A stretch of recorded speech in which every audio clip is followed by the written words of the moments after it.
Chapter 1008. There were clearly two types of creatures in the dimensional space, but the dimensional space was named after the Yin-Yang Soul Warriors, the Yin-Yang Soul dimensional space. The reason? Of course, it was because the star beads of the Yin-Yang Soul Warriors were more useful to humans. Jiang Xiao was sitting in a relatively open mountainous area.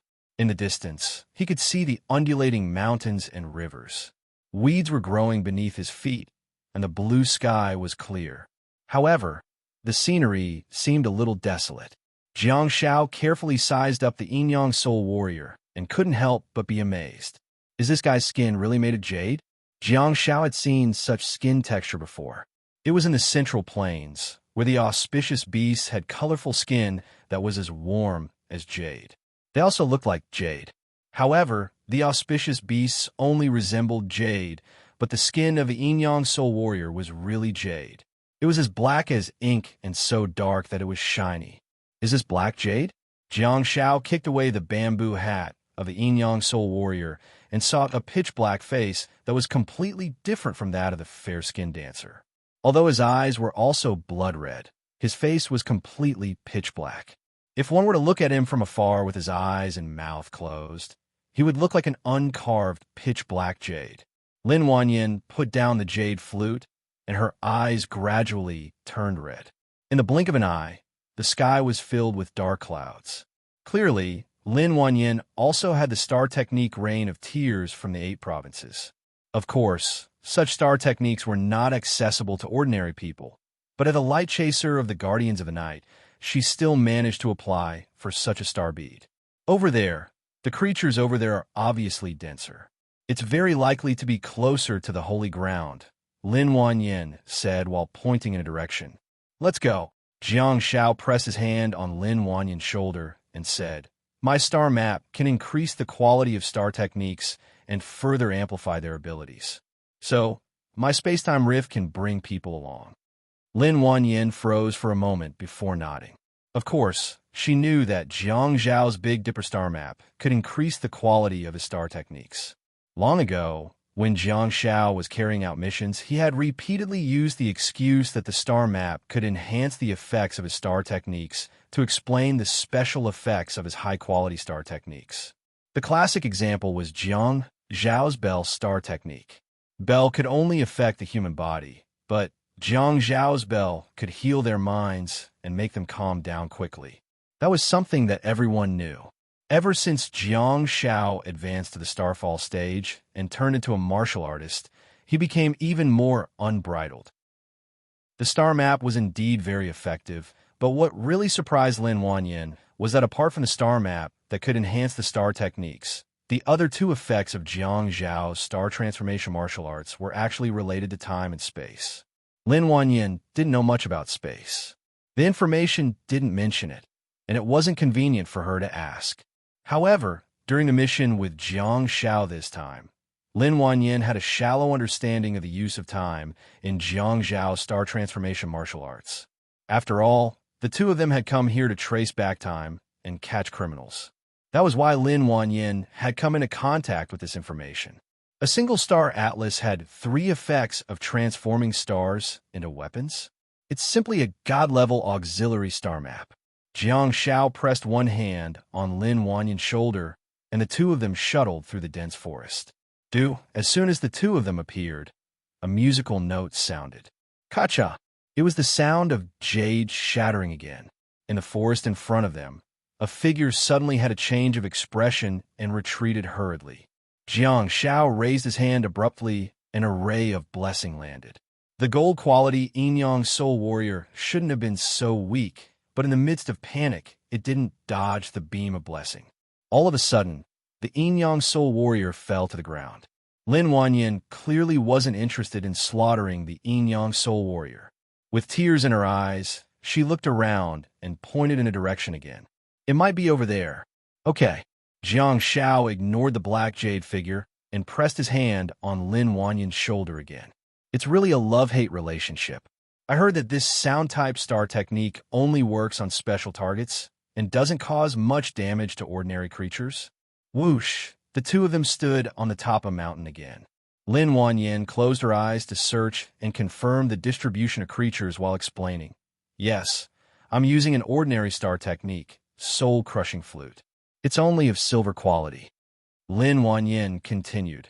Although the white-faced dancer is only a silver-quality creature, its star technique can cause great damage to gold-quality yin-yang soul warriors. The soul-crushing flute star technique is only effective against yin-yang soul warriors. When attacking other targets, the damage isn't high. According to the research results of the Ludong Star Association, it should be due to biological characteristics. The body structure of yin-yang soul warriors is very easily affected by the special sound of the soul-crushing flute. The sound can easily destroy the special jade-like body structure. Lin Wanyin gestured in another direction and said, "Over there." Jiang Shao nodded secretly, and the two of them flickered again. The white-faced dancer's star techniques were very interesting. There were 3 of them, all of which were of silver quality. 1. Flute. Summon a flute-shaped star power musical instrument. 2. Soul-suppressing flute. Use the flute to release music that is full of star power. It can make the target within the range of the sound calm down and have a certain calming effect. Note, this is an indiscriminate group, star technique. Anyone who hears the sound will be calmed down. 3. Soul-crushing flute. Use the flute to release musical notes that can attack a single target with sound waves. It has a deterrent effect on ghost-type creatures. Note, this is a single-target offensive star technique. What causes damage to the target is not the sound, but the invisible sound waves. They clearly have a sound-type star technique. Why is it called a dancer? Because, although they look terrifying, they're really beautiful when they're holding the flute and dancing. That graceful dance seemed to be engraved in their bones, flowing in their blood. If you came to the yin-yang soul dimension to explore, as long as you had enough patience, you would definitely be able to see white-faced dancers dancing gracefully. As long as the face of the white-faced dancer was censored in your mind, then the one dancing in front of you would be a peerless beauty whose beauty could cause the downfall of a city or state. White-faced dancers had relatively low intelligence and were not ferocious. However, they would not waste food that was sent to their mouths. The star technique of the white-faced dancer, soul-crushing flute, was not very damaging to other creatures, but to the yin-yang soul warriors in the space, it was really a killer move. That also caused the distribution of creatures in the entire space to be very strange. White-faced dancers who were good at supporting creatures mostly moved around alone and might even greet each other when they met. White-faced dancer 1 asked, "Have you eaten?" White-faced dancer 2 replied, "Not yet. I'm not hungry. I've been on a diet recently, and absorbing star power is enough." White-faced dancer 1 said, "Let me tell you, black jade is really nourishing for the body. Next time you encounter a yin-yang soul warrior that's alone, don't let it go. Use their bodies to make your bed. It's super awesome."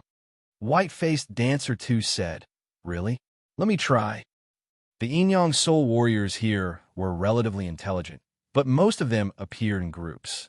That was the wonder of the yin-yang soul dimensional space. The supporting star beasts moved around alone, but the output star beasts moved in groups.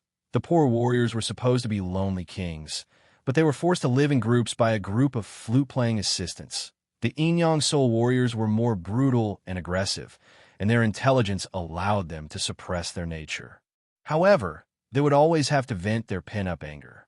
Internal strife, or forming a team to hunt white-faced dancers, was the core problem that the yin-yang soul warriors had been facing for a long time. The yin-yang soul warriors had the form of yin soul and yang soul, both of which were combat output star techniques. With their powerful output star techniques and the suppression of their levels, it would be easy for them to hunt a white-faced dancer as long as there were enough people.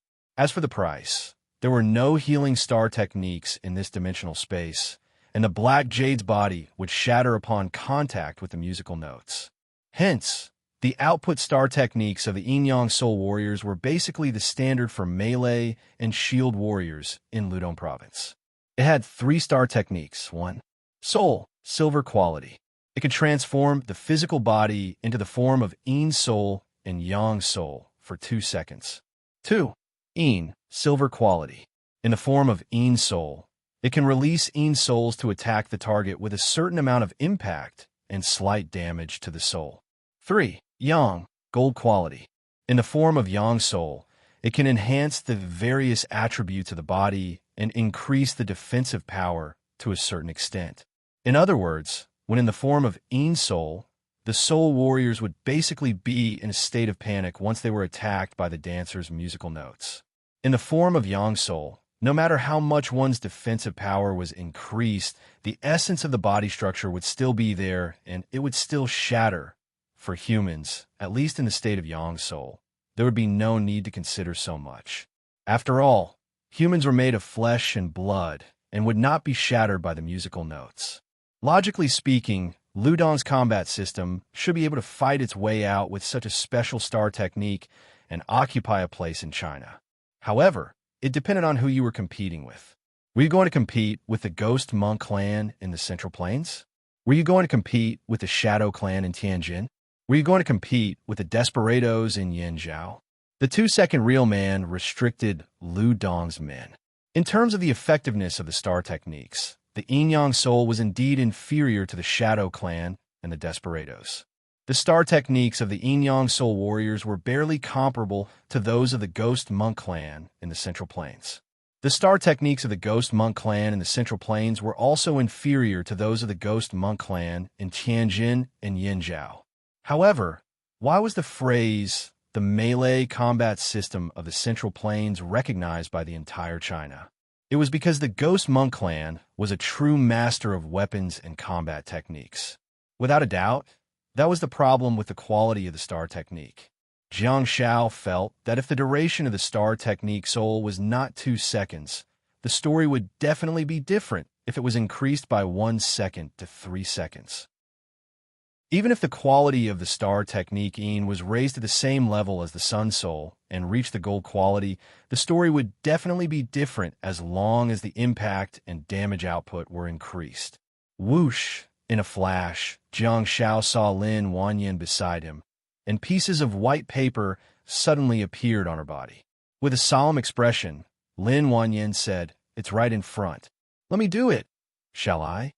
Jiang Shao looked at the dense layer of paper on Lin Wanyan's dazzling black military uniform and watched as black ink appeared on the paper. He couldn't help but ask, "Are you going to rush in and blow it up with paper and ink?" Lin Wanyan stood on the top of the mountain and looked at the rolling mountains in the distance. She also saw the gate of the holy ground in the sky. She nodded firmly and said, "We're all auxiliaries and have very few output star techniques. Besides, you're focused on weapon techniques and lack high explosive star techniques. Let me do it.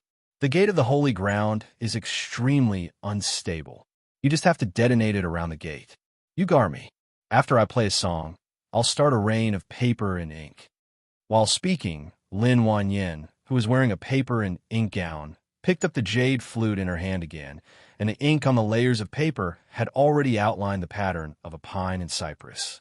Under the slanting wind and drizzle, the paper and clothes that were soaked fluttered gently, as if the pine and cypress had come to life and were drifting with the wind. The ink, it actually wouldn't be drenched by the rain or flow down. Jiang Shao recognized the star technique. Having read Lin Wanyan's information, he knew that the paper and ink clothes were also from the dimensional space in Ludo. Jiang Shao looked at the sky and at the white-faced dancers and Yin Yang soul warriors. He said, "Your soul-crushing flute is a single-target star technique. The speed at which you're killing isn't as fast as the holy ground, right?" Jiang Shao raised his right hand and said, "Besides, with me around, do you think you'll have a chance to charge?" Lin Wanyan's palm stiffened slightly, and she looked up abruptly, only to see a massive creature that completely covered her entire world. In the drizzling rain, the huge creature swam slowly, and an ethereal voice floated in the rain. Jiang Shao secretly pictured a scene in his mind and thought to himself, "Let's take a walk in the vortex." Buzz, at the next moment, in the environment that was rich in water elements, countless raindrops were directly commandeered, and a huge vortex rose from the ground. The strong Yin Yang soul warriors and the tall, white-faced dancers seemed to have become weak ants.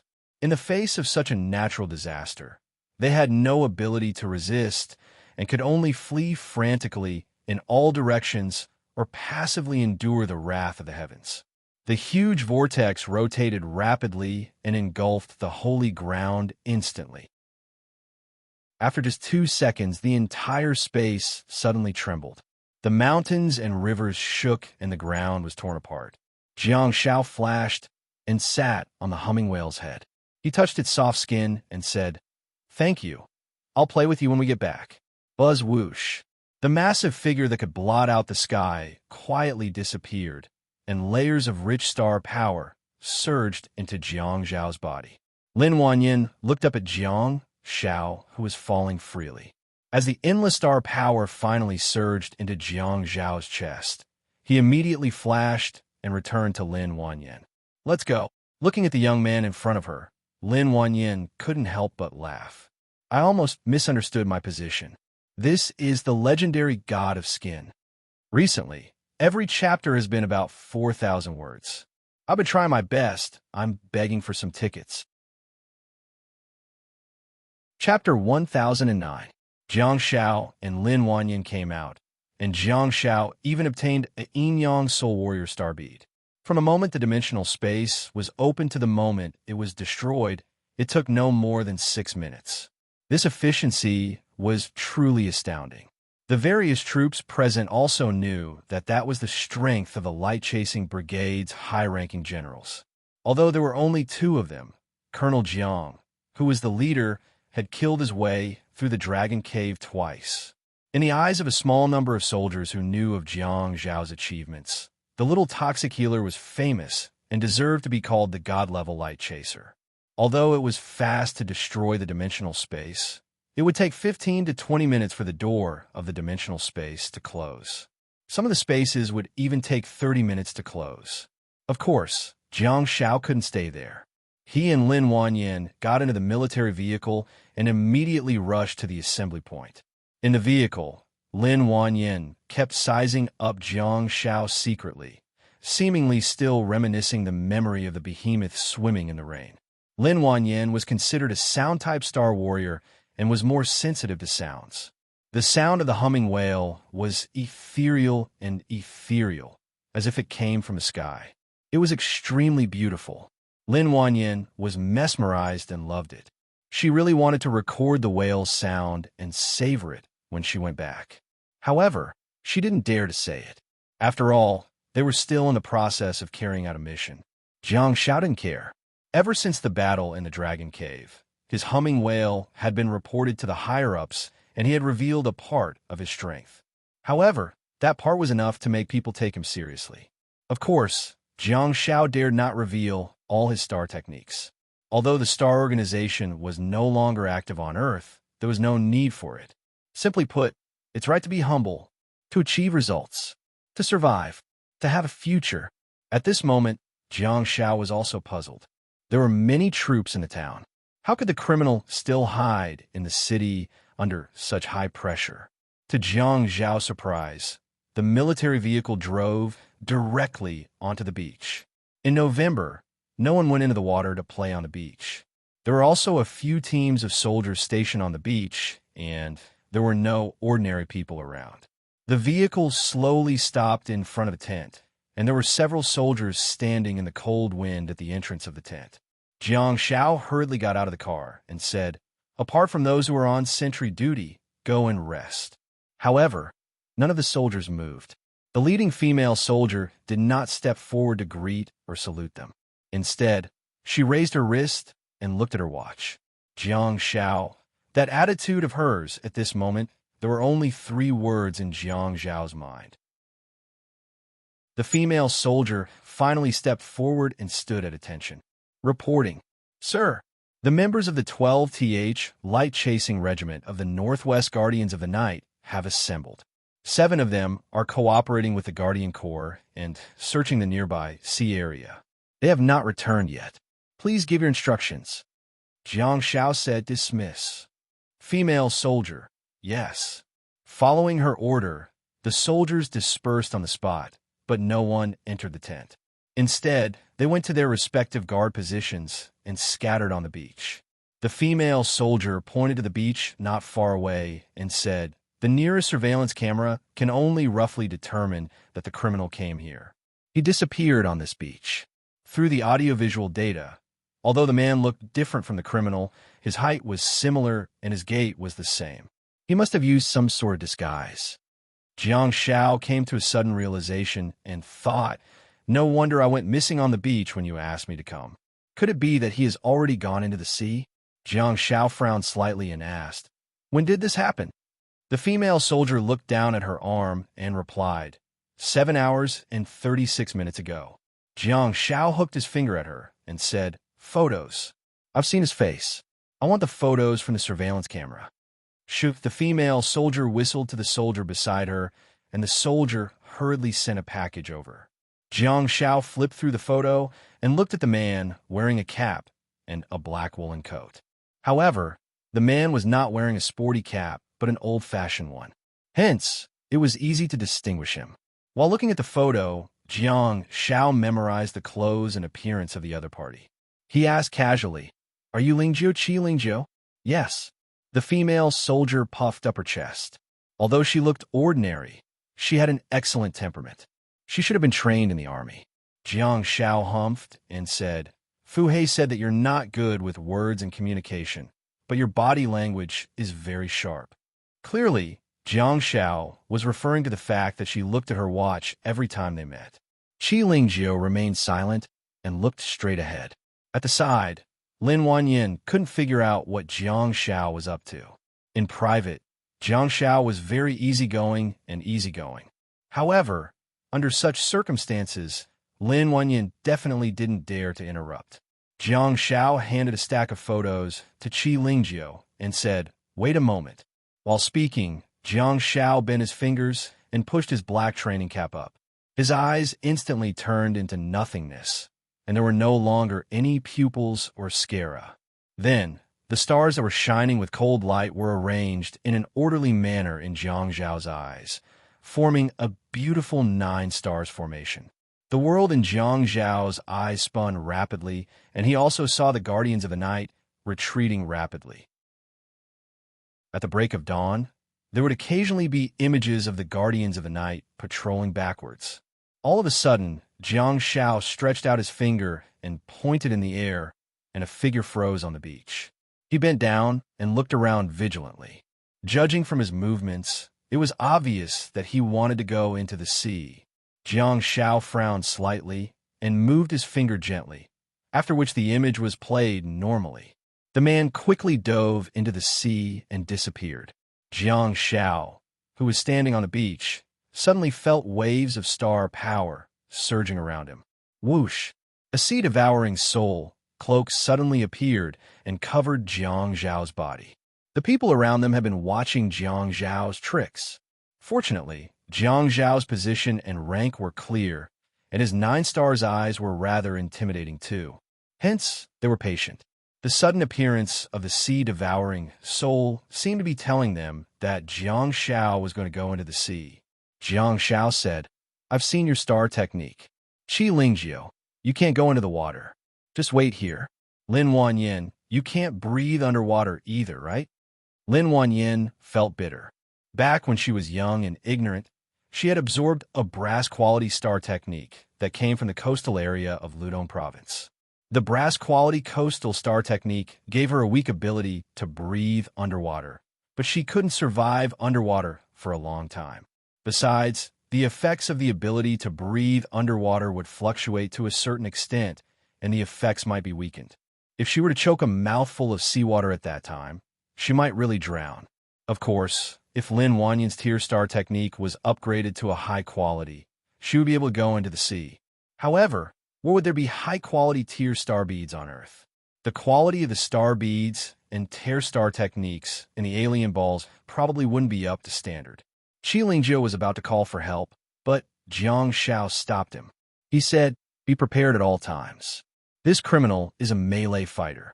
He doesn't teleport or self-destruct. I'll probably flash back with him."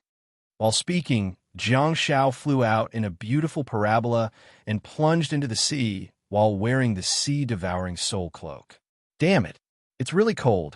Jiang Shao couldn't help but shiver, but he hurriedly chased after the figure in front of him and swam downstream. Jiang Shao was only tracing back what happened that day.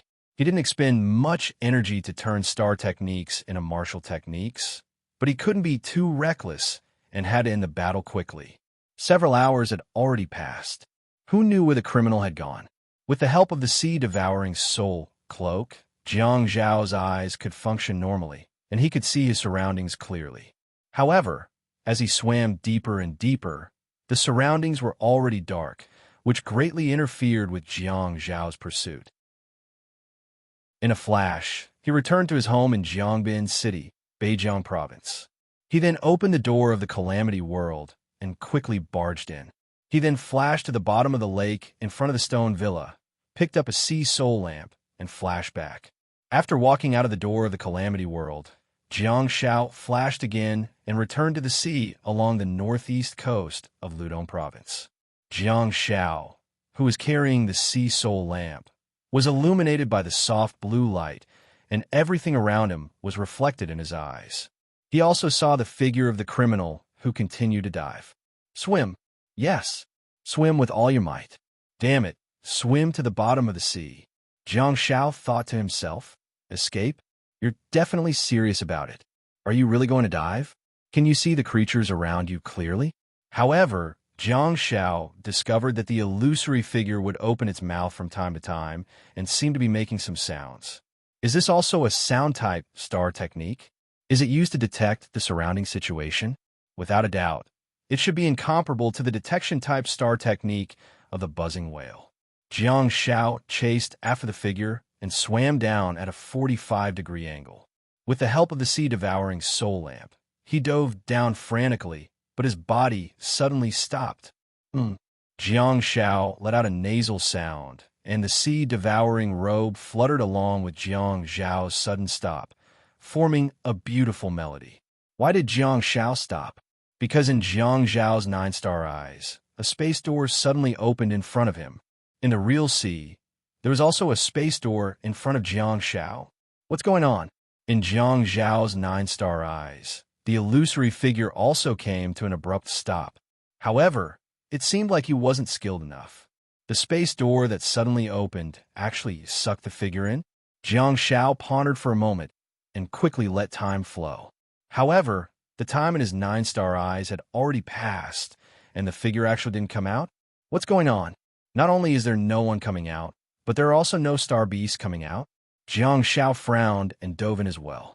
As he got closer to the space door, Jiang Shao felt a huge force hitting him, and he was shot in by a water cannon. Jiang Shao was dumbfounded. Wearing the sea-devouring robe, he hurriedly floated to the side, only to see that the pressure on the water bubble did not decrease and was still shooting into the dimensional space. It's not a dimensional space in the sea. Instead, it's a dimensional space on land. Jiang Shao was dumbfounded. Spatial disorder? An accident? This was the first time such a situation had ever happened. Ever since dimensional spaces appeared on Earth, he had never heard of a dimensional space on land appearing at the bottom of the sea. The sky was in the sky, the land was on land, and the ocean was in the ocean. That was one of the rules of the world. However, the current situation, is this an accident caused by the fusion of the spheres? A dimensional space on land actually opened at the bottom of the sea. Is it going to suck up all the seawater? Jiang Shao stood at the edge of the water cannon formed by the space door and looked at the shallow seawater around him. He couldn't help but be speechless. It wasn't a problem for him. After all, he had the sea-devouring robe. With the ability of the sea-devouring robe, he would be able to withstand the water cannon and rush out. There was once such a precedent when Jiang Shao stole the sea soul lamp at the bottom of the Atlantic Ocean. The water pressure here definitely couldn't be stronger than that at the bottom of the Atlantic Ocean. As for the situation just now, he reckoned that the sea-devouring robe had been careless and didn't expect such a terrestrial space door to appear at the bottom of the sea. Hence it was shot in. However, if it were the others, Jiang Shao couldn't help but make a sorrowful expression at the culprit. Could it be that he's not skilled enough and his star technique is not of a high enough quality. Hence, he can't withstand the pressure of the water cannon and can't escape. What should I do? I can only wait for the day when the space is filled up and the water pressure is balanced before I swim out. However, there is definitely a door to the holy ground in the lower dimensional space that leads to the upper dimension. There's also a door to the dimension of the sphere in the upper dimension. Hence, can this place really be filled up? Since it's a dimensional space on land, the starting point of the sphere should be on land, right? In that case, when you have to wait until it's over. This situation is just like looking for a partner. Wait and see. Just wait and see. Jiang Shao suddenly realized that he wasn't there to capture someone, but to save someone. Not only was he there to save someone, but he was also there to solve the world crisis. If he reported the situation, Jiang Shao would definitely be unhappy if he wasn't given a full moon medal. Chapter 10:10. Jiang Shao observed for a while before opening the space gate. Martha, Gu Shiren, and Yi Qingchun, who was carrying a large plush toy, jumped out. While Jiang Shao was looking around, Jiang Shou, who was in the Calamity Shadow world, had already informed the two people who were training that they had a temporary mission and needed support. Jiang Shou was controlling Martha's body at this time. As for the upper dimension, bays had already been kept in the Calamity ruins, and the two of them were wearing cloaks as they flew quickly. Yi Qingchun placed the large plush toy, which was the humming bear, on the ground and put the black and white candle flame hat on the humming bear's head while quickly looking around. Jiang Shao said, "The situation is rather critical now. Due to the terrain, my field terror and humming whale can't be used. Shiren, I'll have to rely on you and Martha." "No problem, this is—" Gu Shiren wiped the sweat off his forehead and immediately expressed that there was no problem. He carefully observed the surroundings and saw that there were tunnels in all directions. On the other side, a water cannon that was shooting crazily was coincidentally aimed at one of the spacious tunnels, spraying water into it crazily. Jiang Shao said, "The bookstore." Yi Qingchun held the giant sword in his hand and said, "The bookstore? The dimensional space of the bookstore in Ludong province?" Jiang Shao nodded and said, "Yes, I'm now on a mission to capture the criminal. The current situation is special, and I'm not sure if the other party will destroy the holy ground in this dimensional space out of desperation. You don't have to understand the specific special circumstances. Remember, I'm going to capture the criminal now, and you guys have to find the gate of the holy ground as soon as possible. Martha will accompany you. Once you find the holy ground, don't destroy it. Wait for my orders." The two of them nodded solemnly and said in unison, "Yes." The nine-star eyes appeared in Jiang Zhao's eyes again. He pointed at the tunnel and said, "That person was shot into this tunnel by the water cannon. I'll chase after him. The three of you act together. There's no need for me to tell you about the creatures of other dimensions in the bookstore, right?" Everyone shook their heads. Jiang Shao made up his mind and said, "Hurry up and find the holy ground. If you encounter the scholar's brush and red silk inkstone, try not to get into conflict with them. If you encounter the book soul, beat it to death. If you meet a stranger, then immediately control him. Don't hesitate. With Martha here, I can teleport to your side at any time." The two of them obeyed the order and formed a four-man team with Martha and the black and white bamboo bear. They quickly chose a tunnel and explored it. Jiang Shao patted the sea devourer on his body and said, "Be careful. Get ready. I want to move freely. Don't let me get shot out again." Sea devouring robe. She rubbed Jiang Zhao's chin gently with a collar that looked like two small hands. Jiang Shao leaped up and dashed into the water cannon. His nine-starry eyes flickered as he chased after it into the tunnel that was washed by the seawater. Although this place was called a bookstore, the environment of this dimensional space was actually an underground cave. The dimensional creatures here were very special. There was a semi-corporeal creature in the shape of a writing brush. The people of Ludong named it the Zhuangyuan brush. There was also a semi-corporeal creature in the shape of an inkstone. It was named the red silk inkstone by the people of Ludong. Besides, there is also a humanoid creature in the form of a ghost. Due to its star technique, It was also named the paper ink book soul by the people of Ludon. Hence, the name of this dimensional space was simply called the bookstore. It was worth mentioning that the star technique that Lin Wanyin used in the Yin-Yang Soul dimensional space today was the paper ink book soul from the bookstore. In his 9 starry eyes, Jiang Shao looked at the disoriented figure in front of him and couldn't help but feel a little amused. As he went deeper into the tunnel, Jiang Shao saw that the criminal in front of him had finally regained control of his body and was swimming to the side. After leaving the seawater tunnel, the Sea Devourer robe took Jiang Shao and flew quickly. This functional star pet is really too powerful. From entering to exiting the water, drifting and flying were simply seamless. Under Jiang Zhao's special reminder, he didn't even feel the slightest bit of gravity. In the tunnel that extended in all directions, Jiang Shao not only looked at the fleeing figure in front of him, but also saw a pen-shaped creature floating in the air. It was about 30 centimeters long and shaped like a pen, but it was not a real pen. It was just a name given to it by the people of Ludon. It was very similar to a weapon like the judge's pen. The tip of the pen was sharp and the handle was round and thick. Its entire body was emitting a faint luster and was in a semi-solid state. Sensing that someone was approaching, the top scorer's pen adjusted its position and aimed its sharp tip at Jiang Shao. Jiang Shao didn't have time to care about it. Such magical creatures rarely took the initiative to attack people. With a whoosh, Jiang Shao flew past it. With a swoosh, the sharp tip of the Zhuangyuan brush flew past Jiang Shao and turned a 180-degree angle. It did not have a face, so it couldn't show any question marks.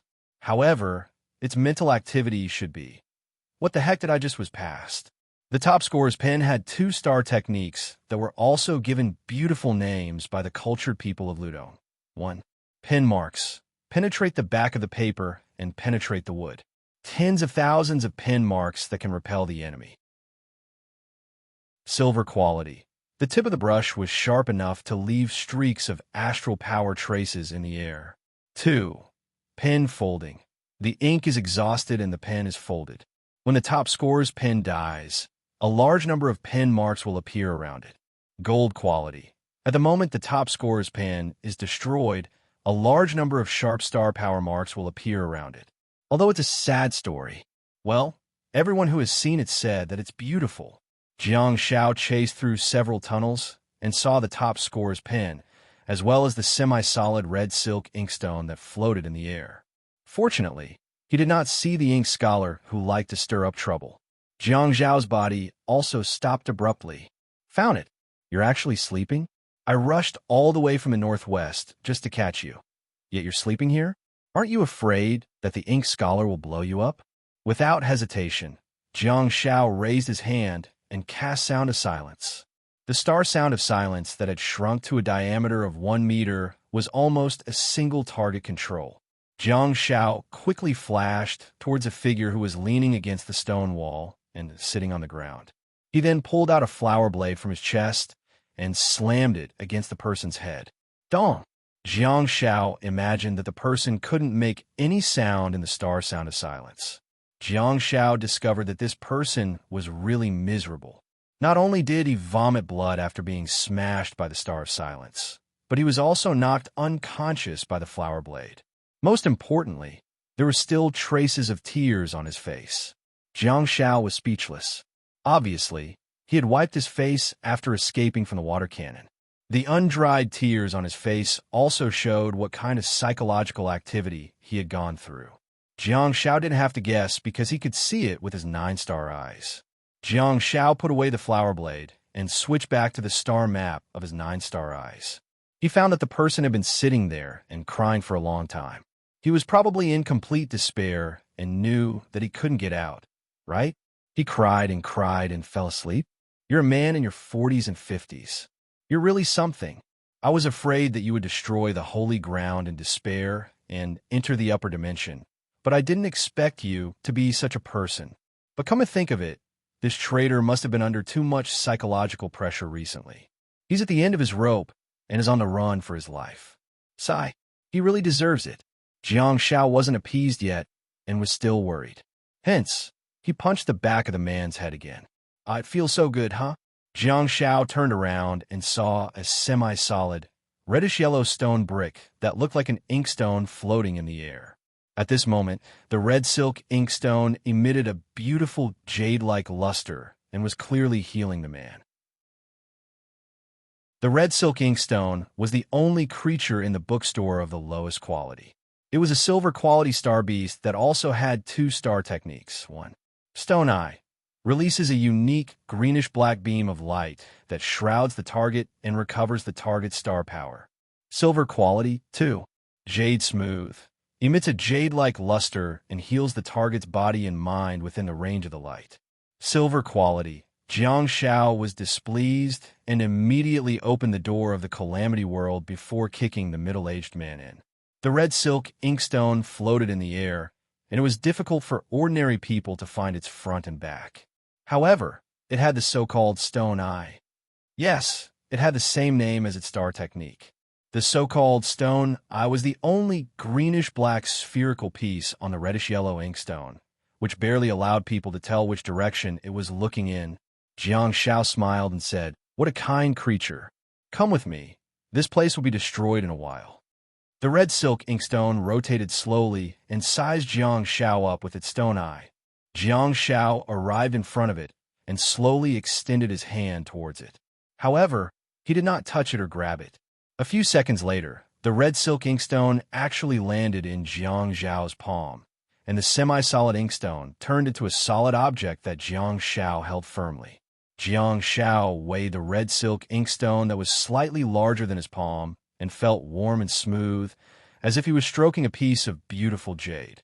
Ludong Medical Auxiliary Star Warriors usually had healing star techniques that came from such inkstones.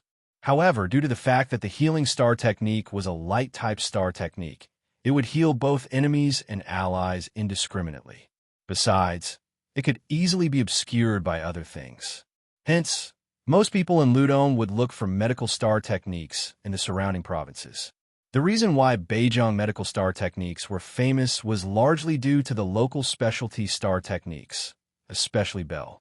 If combined with imprint, the target would be fixed. Jiang Shao casually used the beautiful jade on his face and thought, it seems to be the other way around. Jiang Shao muttered to himself, I realize that I seem to have an affinity for some docile creatures. Is it because my aura is too strong and you're forced by me? Or is it because you just like me? While holding the red silk inkstone on his face, Jiang Shao flashed back to the tunnel where he encountered the Zhuangyuan brush. All of a sudden, the Zhuangyuan brush that was floating in the air turned its tip and aimed at Jiang Shao. Hey, come with me? It's boring to stay here alone, Jiang Shao said. However, the Zhuangyuan brush quickly floated away. After all, it was a gold-quality creature and was different from the silver-quality red silk inkstone. Jiang Shao muttered, Silly brush. I'll die here in a while. I'm saving you. You really don't know how to appreciate my kindness, you silly brush. Apex. Chapter 10-11. While holding the red silk inkstone with his face, Jiang Shao flashed back to his original spot and continued to shuttle through the tunnel, searching for the holy ground. The more Jiang Shao searched, the more uncomfortable he felt.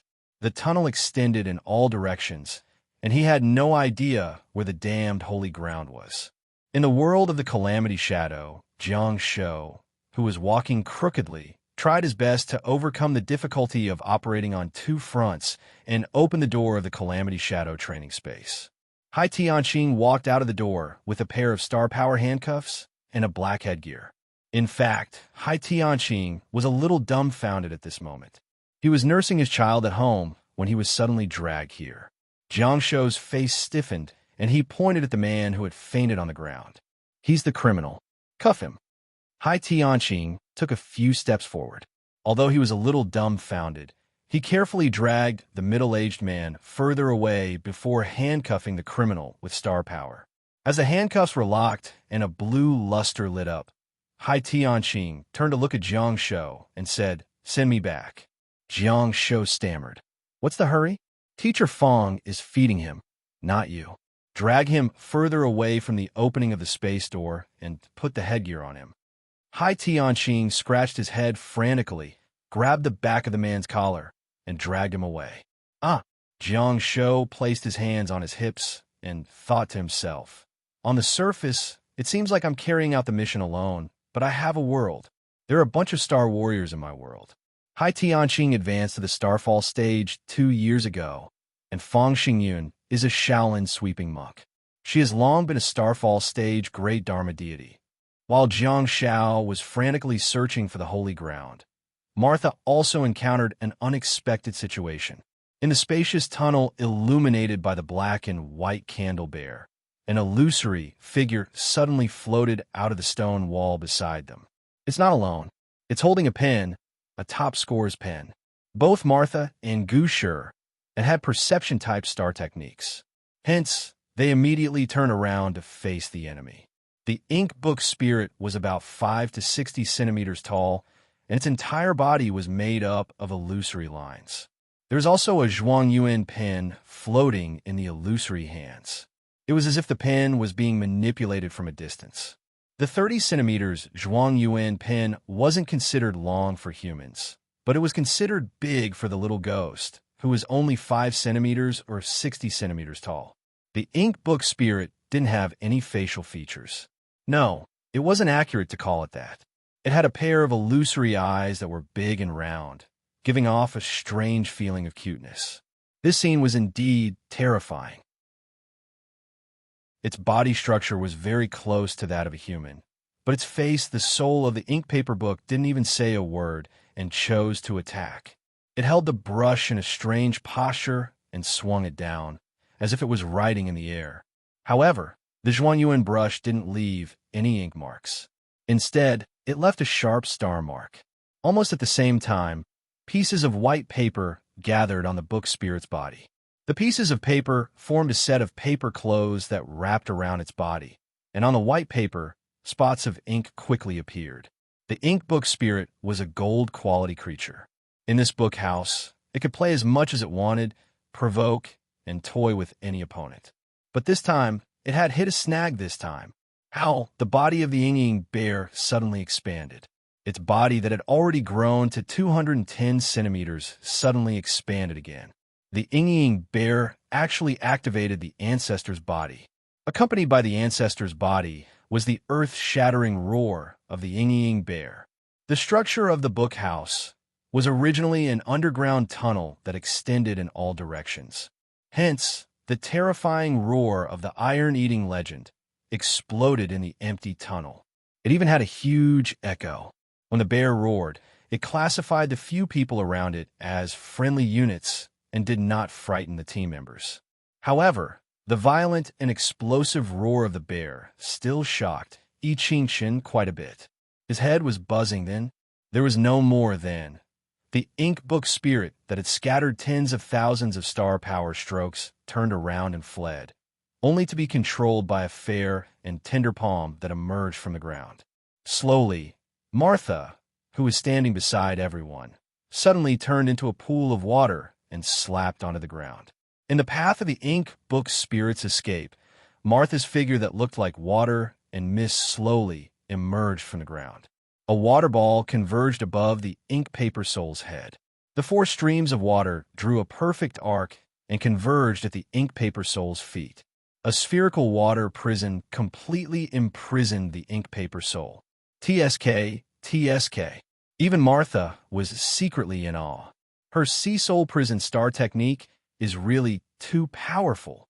It could even imprison creatures like ghosts. The ink book spirit could not move and tried extremely hard to turn around, but its body was not obedient. The sea soul prison controlled the target's body, but could not imprison the target's star technique. Hence, the ink book spirit was unhappy. However, the paper and ink clothes on its body suddenly scattered in all directions. Bang. It was not the explosion of the ink-stained paper, but Yi Qingchen's silent shot. It was really soul imprint. Martha turned to look at Yi Qingchen helplessly and then quickly retreated. The star power paper surrounding the ink book spirit turned into specks of starlight and dissipated without a trace. The ink book spirit was also smashed out of its physical body, but the sea soul prison that Martha used also shattered immediately. I Ching-chun looked embarrassed and apologized profusely. Sorry, Pippi, I Ching-chun was still a lone wolf at the end of the day. Before she went to college, she was a rather qualified team player. In order to deal with the college entrance examination, she had no choice but to suppress her nature and cooperate with the team. However, with the emergence of Jiang Xiao, I Ching-chun, who was still in college, completely abandoned the combat tactics that she used to have in the past.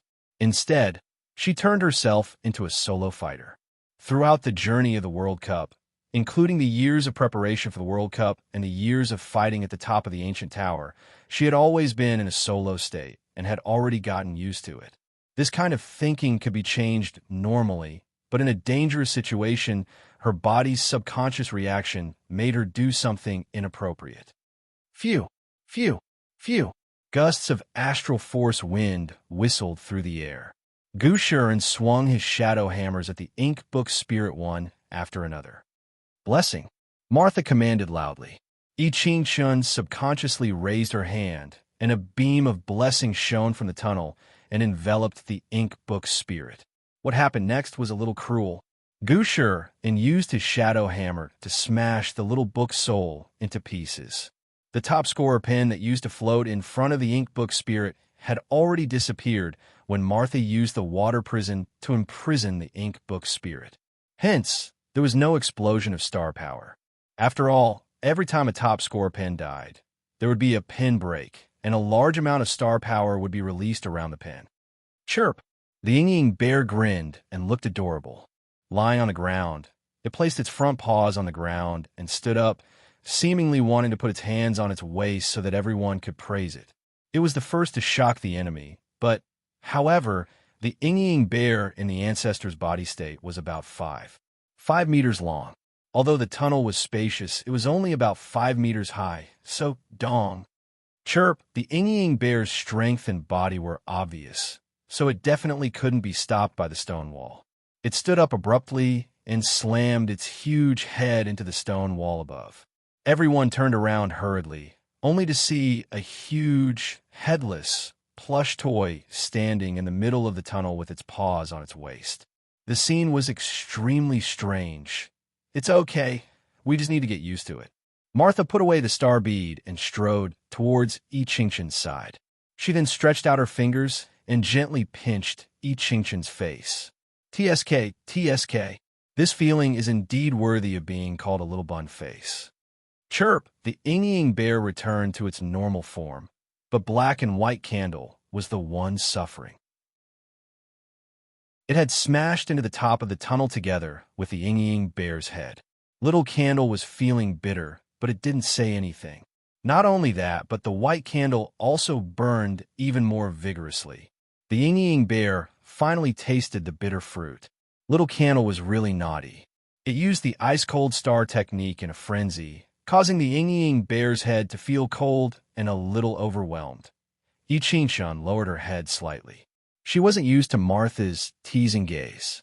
Although I Ching-chun knew that Jiang Xiao was the one controlling the Ying bear and that she was also looking at Jiang Xiao, I Ching-chun felt that the girl was really beautiful and aggressive. We found holy ground, Martha suddenly exclaimed. The roar of the Ying bear just now should have scared away the surrounding creatures. Let's just stand here and wait for my main body to come over before we enter the Calamity Shadow World. Sigh. Hearing this, I Ching-chun sighed.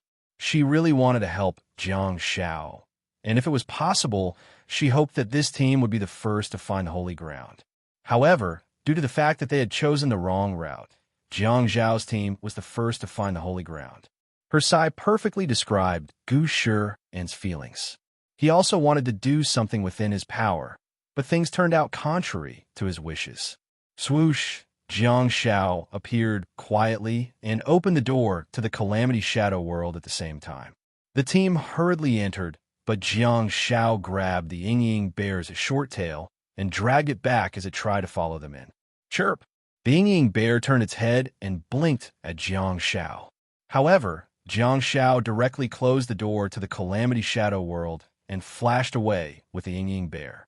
At the next moment, the Ying bear saw a large number of semi-solid brushes, red silk inkstones, and completely illusory book souls floating in the tunnel ahead. Jiang Shao said, "Collision. Ying bear, crush them." Without hesitation, the Ying bear launched a rocket headbutt. Jiang Shao was speechless. Okay, I can't change my habit. After all, the star technique collision came from Little Candle, and Little Candle's usual method of collision was to use its body, head and face, to attack others. When the star technique was used on the Ying bear, it also caused the Ying bear to use its large head to attack others. In fact, most of the creatures in the study were semi-solid, so the Ying bear did not bump into any creatures at all. However, the group of brushes, red silk inkstones, and little book souls that would not be harmed at all chose to disperse under the Ying bear's imposing manner. Jiang Shao waved his hand and said, "Ying bear, use the round bamboo, star technique. Shatter the space door." Ying bear hugged the huge round bamboo in front of its chest and smashed the bottom of the bamboo, which was as thick as its body, against the space door. Bang! Star power overflowed, and under the effect of the black and white candle flames, the ordinary round bamboo star technique was enhanced with the effects of the ice candle flame. All of a sudden, the group of semi-solid star beasts around were all stained with the ice candle flame. Rumble! The gate of the holy ground, which was already unstable to begin with, shook violently. The walls of the tunnel started to tear apart, and cracks started to appear. Jiang Shao walked towards the back of the Ying bear and patted its shoulder. "Well done. Huff!" As Jiang Shao patted the back of the Ying bear, its body turned into rich star power and darted towards Jiang Zhao's chest. Jiang Shao also discovered that something was amiss around him. The brushes and red silk inkstones were all fleeing in all directions. But what about the paper, ink, and book souls? Have I aroused public outrage? In the tunnel, the ink-stained paper scattered all over the place. The paper pieces were like rain, sweeping across the ground. Jiang Shao hurriedly flashed and returned to the space door. "Let's go. See devouring robe. Let's rush out." As soon as he said that, Jiang Shao plunged into the water cannon. This time, Jiang Shao did not feel any impact, and he even felt a sense of weightlessness. The sea-devouring robe brought Jiang Shao out of the space door and into the bottom of the sea along the coast of Ludong Province. Jiang Shao flashed again and returned to his home in Jiangbin City, where he opened the door of the Calamity World. Behind the door, a middle-aged man whose star power handcuffs had been removed was kicked out by Yi Qingchen. Jiang Shao picked up the criminal with an expression that was almost the same as that of the baby bear. What does it mean to be orderly? What does it mean to be skillful and at ease? Fortunately, there's no one in the house. Otherwise, I'd have to put my hands on my hips too. I'm so impressed. At the next moment, Jiang Shao appeared on the beach of Stoneport in Ludong Province with the criminal. Plop! Jiang Shao casually threw the criminal at Qi Lingjiu's feet. The people on the beach turned their heads and looked over. Qi Lingjiu and Lin Wanyan, who were staring at the sea, also turned around hurriedly, only to see the criminal at their feet and the toxic healer who had just returned from mission. Jiang Shao raised his head slightly and gestured to Qi Lingjiu. "When are you going to return to the team? Brigadier Luan is very displeased with you." Jiang Shao then raised his wrist and pretended to look at his watch. The sea-devouring robe rolled up its sleeves and revealed Jiang Zhao's wrist. However, there was no watch on Jiang Zhao's wrist. Jiang Shao was speechless. I'll continue to write 4,000 words to support the toxic healer top. Chapter 10-12. 3 days later, in second last office, Jiang Shao grabbed the red box and a metal certificate that second last handed to him. Full moon merit. It came from the pursuit of bays and the important clues about the movements of the star organization. According to the certificate, the capture of bays was considered a bonus. What really gave Jiang Shao the full moon merit was the information about the star organization that he had submitted. Apart from the relevant information about the star organization, it also included information about the paths to the upper dimension and the alternate dimension. More importantly, Jiang Shao and second last managed to obtain some information about the secret dimensional spaces of the various countries in the world that the Star Conversion Organization knew about. They even reported everything to their superiors. What did that mean? To be honest, the full moon merit probably wasn't even worthy of Jiang Shao and second last mission. The Guardians of the Night would probably have to formulate a special military medal. War was all about intelligence. If it were Jiang Shao himself, the amount of information that could be obtained from the interrogation would be greatly reduced. Without a doubt, Baze had already been tortured to the extent that he would answer whatever questions were asked. However, the point was that he had to ask. Second last existence made it not a problem. My clothes should be full of medals now, Jiang Shao said softly as he picked up the small square box. Second last was seated on the chair behind the desk. It was rare that she didn't put her feet on the table. When she gave Jiang Shao the small square box, she showed great respect for him. Okay. Second last responded calmly and pushed the small square box and certificate in front of her. Help me put them in my room. Second last was very busy and hadn't visited Jiang Zhao's world of calamity for a long time. However, she could tell from her actions that she had already treated Jiang Zhao's world of calamity, the stone villa, as her own home. Second last's attitude towards metals was obvious to all.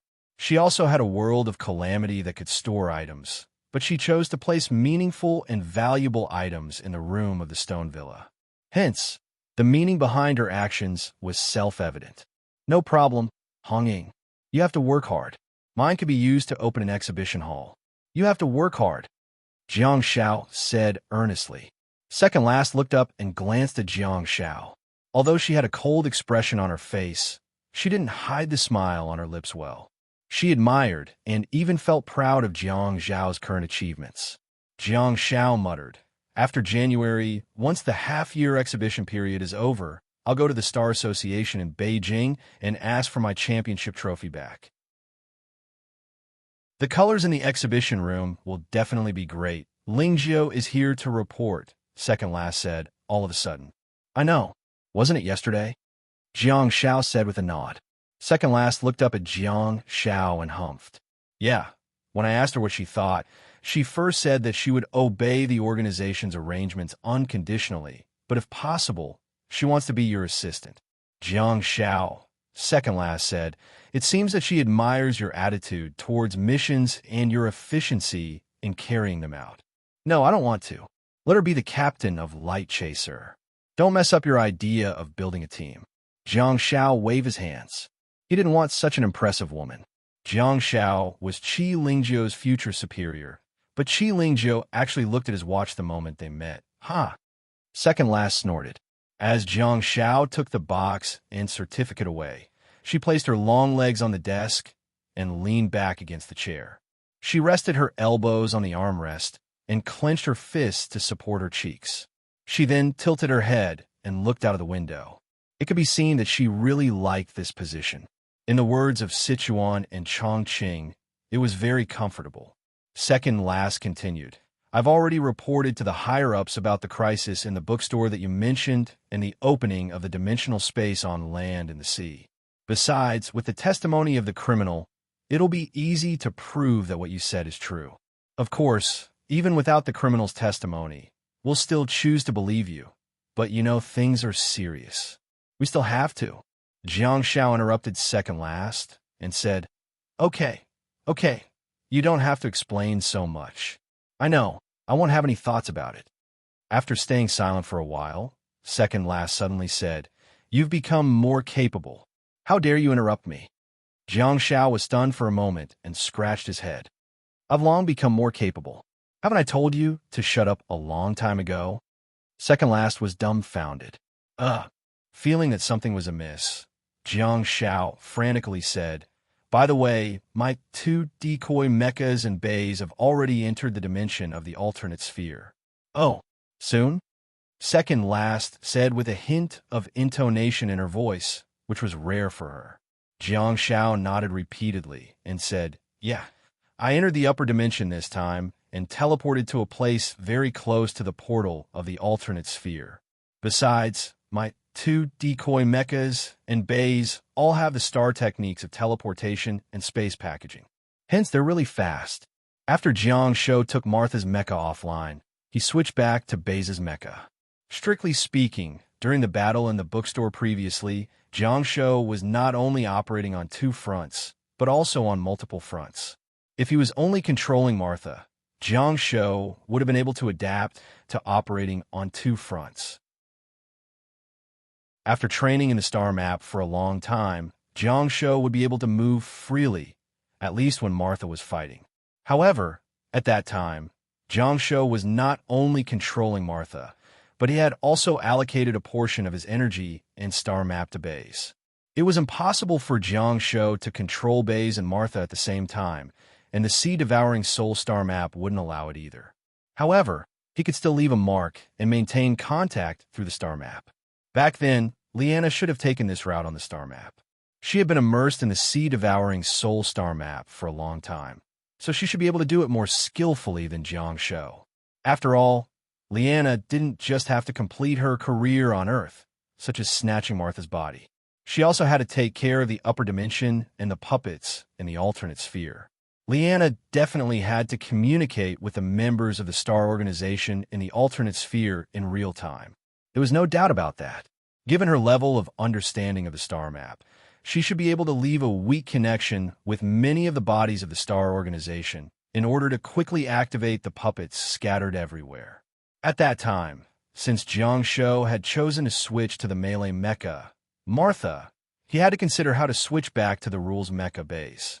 Hence, at that time, Jiang Shou still had to expend a portion of his energy to maintain the weak connection between the sea-devouring soul star map and Baze's body, even though Baze was in a state of the Star Organization.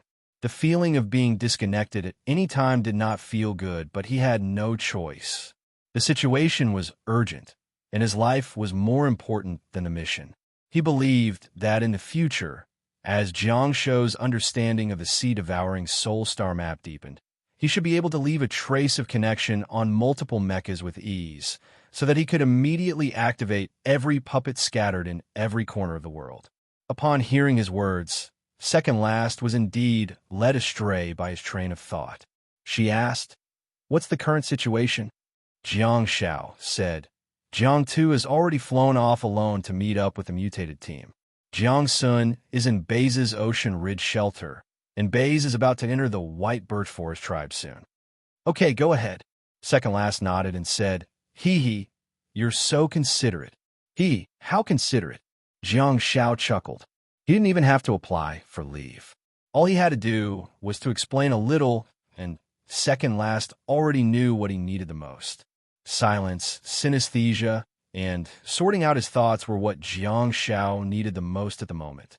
Second Last glanced at Jiang Shou calmly, without saying a word. Jiang Shou picked up the square box and certificate on the coffee table and asked, "Then Okay."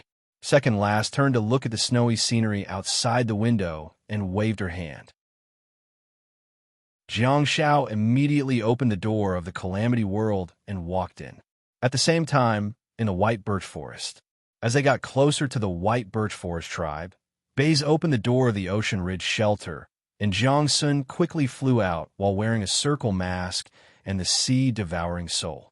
Baze was also wearing a circle mask and a black cloak, but the cloak was not made of a living creature, but pure clothing. The two of them flew all the way down into a snow-covered canyon.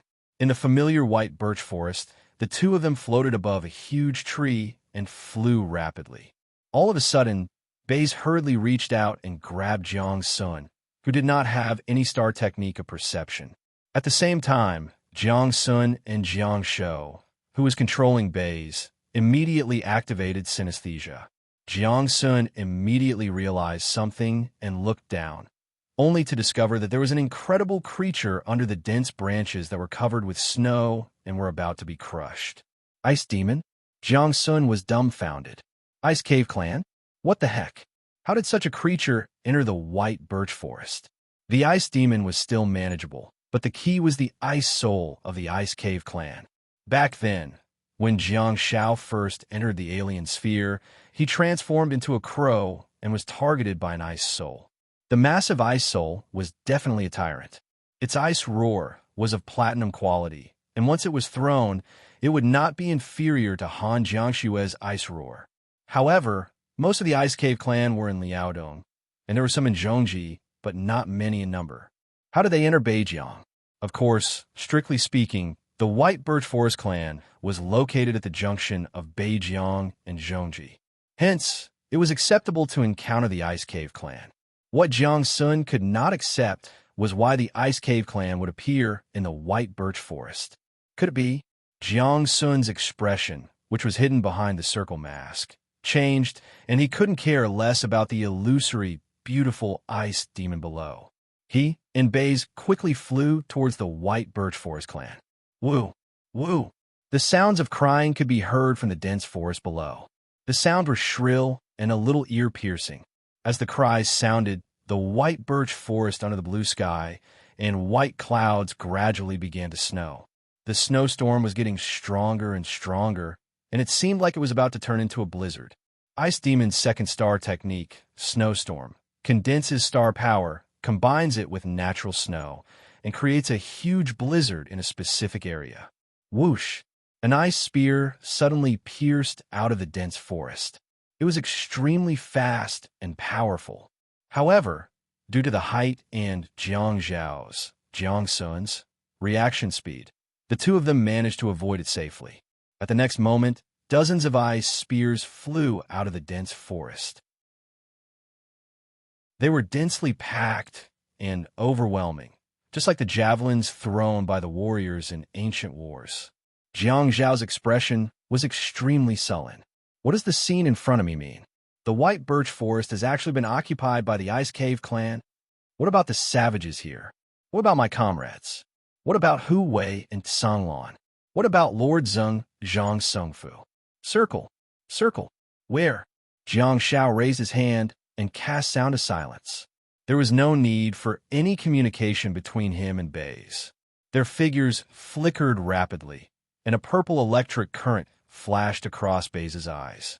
In the gloomy sky where the wind and snow intersected, dark clouds gradually gathered. Clearly, it was the prelude to the platinum quality star technique, Purple Thunderstorm.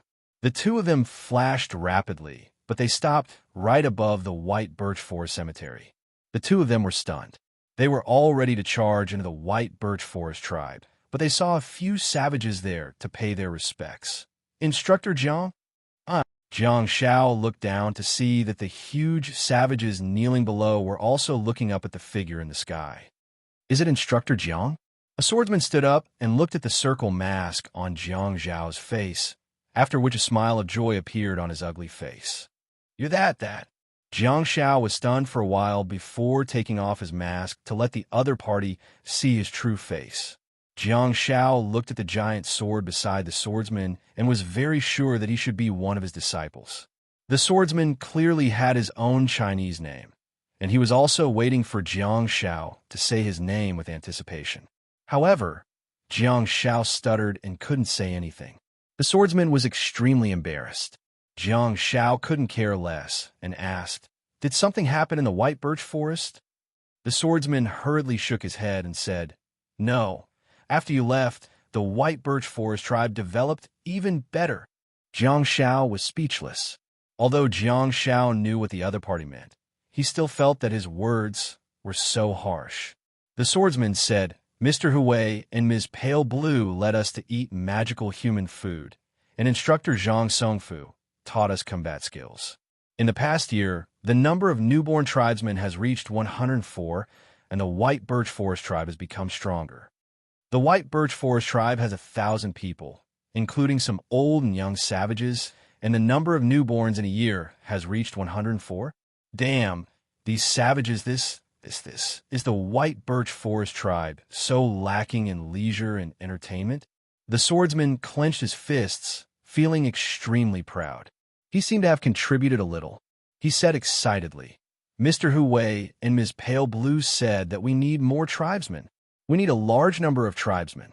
That's the only way to revitalize the tribe." Jiang Shao was speechless. Chapter 10:13. Jiang Shao was relieved, but he was secretly amazed.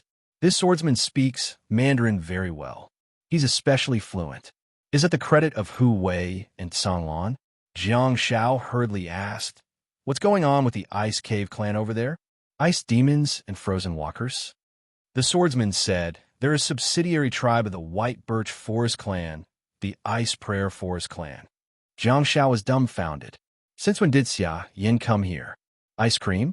Who gave it that name? Did I just find another genius at naming? As they spoke, a group of crying ice demons chased after them, followed by a blizzard. In a huge birch forest, a group of zombie-like frozen walkers with skin as white as snow also chased after them with large strides. The swordsman hurriedly stepped forward and shouted something at the ice demons. Jiang Shao couldn't understand the words of the savages, but the ice demons and frozen walkers seemed to be able to. Those wailing ice spirits gradually retracted their powers and turned back into cold goddesses from resentful wives. Then, they slowly drifted back into the woods. The group of snow-ground zombies and frozen walkers seemed a little indignant, but they also turned around and disappeared into the forest. The swordsman said, they broke into this place during the summer. In the hot summer without snow, this small team was hunted by another group of Ice Clan. They abandoned their homes and fled here. In the beginning, the White Birch Forest clan chased them away under the leadership of Coach Zhang Songfu. However, Lady Canglan proposed the idea of taking them in. Later, we chased them back and helped them establish a clan. Now, the Ice Prayer Forest clan is guarding the periphery of the White Birch Forest clan and helping us resist the free-range ape ghouls. The Ice clan used to number less than 40, but they've developed and grown much stronger now. Yes, Jiang Shao nodded repeatedly. The reason why Song Lan took notice of such a tribe was partly because she pitted them and partly because the Ice Clan was stronger and could be used. The most important thing was that this Ice Cave race group that had fled to this place must have a highly intelligent leader who could communicate with them normally. Moreover, this leader must be able to control his subordinates. Who could it be? Without a doubt, it had to be the Tyrant Ice Spirit. Jiang Shao was well aware of the strength of the Ice Spirit. After all, he had been beaten up by Tyrant in his crow form. At the thought of this, Jiang Shao nodded and said, let's go back to the tribe with me. After saying that, Jiang Shao and Baze flew down. The barbarians in the graveyard, many of them young and strong, stood up straight and looked at Jiang Shao. Jiang Shao waved his hands and said, carry on with your work. As he spoke, he hurriedly walked out of the cemetery with the savage man. It seemed that Jiang Zhao's habits and reputation from when he was the instructor were still there. For all the fighting forces of the Birch Forest tribe, they would generally stand at attention when they saw Jiang Shao. Only the savages who weren't in the fighting forces would be relatively more relaxed, but most of them would cast respectful gazes at Jiang Shao. Jiang Zhao's relationship with the White Birch Forest could only be described with one word: kindness and authority. The three of them moved all the way. The huge body of the savage man, which was nearly 5 meters tall, gave him a pair of strong, long legs. It could be said that he took big strides. Jiang Shao and Baze wore a cloak and a hoop mask as they flew behind the savage man. These two powerhouses who could destroy the world suddenly became two small followers. As Jiang Shao moved forward, he also discovered the defense system of the White Birch Forest.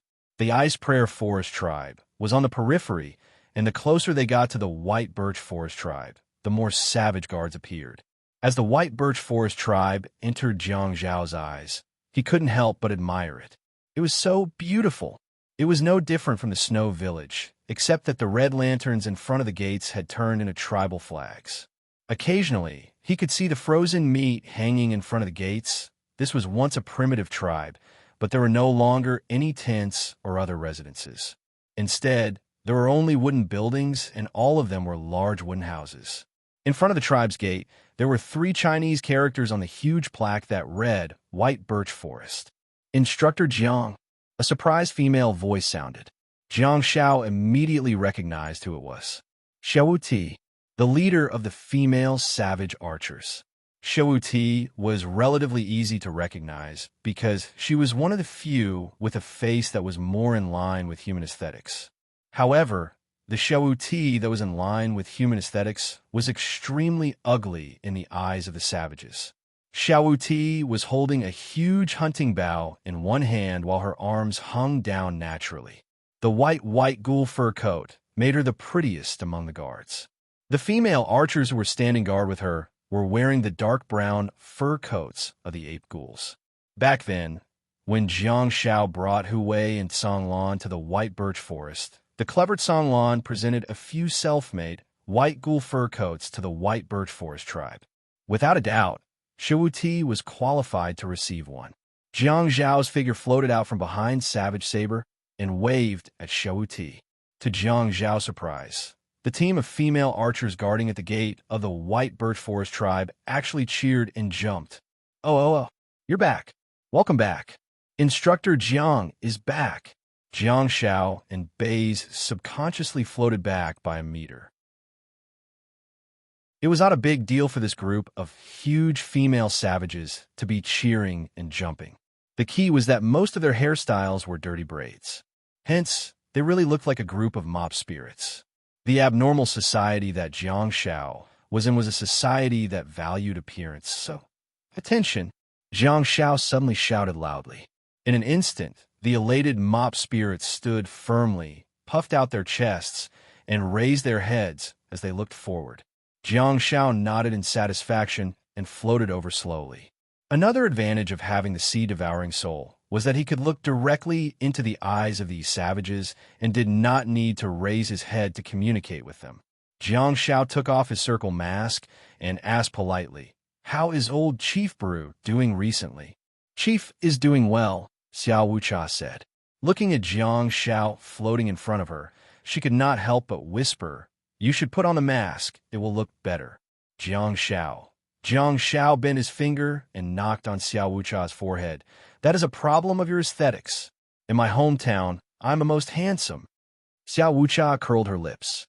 In the entire team of female archers, only she dared to speak like this. Although the other female archers also thought that Jiang Xiao was ugly, they did not dare to show it. Jiang Xiao continued to ask, "How are my comrades?" Xiao Wucha said, "Mr. Hu Wei and Instructor Zhang Songfu have brought the Heaven Halberd Army to hunt outside the valley. Lady Azure is teaching." Where's Yuan? Azure Blue's son. Jiang Xiao asked again. Xiao Wucha thought for a moment and replied, "This should be the time for lessons. He should be listening to the lesson." "Okay, take me to see him." Saying that, Jiang Xiao turned around and patted Savage Saber's shoulder. "Go ahead." Just from their clothes, the level of the birch forest tribe's savages could be seen. Savage Saber was also wearing the ape ghoul fur. Since Xiao Wucha wanted to lead the way for Jiang Xiao, he did not dare to have any objections. He turned around and walked towards the cemetery. The news of Jiang Zhao's return spread like wildfire. As Jiang Xiao entered the birch forest tribe, some of the savages who were resting in the wooden houses and stone houses walked out of their houses one after another. They were pleasantly surprised to see the familiar figure return. The clothes had changed, but the circle mask had not. Jiang Xiao had stayed here for as long as half a year. He had taught the birch forest tribe's fighting order, solved the crisis of the ape ghoul invasion, and led the savages to kill the ape ghouls in the valley to a controllable number. Jiang Zhao's reputation was definitely comparable to Zhu Yu's. Zhu Yu was the human who had enlightened the birch forest tribe and was also He Chongyang's mother. Jiang Xiao and Xiao Wucha chatted and learned about the current situation of the birch forest tribe while walking towards a huge wooden house in the middle of the tribe. Jiang Xiao couldn't help but sigh. The birch forest tribe has developed very well and even recruited affiliated tribes. You guys have done a good job. However, Xiao Wucha's expression betrayed her. She seemed to be extremely disdainful at the mention of the Ice Prayer Forest tribe. Jiang Xiao keenly noticed her dissatisfaction and asked, "What's the matter?" Xiao Wucha humphed coldly and said, "The ice spirit killed many of our people." Jiang Xiao asked, "Huh? They even rebelled after attaching themselves to the birch forest tribe? No. Xiao Wucha shook her head and continued. When the two armies first fought, the ice spirit used the star technique Ice Roar to kill our female archers. Damn it. Jiang Xiao pursed his lips and reached out to gently pat Xiao Wucha's head, but he didn't know what to say to comfort her. When the Ice Cavern tribe first arrived here, they would definitely fight with the birch forest tribe that protected their homeland. The best choice for the ice spirit was, of course, to attack the rear, but might not necessarily kill the female archers. It was likely to kill the sorcerers and witches. Xiao Wucha gestured to the guards in front of the wooden house and led Jiang Xiao in. The wooden house in the middle of the birch forest tribe was extremely large and did indeed feel like school.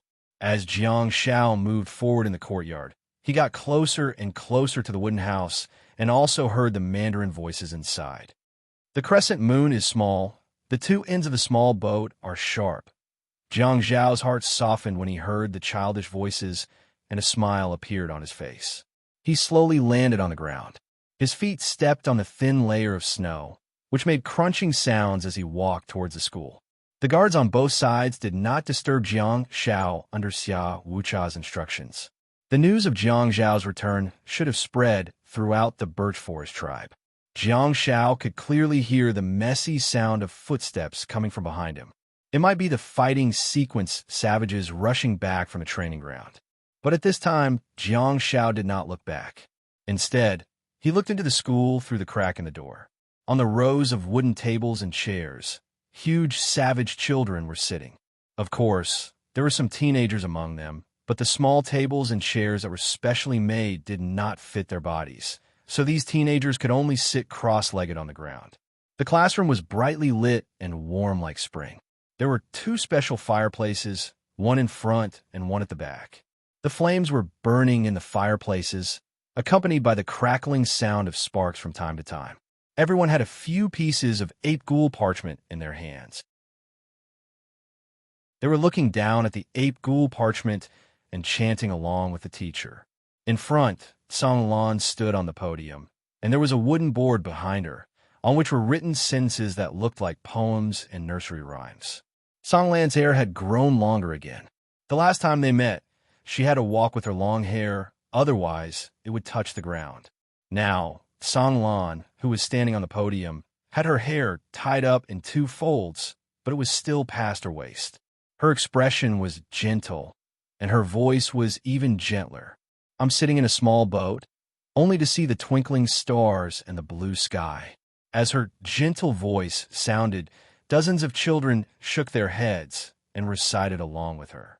Song Lan held the ape ghoul parchment in one hand and frowned slightly. She turned to look out of the window, only to see a huge crowd. However, Song Lan discovered that the savages were not there to see the children or to learn from them. Instead, they were facing in the direction.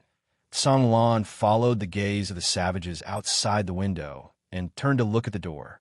Through the crack in the door, she seemed to have discovered someone standing at the door. With an unfriendly expression, Song Lan said, "Come in." Due to the fact that the school had just been set up, they had to maintain the discipline of the classroom and prevent other savages from entering and leaving at will. Hence, the outside of the school was heavily guarded. Hence, ordinary people would not appear at the door. Who is it? What's going on? Why aren't the guards doing anything? Jiang Xiao was speechless. Come in. Song Lan's voice was much louder and carried the unique temperament of a homeroom teacher, giving Jiang Xiao a fright. After some thought, Jiang Xiao took off his mask and slowly pushed the wooden door open. Smack! The ape ghoul parchment in Song Lan's hand landed on the podium. Her eyes widened slightly as she stared at the figure outside the door in a daze. Jiang Xiao smiled and nodded at Song Lan. However, he saw a group of children turning around to look at him. Their puzzled gazes made Jiang Xiao's heart skip a beat. After all, they were of similar species. The curious looks on the children's faces were indeed very interesting. Jiang Xiao. Song Lan asked softly, seemingly unsure. Uncle wants you in? As soon as his mother finished speaking, a child who was obviously much smaller than the other savages around stood up and looked at Jiang Xiao with his head tilted to the side. Yuan Yuan had grown up. The more he looked at her, the more adorable she became. Jiang Xiao put on the Huan mask again. Wow, Uncle Huan. Yuan's puzzled face immediately revealed a look of surprise. She flapped her legs and knocked over a series of tables and chairs. A rocket headbutt. The human cannonball directly crashed into Jiang Xiao's arms. Oh, with a smile on his face, Jiang Xiao took a few steps back before stabilizing himself. He bent down and hugged the stocky little fellow. Mommy said you went somewhere far away, and it'll be a long time before you come back. Yuan's little hands grabbed onto Jiang Zhao's clothes as he rubbed his head left and right in Jiang Zhao's arms. Jiang Zhao's expression softened. He gently rubbed Yuan's head and hugged him. To Jiang Xiao, he had many comrades and many missions. His world was very bitter and exciting. No matter what, he was always very busy. For Yuan, who was only 6 years old, ever since he could remember, this so-called Uncle Circle had occupied his world. Although the two of them spent more time apart than together. But as the little fellow grew up, everything around him, the bamboo bear, the toys, the books, everything had Uncle Huan's shadow. Uncle Huan seemed to have never left him. Uncle Huan even told him stories and showed him Chang'e. After Uncle Huan left, Yuan asked his mother to bring him to see Chang, using the star technique of Orchid of the Valley. However, in Yuan's heart, those Chang, you are not the real Chang. I'll continue writing 4,200 words. I'm begging for monthly votes to support the little toxic healer. Chapter 10:14. For the first time since the White Birch Forest Academy was opened, classes ended early. The savage children ran out happily. Looking at them cheering and jumping, Jiang Xiao really wanted to say what? What? Yes. Surprise.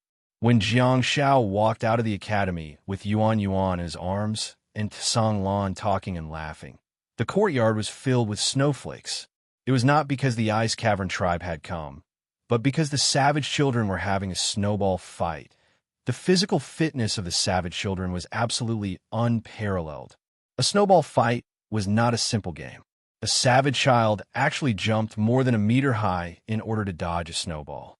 It really looked like he was flying in the sky and burrowed into the ground. Children would definitely not understand the world of adults, but the children could still feel that something was wrong around them.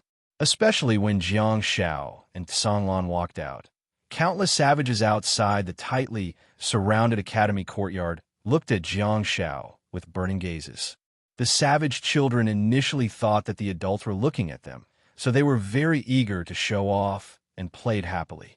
After realizing the current situation, they scattered and climbed over the courtyard wall to play around. Songlan stopped in her tracks and chuckled softly. Ever since you left, Lord Zhang Songfu, became their instructor.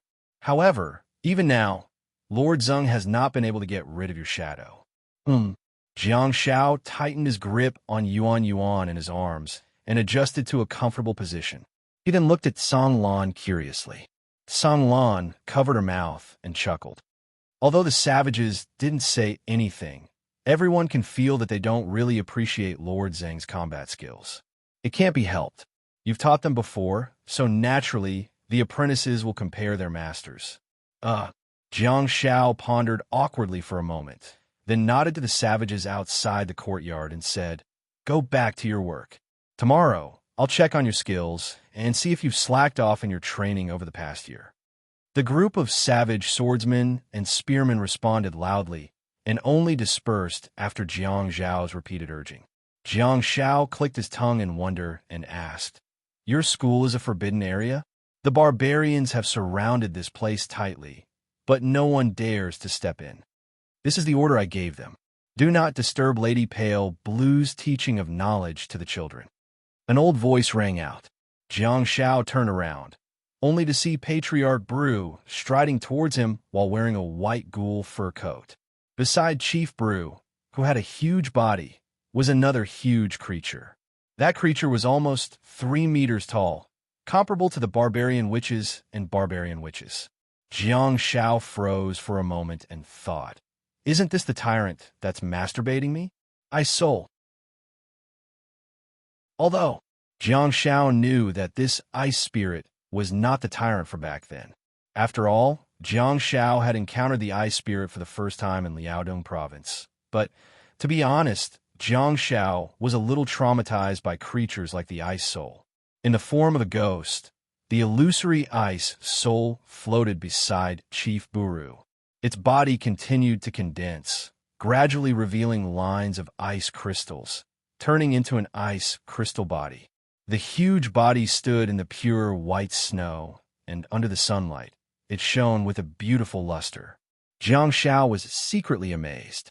Wow, this big ice sculpture, very nice, very shiny, and very big. After you die, you can come stand guard at the entrance of my stone villa.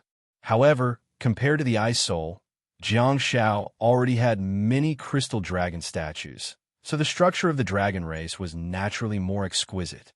It could be seen that the Ice Soul respected Pale Blue very much.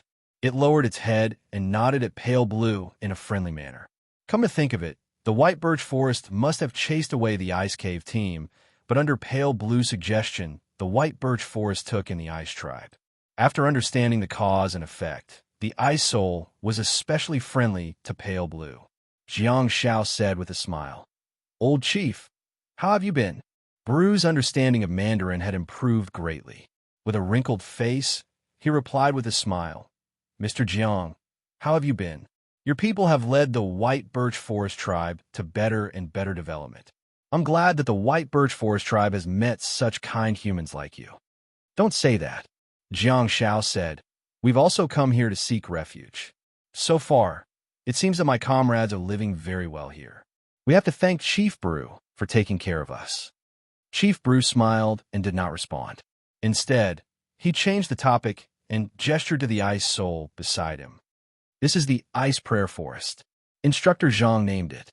Jiang Shao was speechless.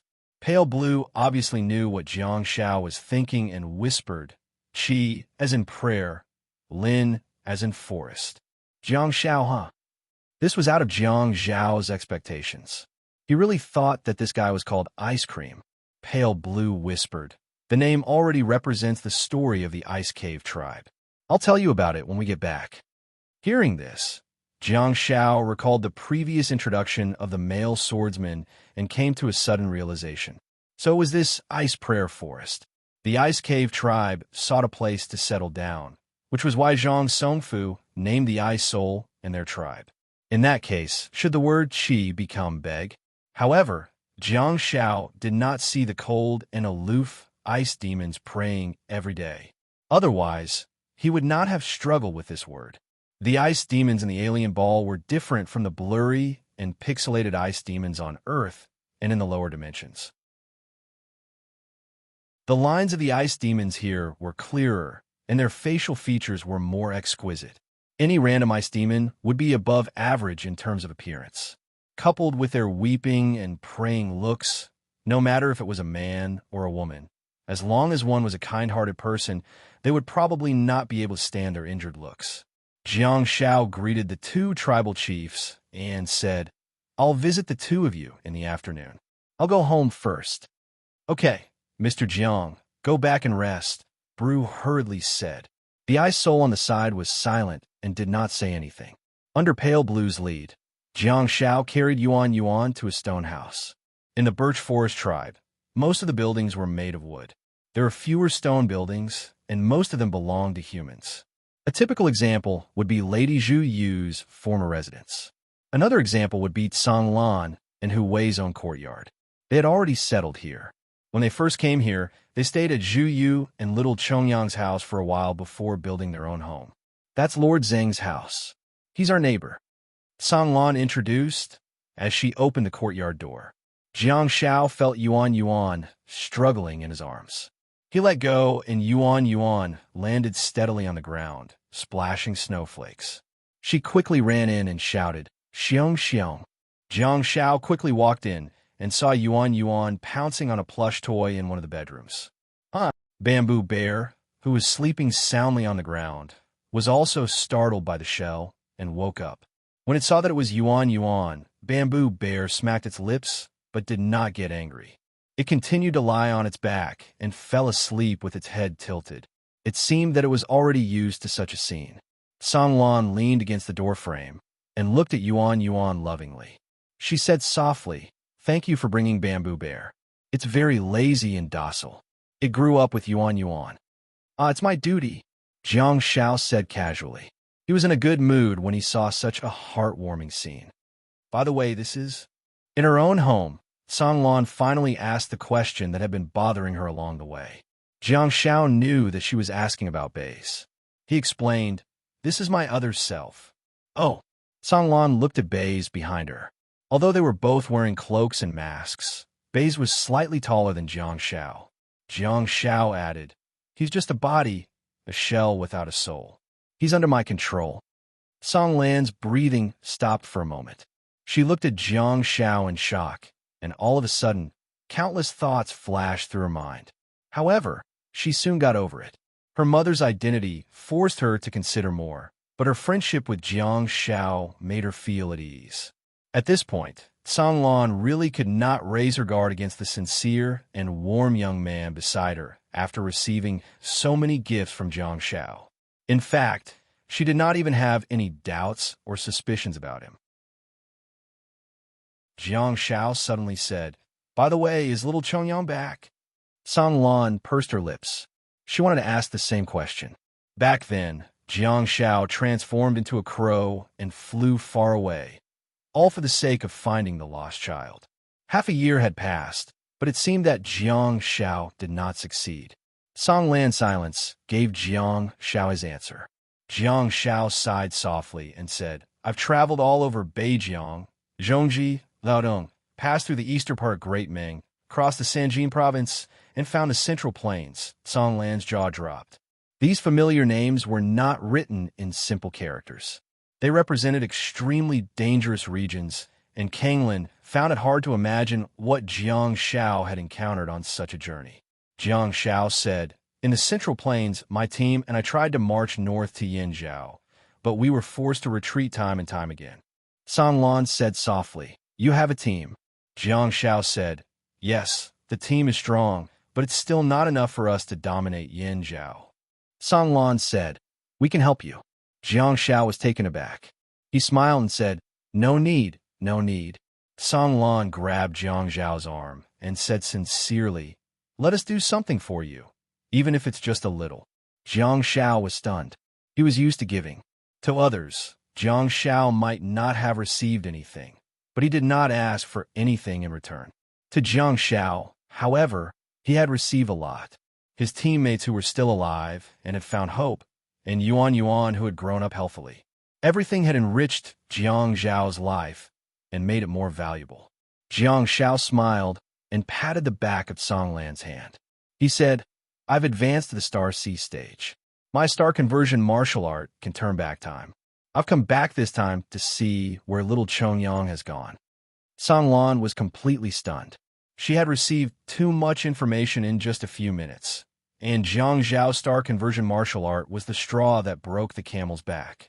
Baze, who was behind him, did not hang up and remain silent. Songlan, who was in front of him, seemed to have gone offline. Jiang Xiao stretched out his hand and waved it in front of Songlan. He said, "If there's a need, I'll ask for your help. Don't worry. By the way, when are Old Hu and Lord Zeng coming back?" Songlan took a while to process the information before she stuttered. "They've been out for 2 days. They'll probably be back soon. Most hunting operations don't last more than 3 days." "Are there not enough ape ghouls in the valley to eat?" Jiang Xiao asked curiously. "Do we have to go out to hunt?" "Yes. When the White Birch Forest and the Ice Prayer Forest fought previously, the ape ghouls were affected." Songlan sighed softly. "Yes, I see. I'll wait for them to come back. I'll go see little Chongyang now." Jiang Xiao nodded and said. Jiang Xiao then turned around and walked out. "Uncle Quan Quan, where are you going?" Yuan Yuan, who was lying on a soft bamboo bear, immediately got up and ran over. "I'm not leaving for the time being." Jiang Xiao hurriedly squatted down and comforted Yuan Yuan softly. "I'm going out for a walk. I'll be back for lunch at noon." As he spoke, Jiang Shao looked up at Song Lan with a peculiar expression and asked, "There's lunch, right?" "Ah, yes." Song Lan nodded repeatedly. "Eggplant, potatoes, chili, whatever you want. Shall I make you a stir-fry dish? Do you like it? And a pot of cabbage stewed with ape ghoul meat?" Jiang Shao was speechless. Awesome. Putting aside instructor Zhang Songfu's skills, Hu Wei's farming skills sounded really good. Be it Earth or the foreign planet, this black land can really feed people. "All right," Bei suddenly said, "I brought a lot of food, spices, and new seeds for you. I'm afraid that Hu Wei won't be able to plant well, so everything is in my space. Let's move it."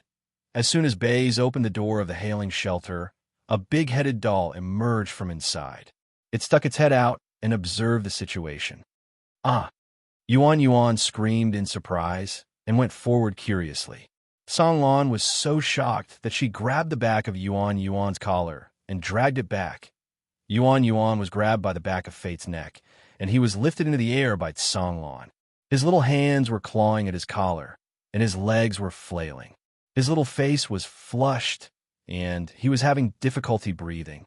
It was confirmed. She was its biological mother. Yuan Yuan was really fearless growing up in such an environment. The child was immature, but the adults were. Song Lan had never seen this big-headed doll before and did not know what it was. Of course, she did not dare to let her son get close to the mysterious species. Jiang Shao also saw the scene and could not help but shake his head and smile. The black fog doll was surrounded by fog, and its eyes were still a strange ruby color. Does this Yuan Yuan really not know fear? If this little guy continues to grow like this, he'll probably become a little demon king. Sorry for the late update. I'm really sorry. It's still 4,000 words. I've changed it again and again. I'm finally satisfied. Sorry for being late. Love you guys, hi. I won't do it again.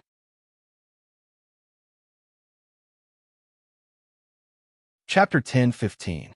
At night, in the house of Hu Wei and his wife in the White Birch Forest tribe. "Brother, you're awake?" As soon as Jiang Shao opened his eyes, he heard a voice of surprise. He opened his sleepy eyes and turned around, only to get a great shock. He subconsciously raised his hand in an attempt to heal someone. Fortunately, there was no blessing in Jiang Zhao's star map at this moment. Only 6 star slots in Jiang Sun's star map had been lit up. His star techniques were Space-Time Rift, Calamity Ruin, Enmity, Countercurrent Light, Sound of Silence, and a star pet, Sea Devouring Soul. From a purely supportive point of view, Jiang Shao planned to activate Bell and Seal Imprint in the Alien Ball, leaving 1 star slot for a defensive star technique that he did not need to activate. Yuan Yuan was lying on the edge of the bed, staring at Jiang Shao curiously with her big, adorable eyes. Beside Yuan Yuan, there was a big-headed baby who was also looking at Jiang Shao curiously. The scene was rather comical. Jiang Shao rubbed his head with one hand and looked in the direction of the voice, only to see Hu Wei and Zhang Songfu. Seeing that Jiang Shao had woken up, Hu Wei picked up Yuan Yuan and sat down on the edge of the bed. He laughed and said, "You're finally back." "Yeah." Jiang Shao smiled and said, "I've been explaining to you guys for a long time. That person is me too." In the afternoon, Hu Wei and Zhang Songfu returned to the White Birch Forest with a fruitful journey. Upon hearing the news of Jiang Zhao's return, the two of them hurried back, but they caught up with Jiang Shao, who had just turned into a star warrior. After going back in time and looking for traces of little Chongyang, then, naturally, Jiang Shao knocked himself out. Jiang Shou, who was controlling Bei's, had already cut off the connection between the two of them, so he was not too affected. At that time, Bei's was the one who carried Jiang Shao home, while Hu Wei and Zhang Songfu, who rushed back, met Jiang Shao and told him about the recent situation. Of course, Jiang Shao met the two of them in the form of Bei's. Although the two of them had gradually accepted the fact that this foreigner was Jiang Shao, but seeing that Jiang Shao had woken up at this moment, the two of them were finally relieved and felt like they had truly reunited. Zhang Songfu asked with concern, "Have you found Chongyang?" "Okay." Jiang Shao nodded. Due to the fact that he was afraid of being implicated, he completely shut down his synesthesia. Hence, the information between the decoy could not be exchanged. He said, I found her. She went south. Nan? Zhang Songfu asked curiously. You said that when she was looking for you, she was looking for the snowfield. Shouldn't she be heading north? Jiang Shao pondered for a moment, then nodded and said, This little Miss Muddle. After all, she's looking for the snowy plains. When she left, it was winter in the north. Snow was falling from the sky, and everywhere was a snowfield. Zhang Songfu's face tensed up, and he said, It's fine if we go south in the 3 northern provinces, but if we go to Yinzhou, the capital, or Tianjin. Hearing this, Jiang Shao fell silent. He had already turned the 3 northern provinces upside down, but there was no sign of her, so let's eat first. Hu Wei held Yuan Yuan in his arms and changed the topic. Okay. Jiang Shao nodded and said, Baze will go eat with you guys. I'll go take a look. Zhang Songfu looked at Jiang Shao, who had gotten up and hurriedly reached out to press his shoulder. He said, I don't know how you operate this unique star transformation martial skill, but there's no doubt that it consumes a lot of energy. Your star map is too special, and the effects are too special. You have to stabilize yourself first before you can help others. It's okay, Baze is holding on. At this point, Jiang Shao suddenly looked up at Zhang Songfu and said, Master Zheng, come with me. Carry me back later. As he spoke, Baze appeared at the door and said, I'll stay here. Old Hu, let's finish our meal. Hu Wei looked at the crooked face with a strange expression. Listening to the fluent Mandarin, Hu Wei felt that it was very awkward. Let's go. Jiang Shao then dragged Zhang Songfu out of the room. Zhang Songfu picked up the white ghoul helmet and put it on his head. He was wearing a white ghoul fur coat, and he seemed to be walking in the wind. His appearance made Jiang Shao feel like he was looking at a Jin Shao. Where did Uncle Quan Quan go? It's so dark outside. Yuan Yuan looked at the backs of Jiang Shao and Zhang Songfu reluctantly. Hu Wei hugged his son and sighed softly. Zhang Songfu and Jiang Shao walked all the way to the south, and only stopped after walking for nearly 10 kilometers and entering a snowfield and dense forest. Zhang Songfu did not dare to disturb Jiang Zhao's star transformation martial skill. Zhang Songfu was full of respect for the magical effects of the star map. Zhang Songfu saw Jiang Zhao's star transformation martial skill for the first time and saw the mysterious and terrifying 9-star eyes. In Jiang Zhao's world, there was a child crying and running in front of him. She was wearing a mask that was made of stone.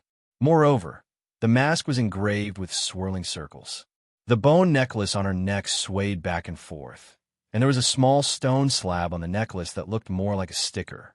It was a portrait of Jiang Zhao's face on the stone slab. The more Jiang Shao looked at it, the more upset he felt. He quickly chased after her. Zhang Songfu was stunned for a moment before he hurriedly followed. The snowfield at night was still very dangerous. The snow crunched under his feet. One ran while the other chased. It was silent under the moonlight. 10 minutes later, Jiang Shao staggered and the 9-star array in his eyes disappeared without a trace. His eyes became empty and he fell into the snow. Zhang Songfu's expression changed and he hurriedly went forward. Jiang Shao. Zhang Songfu pushed Jiang Shao, only to find that he had already fainted. He could not help but sigh deeply. He knew very well how it felt to be overdrawn by star transformation martial skill.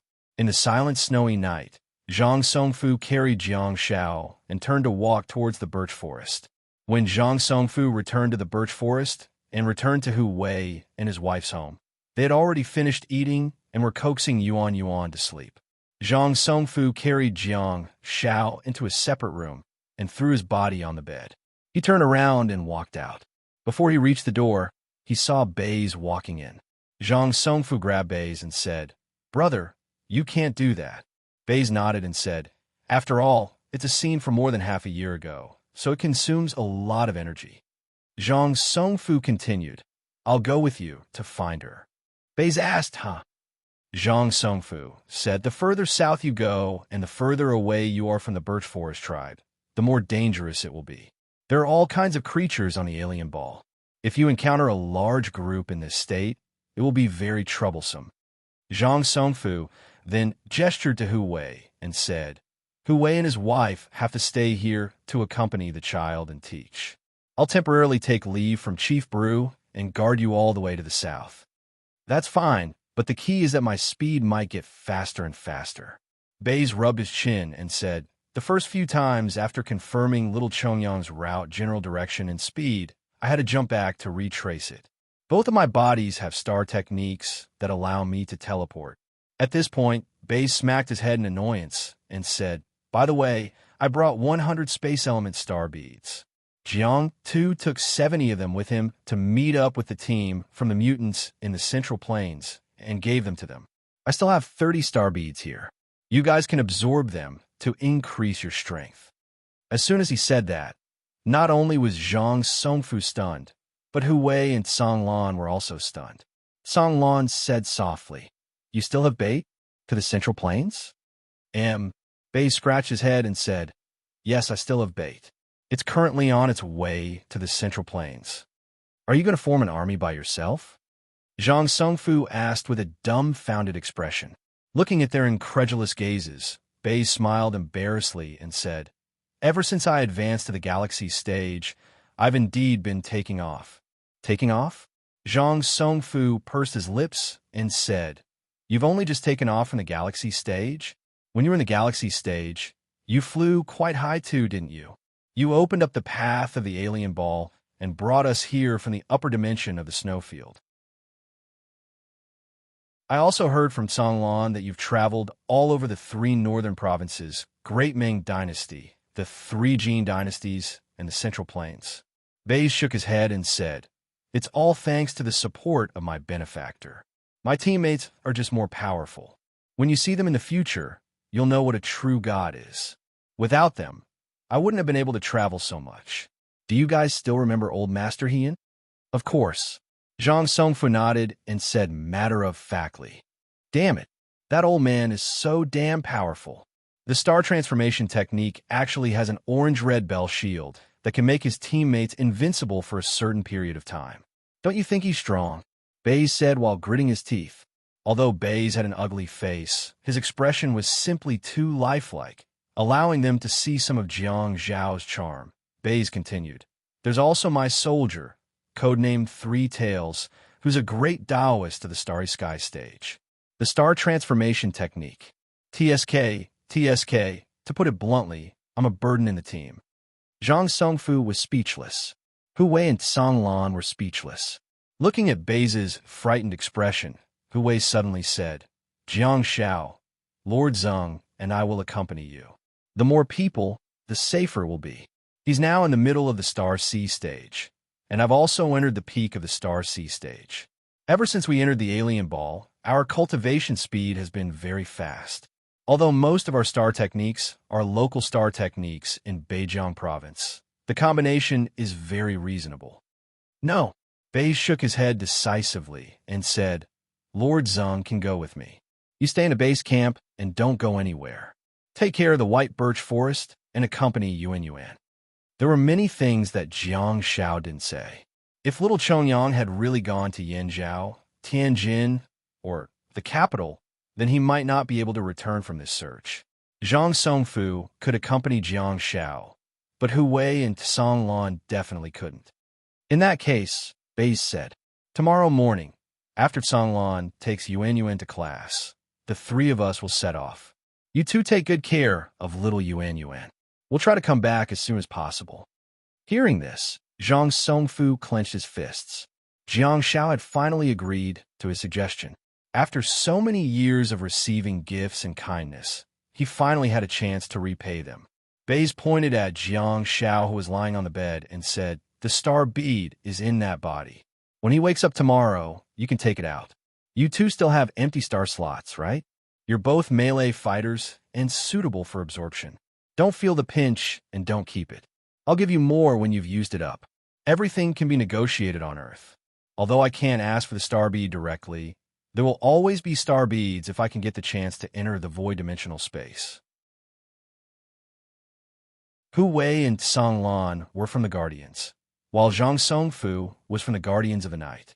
They were all soldiers. After hearing Jiang Zhao's words, they vaguely felt that Jiang Zhao had a very high status on Earth. What kind of soldier can get the chance to enter the void dimensional space? The kind that can be obtained just like that? In addition, they also heard from Jiang Zhao's words that the great Dharma god of the Starry Sky stage was actually Jiang Zhao's soldier. This kid was young, but his rank and position were not low. His star power level was not high, but his combat power was not low.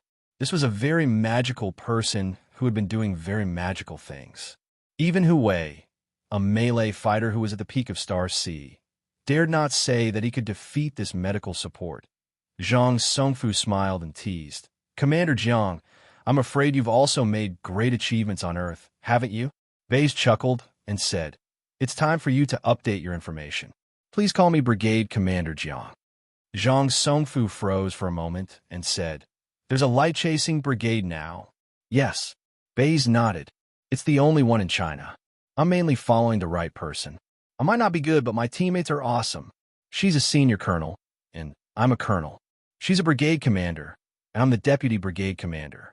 I might not be good at other things, but I'm definitely good at cozying up to people. Zhang Songfu was amused and said with a smile, Aren't you being humble? Although I don't know the specific situation, I'm very sure that you guys are helping each other. Hearing this, Baze nodded repeatedly. Yes, that makes sense. We're cozying up to each other. Yes, cozying up to each other. Hu Wei and Song Lan were speechless. Apex.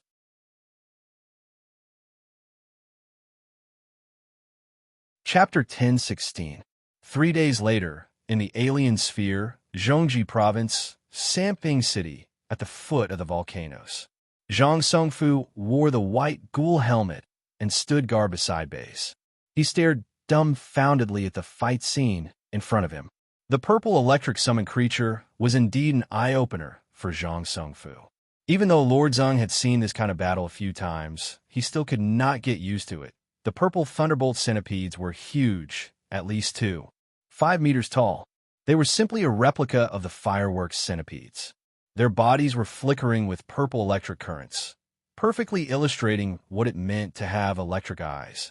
There were a total of 7 purple thunderbolt centipedes with electric eyes like this. They crazily shot out purple electric currents in all directions. The explosive output made it impossible for ordinary people to react, and there was no way for them to dodge. Behind this explosive output, the purple thunderbolt centipedes were consuming their life force. Yes, every time a purple electric shock wave shot out from the purple thunder centipede's hand, the purple thunder centipede body would shrink a little. In the end, the purple thunder centipede would exhaust all of its life force and explode, sending the surrounding red demons flying. This was a rare volcanic dimensional space in Zhongji Province. The group of red demons were, of course, lava ghouls. Compared to the group of ugly red demons that were 60 to 80 centimeters tall on Earth, the lava ghouls here were about 5 meters tall. Although their bodies were also very small, their physical qualities were amazing. Blazing flames burned on their bodies, and fireballs were shot out from their mouths. However, this group of ferocious lava ghouls that swarmed forward scattered after one of the purple thunderbolt centipedes self-destructed. At the foot of the barren mountain, only the boss, the lava ghoul witch, was left. Baze, who was controlled by Jiang Shou, almost laughed out loud. Wasn't this lava ghoul witch too tragic? The platinum-ranked lava ghoul, which was close to 3 meters tall. Among the group of short lava ghouls, it stood out like a crane among chickens. It was the most eye-catching one, but after the lava ghouls dispersed, the lava ghoul which was left without an army, the lava ghoul which held a wooden scepter in its hand. With its disheveled hair, it had the demeanor of a heavy metal rock band. It waved the scepter and was about to cast spell, but bang! Soul silencing. Zhang Songfu was stunned for a moment. He turned around and saw that a space door had opened beside Baze, and Jiang Shao had already walked out. Zhang Songfu said, You're awake. Jiang Shao chuckled and said, Yeah, I've woken up. I can't let a throw bell out. The platinum quality bell already has the effect of calming people down. Once the bell falls on the lava ghouls that are running away, these ugly little demons will immediately turn around and kill us." As he spoke, the three gigantic purple lightning centipedes surrounded the lava ghoul sorcerer. In the domain of silence, no one could use any star techniques. However, the 5-meter-tall purple lightning centipedes surrounded the rock ghoul sorcerer like three burly men. They hugged, stuck close to, and bit the rock ghoul sorcerer. Jiang Shao looked at the lava ghouls that were running away, and then at the burly man who was surrounded by the burly men. He couldn't help but exclaim, "This is what a macho man should be looking at." Zhang Songfu was speechless. Baze raised his head slightly, and a purple electric current slashed down. The thick electric current, with unparalleled lethality, penetrated the body of the lava ghoul sorcerer and blasted a huge pit on the ground. The purple electric current refused to stop and continued to spread in all directions. Platinum quality star technique, purple lightning fall. The lava ghoul sorcerer that was struck by the thick electric current was completely obstructed. Its body was numb, and it couldn't move at all. Come to think of it, any other living creature would probably be affected by such a torrent of electricity, and their physical abilities would be hindered. However, the purple lightning centipedes that were attacking the lava ghoul sorcerer were different. They seemed to have been reborn. The purple electric current had caused their bodies to swell up by a full size. Their bodies that had shrunk due to the emission of the electric current grew back again. It was just like charging. Although the purple lightning fall and the purple lightning centipedes did not come from the same creature, they were produced in the same dimensional space. Hence, they could indeed be regarded as matching star techniques. A few minutes later, the lava ghoul sorcerer that had been electrocuted and charred finally fell to the ground. However, it was still pressed against the ground by the three burly men. The lava ghoul sorcerer's large body trembled and its eyes were lifeless. It then lay on the ground. Finally, it closed its eyes and left the dangerous world. "I really want to escape, but I can't," Jiang Shao said while humming a tune. For some reason, Zhang Songfu suddenly shivered. Jiang Shao turned to look at Zhang Songfu and chuckled. "What's the matter, brother? Were you electrocuted too?" Zhang Songfu was speechless. At the back, Baze, who was wearing a cloak, waved his hand, and several purple lightning centipedes quickly spread out to stand guard. Jiang Shao pulled out his dagger and put away the lava ghoul sorcerer star bead. He said, "I've absorbed so much and embedded the imprint. It's time to absorb Bell." At the side, Zhang Songfu complained, "I'm so silly. I shouldn't have rushed during the first battle." Hearing this, Jiang Shao was amused. Indeed, in a previous battle, when they encountered a group of lava ghouls, Zhang Songfu did not hesitate to activate the body of star power and stomped on the lava ghouls one after another. However, Baze's purple lightning star technique had a huge impact on the battlefield. The electric current that surged out almost paralyzed Zhang Songfu on the spot. As the star bead in Jiang Zhao's hand shattered and dissipated, the star power fused into his body. After a while, Jiang Shao turned to look at Zhang Songfu with joy and exclaimed, "It's done. Good, good, good." Zhang Songfu was also bewildered. There was a healer in the team that could increase their chances of survival. They might be able to do whatever they wanted in the three northern provinces, but if they were to continue southward and enter Yanzhou, medical star techniques would be indispensable. Jiang Shao waved his hand, and an imprint was cast on the 7 purple lightning centipedes, like a group star technique. Jiang Shao extended his hand again, and a ray of medical light darted out and landed on a purple lightning centipede. Then, the leaping medical light wave actually split into 3, jumping crazily on the purple lightning house, shuttling back and forth, weaving a beautiful healing net.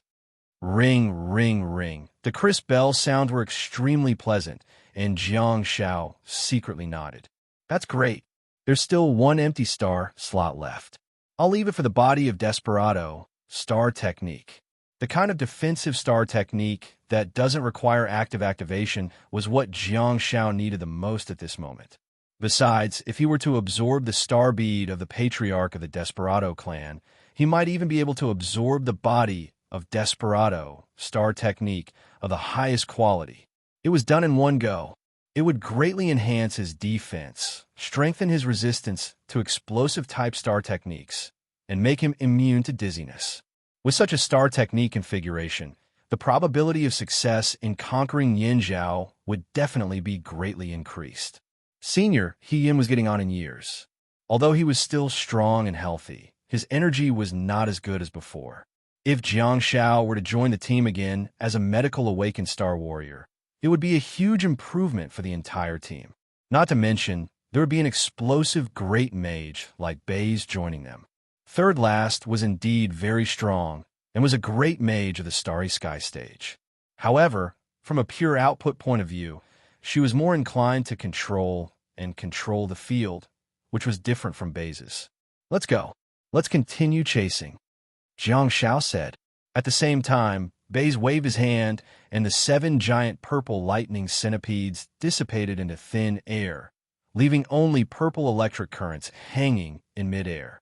The scene was rather beautiful. However, the electric currents soon disappeared without a trace. Jiang Shao recalled the sea-devouring soul on Baize's body and floated up. Zhang Songfu immediately transformed into a crow and chased after Jiang Shao and Baize, quickly flying up. Jiang Shao said, "With the platinum steadiness bell, we'll be able to search even faster. Bear with it. Don't turn around and escape." Mute?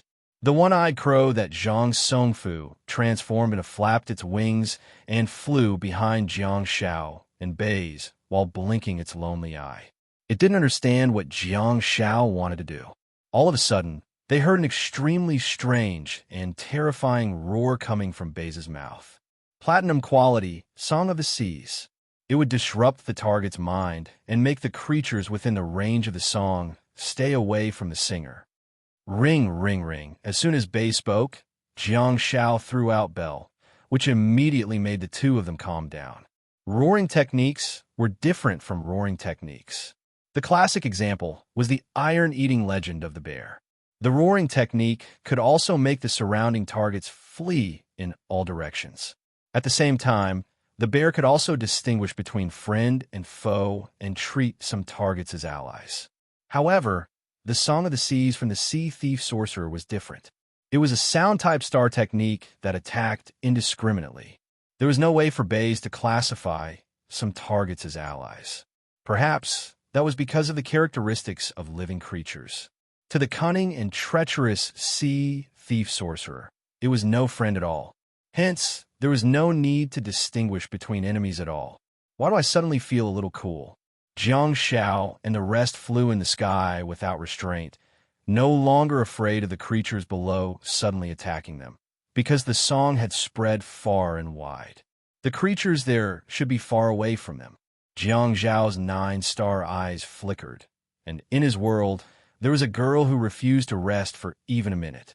She was constantly flapping her short legs and running quickly. Her little head was like a rattle drum. While running, she looked around and seemed to be searching for something. The 9-star eyes in Jiang Zhao's eyes disappeared. After flying for a while, he once again used Bell to accompany Baize's song to protect the team. He then opened the 9-star eyes again and estimated the speed and direction of little Chongyang's running. He easily found her below again. The trajectory of her movements was especially easy to judge. She was unwilling to fight with any creatures. She was in the Starfall stage, and her physique was extremely strong. Hence, she would run as far as she could and would rarely be held back by the creatures there. She was stubborn and hot-headed. When she had the strength, she would run. When she did not, she would rest for a few minutes before hurriedly running again. She had decided on a direction, which was to head all the way to the south. Jiang Shao was not sure what was going on in her little head. He really did not know why she was stubbornly heading all the way to the south. Jiang Shao could not help but let out a heavy sigh again. Sometimes, right and wrong were no longer important. Every time Jiang Shao looked at her figure, he would see her silly but abnormally persistent expression, which made his heart ache even more. "Promise me, little Chongyang," Don't let anything happen to you. Jiang Shao murmured softly in the sky. No matter where you go, be it Yinzhou, the capital, or Tianjin, I will definitely find you. Behind him, a pitch-black crow flapped its wings and landed on Jiang Zhao's shoulder. It scratched Jiang Zhao's shoulder with its tiny claws, seemingly comforting him. Peek.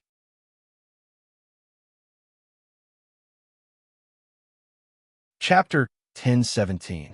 Inside the Variant Sphere, Central Plains, Ancient Yi Tower City Wall. The sky was hazy and snowflakes were drifting down. Ancient Yi Tower was also wrapped in silver.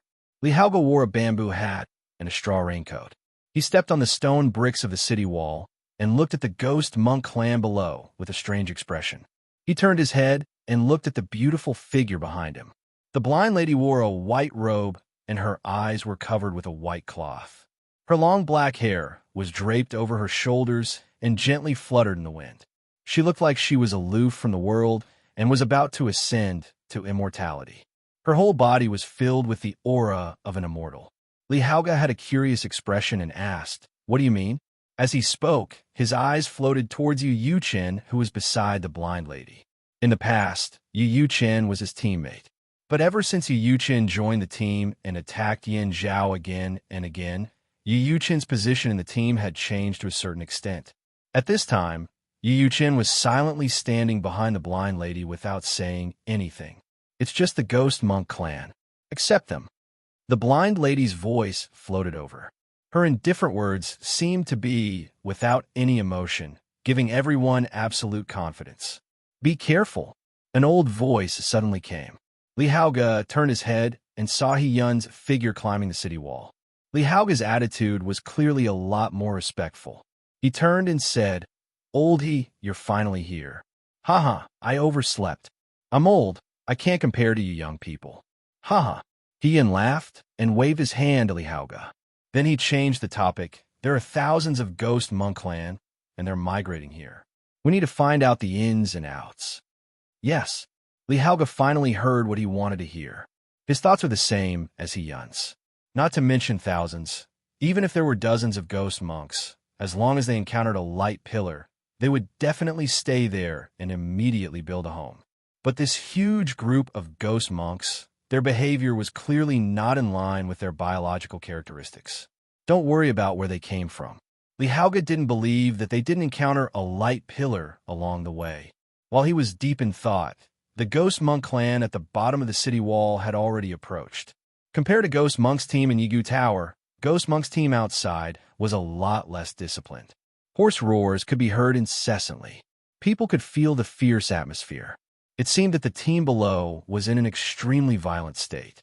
Needless to say, it would definitely ignite with a single spark. It might even explode with a little fire. Li Haoge was the night watchman of Yigu Pagoda, so he had more power here. His status was similar to that of the city lord.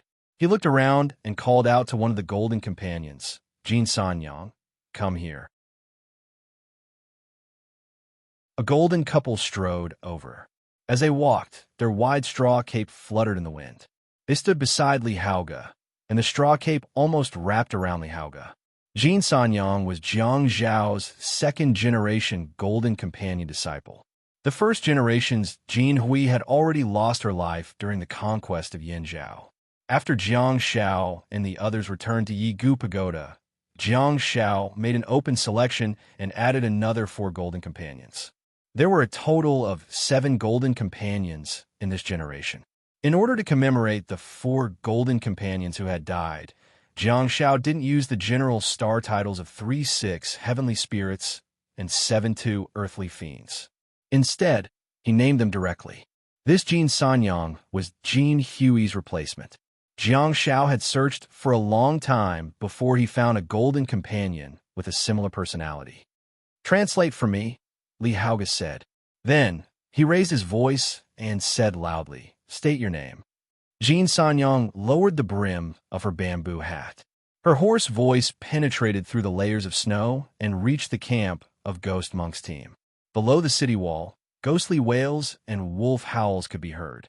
It seemed that this team had many leaders. Seeing this undisciplined scene, Li Haoge felt very uncomfortable. He wanted to go down and give these monks a military training. Jin Sanyang's hoarse voice sounded again. They call themselves the Ghost Monk.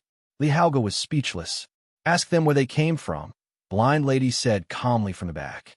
Jin Sanyang asked again. This time, although the voices below were still ghostly wails and wolf howls, they were surprisingly uniform.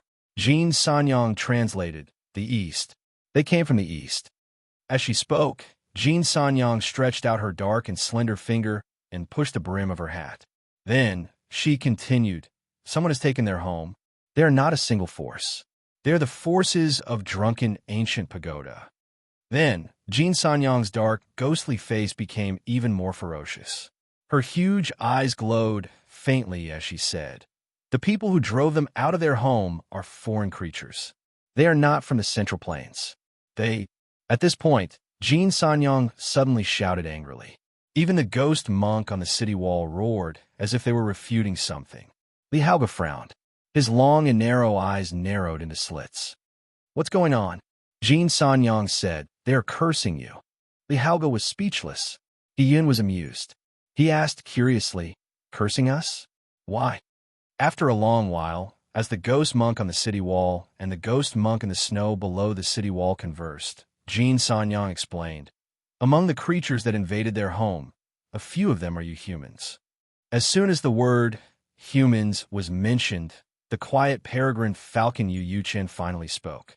He tightly gripped the shaped scimitar and asked, the east.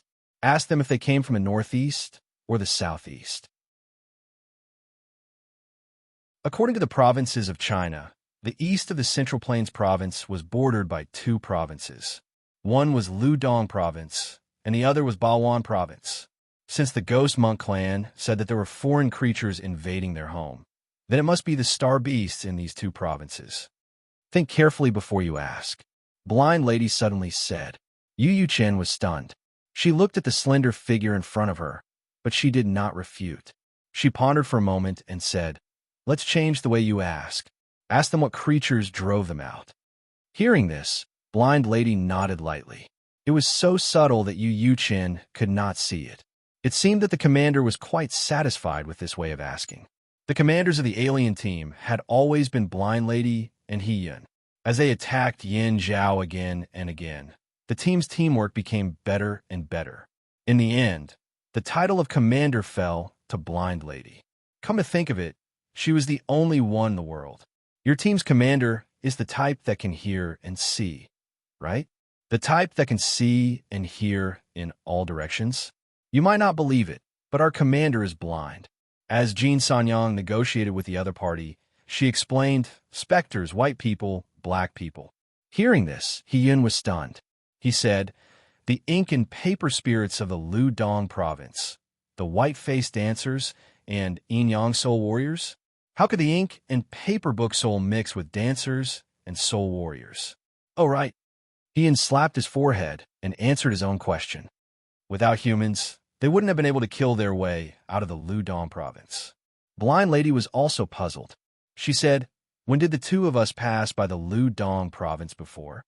He Yun frowned and thought about it. Ever since he found Jiang Shao in the upper dimension, his concept of time had returned. The first time he asked Jiang Shao to meet him was in the Liaodong province.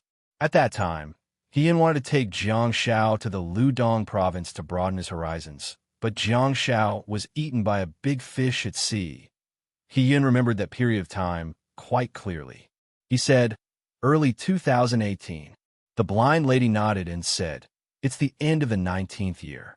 In other words, in less than 2 years, humans have entered the other world and integrated the Star Beast forces. They're also fighting to the west and expanding their sphere of influence. He Yun shook his head. He did not quite agree with Blind Lady's idea. He said, I'm afraid it will be a little difficult to integrate all the Star Beasts in the Ludong province. I think this force is just a bit larger and wants to come to the Central Plains to gain experience. It is even possible that they are here to capture Ghost Monk. After all, most of Ghost Monk's martial arts are passed down from heaven. Perhaps they need a combat instructor? The few people on the city wall were analyzing the problem. The ghost monks on the city wall were disciplined and silent. However, the ghost monk clan under the city wall could not wait any longer. Their already irritable hearts were on the verge of exploding as time passed. The ghost monks' hatred had completely shifted to the humans on the city wall. The ghost monk clan was also interesting. You can't beat the people on the Ludong province, but you can beat the people here? Although this was what they said, the ghost monk clan would not be convinced without a real battle. Their compatriots in Yegu Tower refused to accept them, and there were humans stirring up trouble on the city wall. Under such an atmosphere, the ghost monk clan under the city wall finally rioted. Li Haoga's face turned solemn. He said, "Prepare for war. Defend against the enemy." In an instant, the ghost monk archer group hiding on the city wall stood out and quickly drew their bows. The blind lady stepped forward and a pitch-black flower star diagram bloomed in front of her chest. Her slender, jade-like hand pressed on the city wall, leaving a palm print in the thin layer of snow. She said, "Intimidate the enemy with the smallest price. Yegu Tower will take this team." What was domineering? Understatement was the most lethal. At the next moment, a pitch-black flower bloomed under the city wall. The huge black flower petals covered the sky and actually grew to a height of more than 10 meters. It was as tall as the newly built city wall of Yegu Tower. Countless thick and flexible flower vines swept out. Yu Yuqin and Li Haoga hurried forward and stood beside Three Tails. They saw that the monks below were simply ancient martial arts masters. They rushed forward crazily. Even those who took the lead had run to the bottom of the city wall. Cloud ladder? Could they all fly?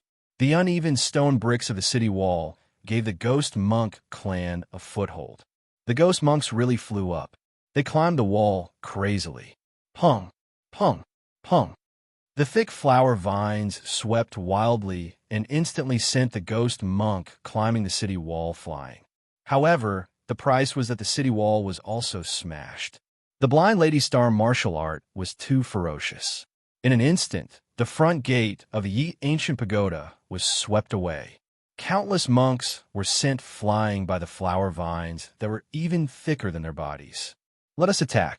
A silver companion spoke abruptly. City Lord Li Haoga turned around and saw the first batch of silver companion disciples, Yin Yun, Yin Su, and the others. Li Haoga was about to say something, but he heard the faint neighing of a horse in the distant sky. "Nay, horse." Li Haoga didn't know how long it had been since he heard the neighing of a war horse. Not only were the people of Yegu Tower stunned, but the ghost monk clan below the city wall was also a little dumbfounded.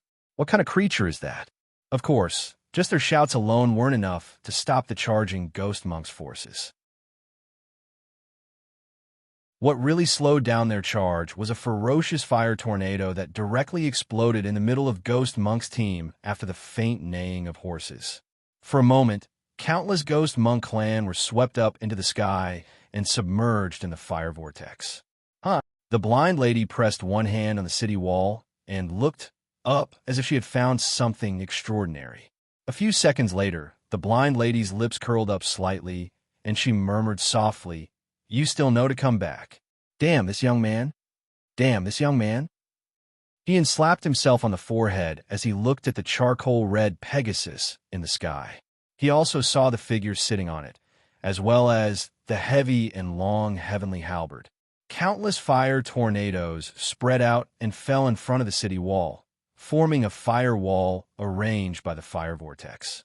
Nay, the sound of a horse's neighing soared into the sky. With the appearance of the fire tornadoes, it seemed to be able to swallow the mountains and rivers. The long charcoal wings fluttered with sparks as the Black Ridge fire feather swept through the sky, past the thousands of soldiers under the city wall, and stopped in front of the huge ink flower. As the fire vortex dissipated, the burned ghost monk clan that was swept up into the sky fell down one after another. Jiang Shao, Jiang Tu, clenched the sky halberd in his hand and looked at the ghost monk clan below. In fact, Jiang Shao was also a little confused at this moment. As soon as he went online, he saw Tsun Takashi fighting. He saw the blind lady educating the ghost monk clan. He was a child, so he had to be educated. However, mothers were kind and didn't hit too hard, so it was necessary to use a mixed double. Top.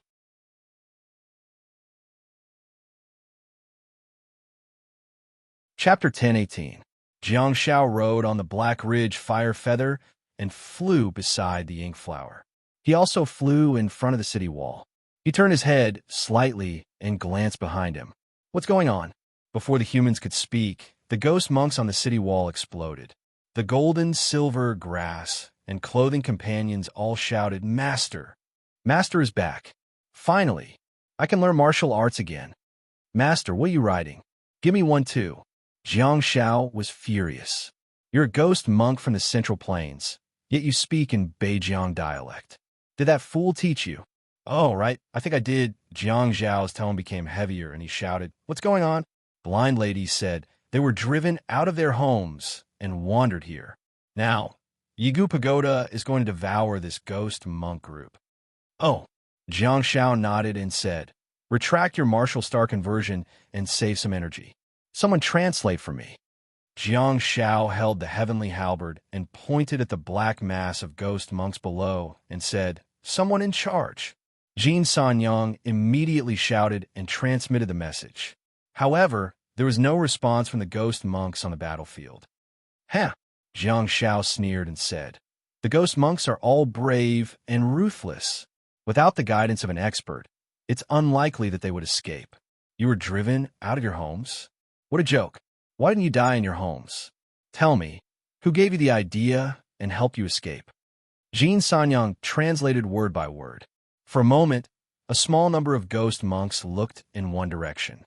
Even though there was still no response from below the city walls, this action had already exposed everything. The people on the city wall looked at each other, and Blind Lady raised her eyebrows slightly. Jiang Shao really found out the enemy's leader with just a few words? This was the value of information and the value of a general. Jiang Zhao's eyes narrowed, and he pointed the heavenly halberd at a ghost monk and said, "You! How can you be a leader if you're so cowardly? Stand up." Following Jin Sanyang's angry yell, the ghost monk finally showed himself. Sinister laughter could be heard. Among the ghost monks, the ghost monk who was pointed at slowly stood up. Instantly, everyone was stunned. The ghost monk tribe was huge to begin with. Most of them were close to 3 meters tall, and the shortest among them was at least 2.5 meters tall. As for this ghost monk, when it really stood up, it definitely stood out like a crane in a flock of chickens. It was at least 2 heads taller than the surrounding ghost monks. In order to hide himself, this grandson actually squatted in the ghost monk army? "How long have you been squatting? Aren't your calves sore?" Judging from the color of her eyes, she should be a silver companion. In the ghost monk clan, the most tolerant, disciplined, and calm species were the silver companions. "Did you escape with them?" Jiang Shao asked. Jin Sanyang quickly translated and got a response. She translated, "I brought nearly 200 of them with me. The rest were subdued along the way." Jiang Shao frowned slightly and thought, "Did you subdue him on the way?" This meant that this team had passed by many ancient pagodas, but why didn't they choose to stay in one of them? As for the silver companion, it should also be of the diamond rank. Otherwise, the ghost monk clan, who was fond of fighting, would not have been so obedient.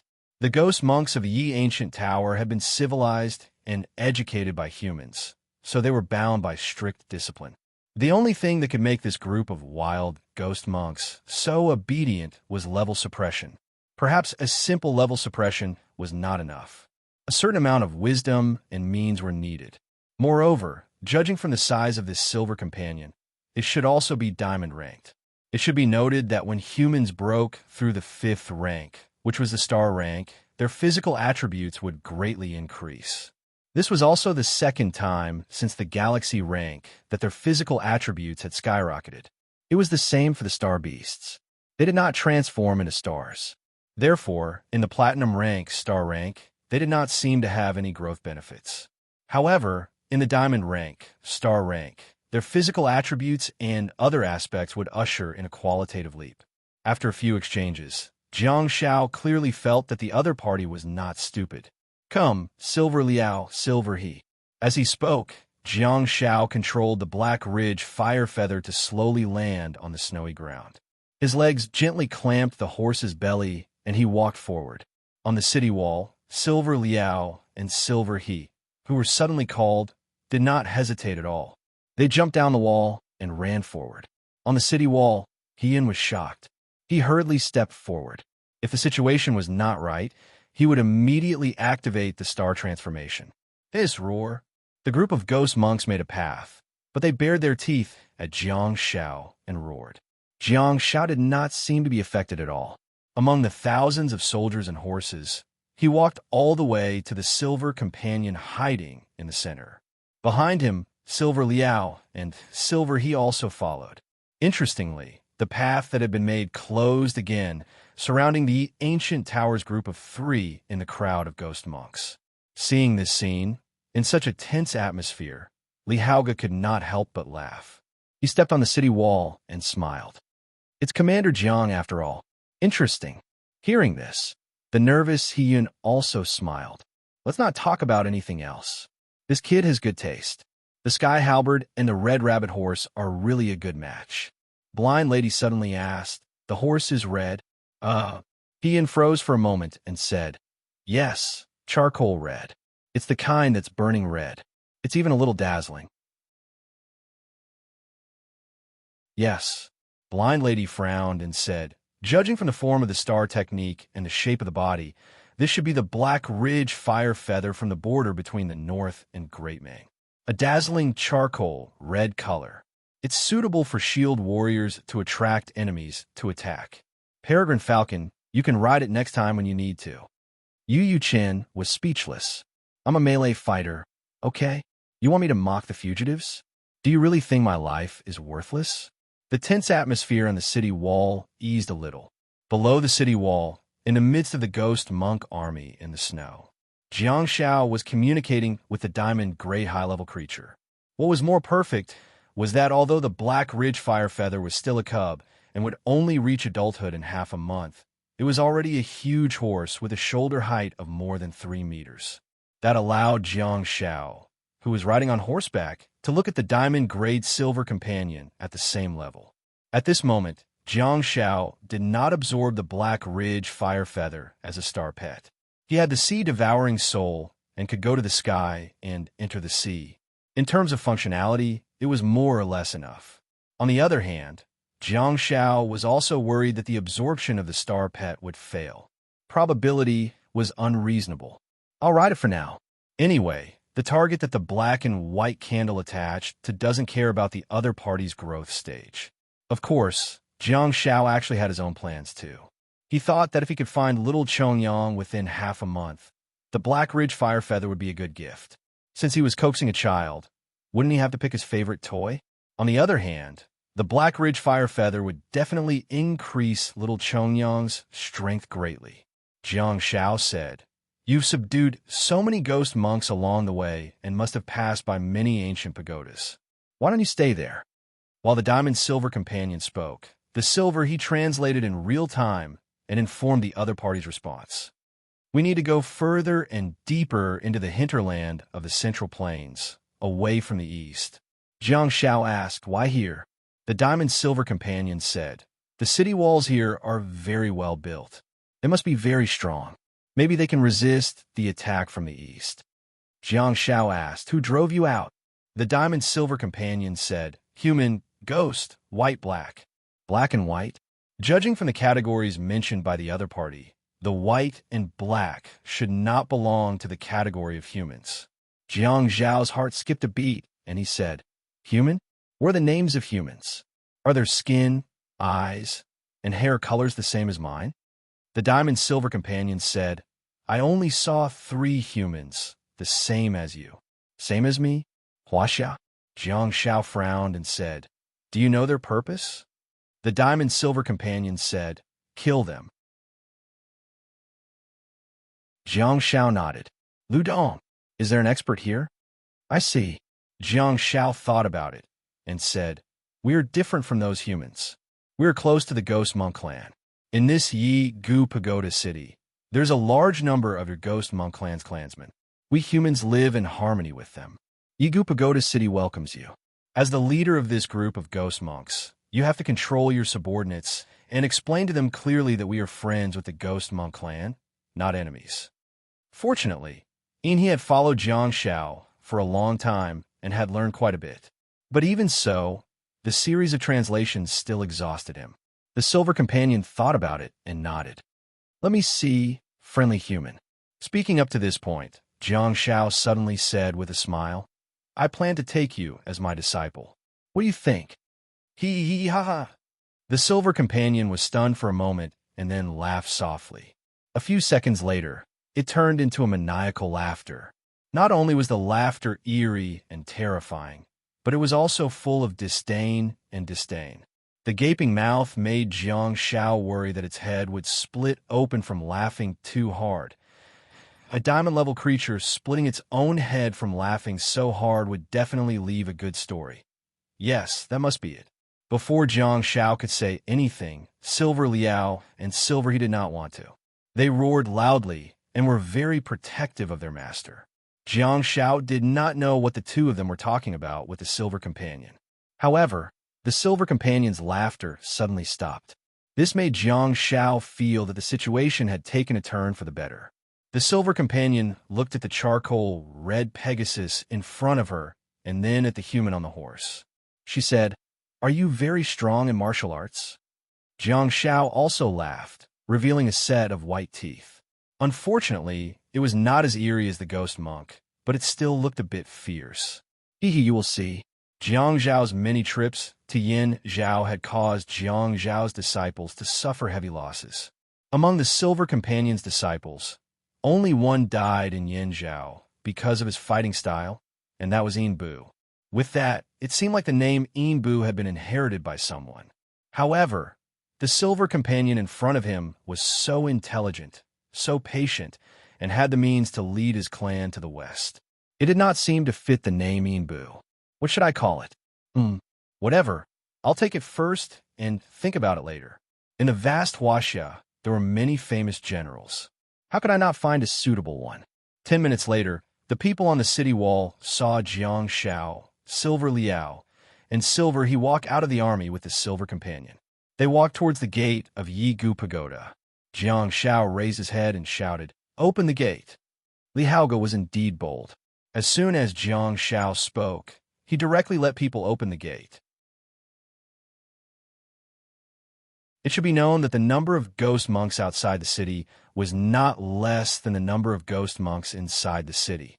City Lord Li Haoge dared to do this because he was very confident. There were many famous people on Weibo who had drawn many pictures of people. If you're interested, you can go take a look. Weibo name, You Loves Writing.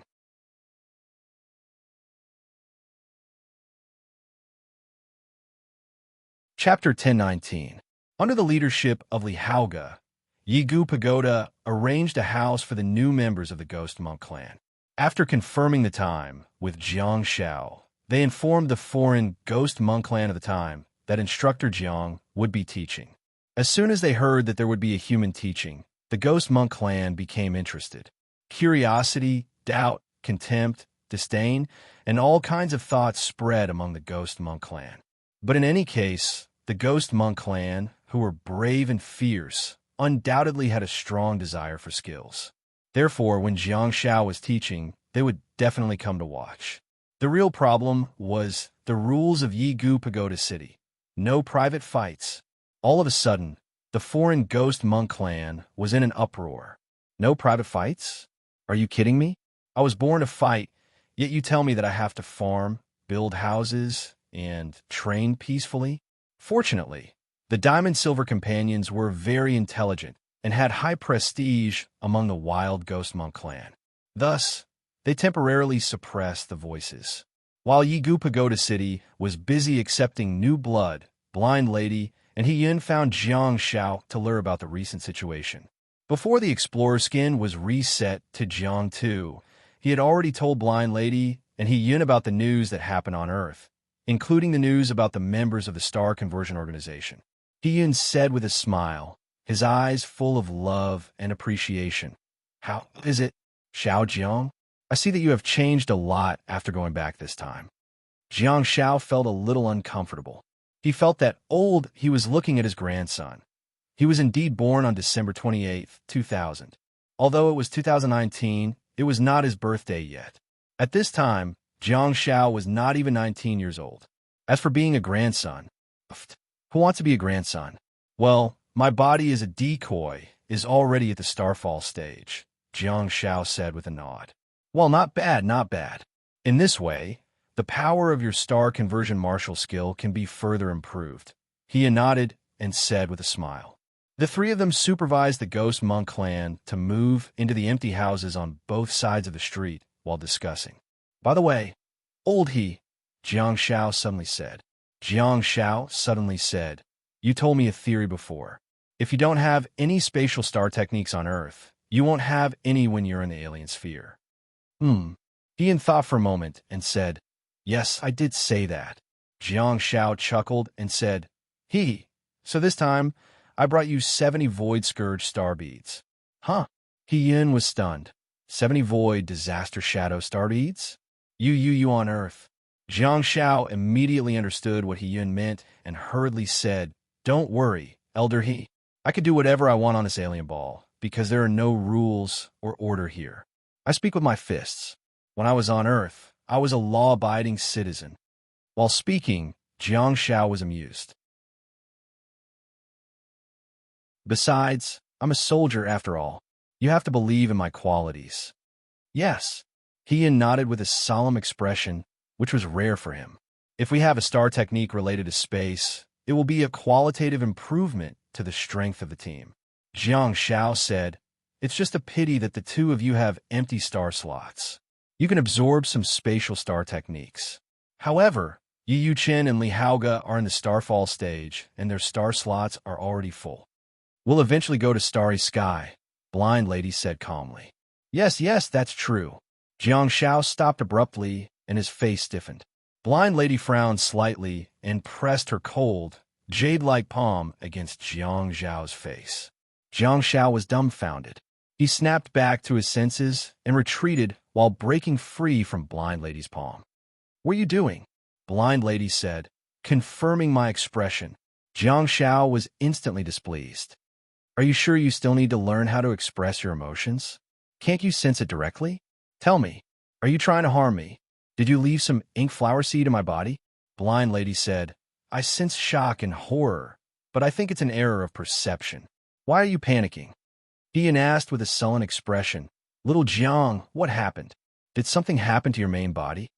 Jiang Shao frowned and said, I found little Chongyang. Something's wrong. Blind Lady's heart skipped a beat, and she asked, where is she? Jiang Shao replied, I'm still looking for her. Wait a moment. The crisis of the ancient pagoda had temporarily come to an end. Far away in Liaodong province, three figures were standing on the beach. Jiang Sun was looking at the boundless sea, while Baze and Zhang Songfu were looking at Jiang Sun's back. The waves here weren't considered turbulent. Time and time again, the waves crashed against the reefs on the shore, accompanied by the cries of strange seabirds. This scene should have calmed one's heart, but it brought Jiang Sun more fear than anything else. Because in his world, at a certain point in the past, the little savage with a bone necklace and bone earrings on her earlobes was standing foolishly on the shore. She looked confused as she looked at the calm sea in front of her. Ever since she saw the sea, she seemed to have lost her soul. She seemed to have finally realized that she had gone in the wrong direction. Why? Why did she see the sea? Or perhaps her expression was saying, is this the sea? She stood there for a long time. Finally, she loosened her grip, and the heavy sky halberd fell on the cold beach. Her body went limp, and she sat down. She sat on the beach with her legs bent and her arms wrapped around her knees. Her little face was buried deep in her arms, and her body was trembling slightly. Jiang Sun knew that she was not feeling cold. Her body was burning up after running for a long time. At this moment, her trembling body proved that she was sobbing softly. After who knew how much time had passed, Jiang Sun suddenly stretched out his finger and tapped lightly. The scene froze. Jiang Sun turned his head and looked, giving Zhang Songfu a fright. Zhang Songfu saw Jiang Sun's slightly frightened eyes. Lord Zeng hurriedly turned around, thinking that it was some star beast, but he found nothing behind him. In Jiang Sun's world, two illusory figures were carefully sizing up little Chongyang and quietly approaching her. Waves of extreme exhaustion came over him. Jiang Sun knew that the time for his star martial transformation was almost up and his body could not take it anymore. He quickly played the scene and could not care less. In the scene that was played at double speed, he saw a man and a woman standing not far behind little Chongyang and talking about something. Little Chongyang, who was sitting on the beach with her little face buried in her arms, immediately got up and turned around. Her face was full of surprise. However, when she saw that it was two strangers, her happy little face immediately fell. Was this an emotional roller coaster? The woman spoke. What followed was a long conversation. Little Chongyang waved his hands and feet, drawing something. He even picked up the small stone tablet on the necklace in front of him, pointed at the circle portrait, and kept asking questions. The man beside her had a slight change in expression and said something. Jiang Sun could see that the man and woman had a tacit understanding and would always communicate secretly with each other through their eyes.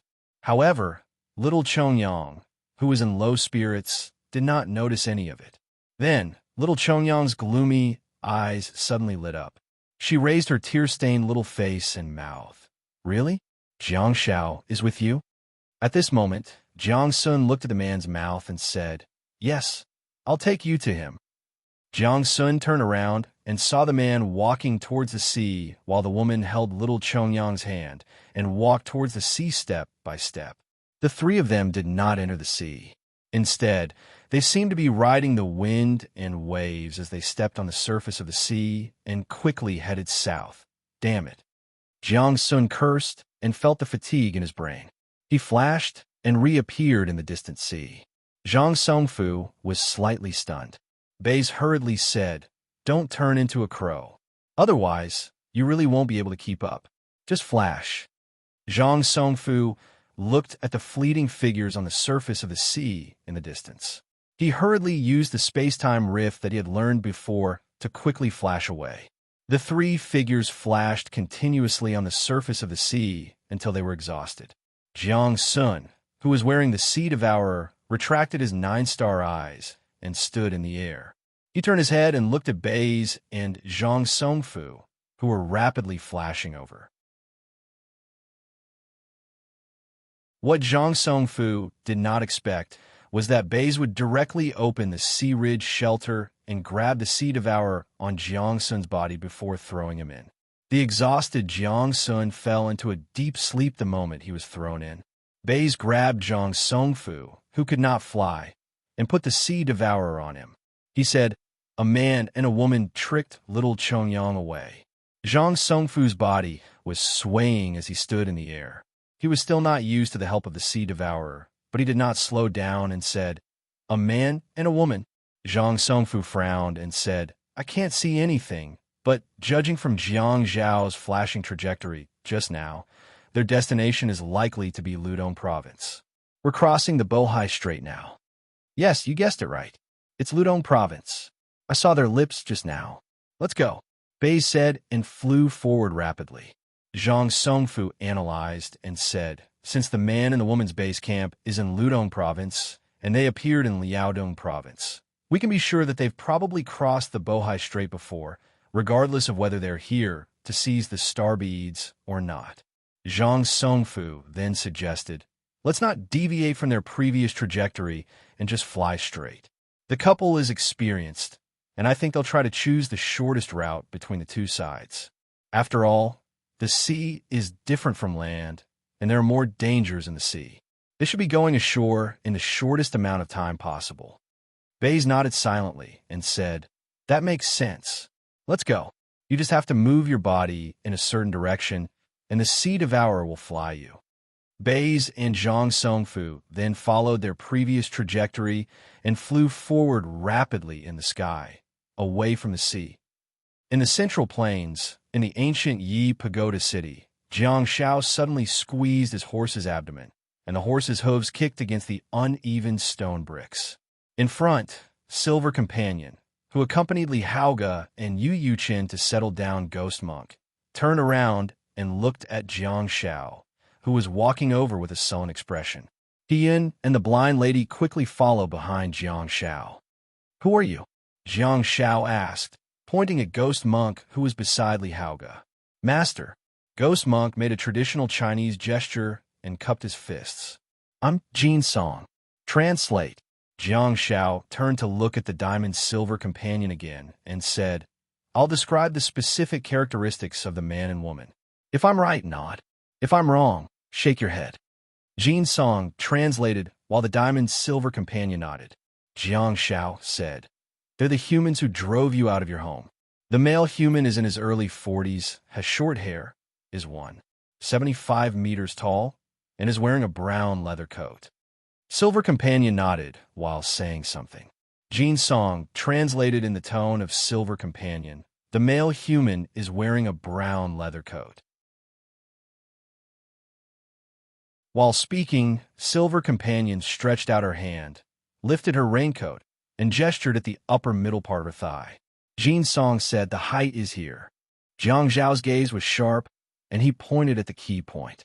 He stretched out his arm and pointed at his wrist, saying, "The female human here, the tattoo, the flower." Along with Jin Song's reaction, the Silver Companion's silver eyes glinted, and she nodded lightly. Tian said, "Shao Jiang, do you know this man and woman?" "No," Jiang Shao said in a deep voice. Tian said, "Then you," Jiang Shao said, "I have several star maps, one of which can turn into a martial star and turn back time. Just now, my other decoy found the person who took little Chongyang away." Hiss, hiss. All of a sudden, a series of gasps could be heard. Apex.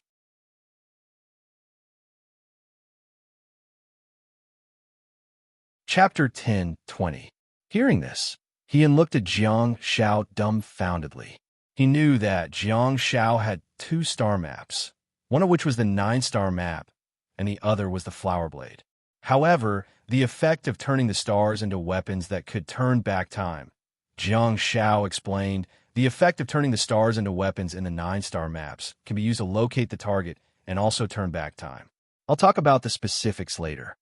As he spoke, Jiang Shao turned around and looked at old He and the blind lady. "Accompany me to Ludo."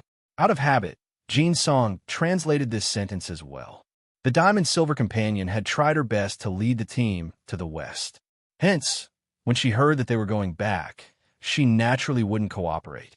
However, to everyone's surprise, the Silver Companion didn't object immediately and instead observed the human silently. The arrogant Diamond Silver Companion had some thoughts after witnessing the true abilities of the humans. Ian turned to look at the blind lady, who smirked and said, "Even Yin Zhao dares to go, let alone Lu Dong. Besides, Commander Jiang, there's no need to discuss this. You're my commanding officer and also the captain of this team." However, there was a hidden meaning in blind lady's words. She was expressing her stance and also speaking to He Yun and Yu Yuchen. Jiang Shao could use a negotiating tone to show his respect for his teammates. However, since they had chosen to join this team, sometimes it wasn't a matter of whether they were willing or not. Jiang Shao looked at the blind lady and listened to her response, feeling rather emotional. He was dragged into the tail feather team by second last. Ever since, the two of them cozied up to each other and fought their way to where they were today. He really didn't expect second last grace to extend to the mutated ball. Second last even left third last for Jiang Shao. "You can call me Brigadier Jiang." Jiang Shao looked at the blind lady and said, "Your Madam Second Last is now the Supreme Commander of the Light-Chasing Special Forces Brigade. She's also the feudal official of the Frontier Province. The entire province is under her jurisdiction." Hearing this, the blind lady pursed her lips and lowered her head silently. "She can still stand higher." Jiang Shao said, "If the two of you meet one day, it'd be best if I'm by your side. Besides, you know her temper. Don't refute anything she says. Just listen." It was a very interesting scene. Jiang Shao was actually telling a starry sky Dharma god to behave in front of the second tail of the starry sky. The more interesting thing was that the blind lady actually did not object to Jiang Zhao's words. Instead, she said from another perspective, "She won't want to see me." "Huh." Jiang Zhao laughed and said, "Time will erase everything. If time doesn't work, the situation will erase everything." The earth was not stable. To be exact, it was getting more and more unstable. Looking at the current situation, the fusion of Earth and the alien sphere is the general trend. The blind lady became silent and didn't say anything else. If such a day really came, then let the judgment be even fiercer. Jiang Shao looked at He Yun and said, "Elder He, will you accompany me?" He Yun scratched the back of his head and said, "Let's go." "Without me? What if you die outside? If we open the bait again, won't it take 2 to 3 months?" Jiang Shao. Jin Song suddenly said, "Bring me along." "Huh?" Jiang Shao turned to look at Jin Song. Jin Song found the misunderstanding and pointed at the silver companion and said, "He said it. Also, Master, I want to go too." Jiang Shao thought about it and said, "The ancient Yi Pagoda City has just settled in these wild ghost monks. I need you to organize the team and set the rules. You can stay here for the time being. I will choose a monk whose role is not important as an interpreter. Silver Companion can come with us." To be honest, the Silver Companion was the leader of the wild ghost monks. Staying here to stabilize the order in the city was of course more effective. However, Jiang Shao thought on another level. As a Diamond Silver Companion, Jiang Shao was a little afraid that it would rebel. Judging from the previous situation of leading the team, this Silver Companion was definitely a person who would respond to a call. Li Haoge and Yu Yuchen were both at the peak of the Starsea realm. In terms of realm alone, the 5th stage Silver Companion was obviously stronger. How terrifying could the seal of holy power of the diamond-ranked Silver Companion be? How much would it increase the strength attribute of the friendly target? It was scary to think about it. De Chue was at the Starry Sky stage, but the bald man didn't join the battle. He was a little depressed and didn't care about the world. He just played with weapons and drank wine. As long as there was no Silver Companion, then the ancient Yi Pagoda City without He Yun, Blind Girl, and Jiang Shao should have no problem suppressing a group of loose sand. Jiang Shao turned to look at Yu Yuchen and said, "Peregrine, you accompany Falcon Li Haoge to accept new blood and stabilize the order in the city. We will try to come back as soon as possible." "Yes." Yu Yuchen nodded. Although she joined Jiang Zhao's team, she still wanted to help her brother tidy up the order in the ancient Yi Pagoda. Leaving only Li Haoge here, Yu Yuchen was a little worried. At the same time, in Ludong Land, a little girl was holding a heaven halberd in her hand. Her little face was still stained with blood. Her short legs were constantly flapping as she quickly ran through the camp area. She didn't care about the white-faced dancers and yin-yang soul warriors around her. She even passed through the ghost form of the book spirit and ran into the central tent excitedly. "Auntie? Where is Auntie?" In the central tent, an extremely beautiful middle-aged woman turned her head and looked at the man beside her. She gave him a look and lowered her voice. %yen hashtag at yen%. "Huh." The man sneered and quickly left through the back door of the tent. If Jiang Shao was here, he would definitely be very surprised because this woman spoke Korean. "Where is Annie?" Along with the curious voice, the bone necklace on her chest jingled. The little cutie who collected trash used a long heaven halberd to open the tent and ran in. "Chongyang, you're back." The beautiful woman in leather clothes spoke again, but this time she was speaking Chinese. However, her tone was a little strange. It was not pure. "I defeated a lot of ghost monks. Many of them ran away, but there are also many who joined us," little Chongyang said excitedly. "Yes, Chongyang did a good job. Very good." The long-haired woman waved at little Chongyang. As she waved, the flower tattoo on her wrist appeared. Chongyang threw down the heavy heavenly halberd and plunged into the arms of the long-haired woman. He rubbed her chest and raised his little face. His excited look had already turned into one of anticipation. "Can I see Jiang Shao today?" The woman's thin face showed a hint of awkwardness. "Auntie." Little Chongyang's face tensed up. His little hands grabbed the clothes of the beautiful woman and softly begged. "You said that if I defeated Ghost Monk, you would let me see him." Sigh. The woman looked helpless. She gently rubbed little Chongyang's head and said, "Jiang Shao is indeed back, but he has a new mission. He can't stay for too long." He Chongyang hurriedly said, "Just one look like the previous few times. Just one look." Little Chongyang raised a finger and kept begging. "All right, child, I really don't know what to do with you," the woman said with a helpless smile. "He has absorbed a new star technique and is in an unstable state.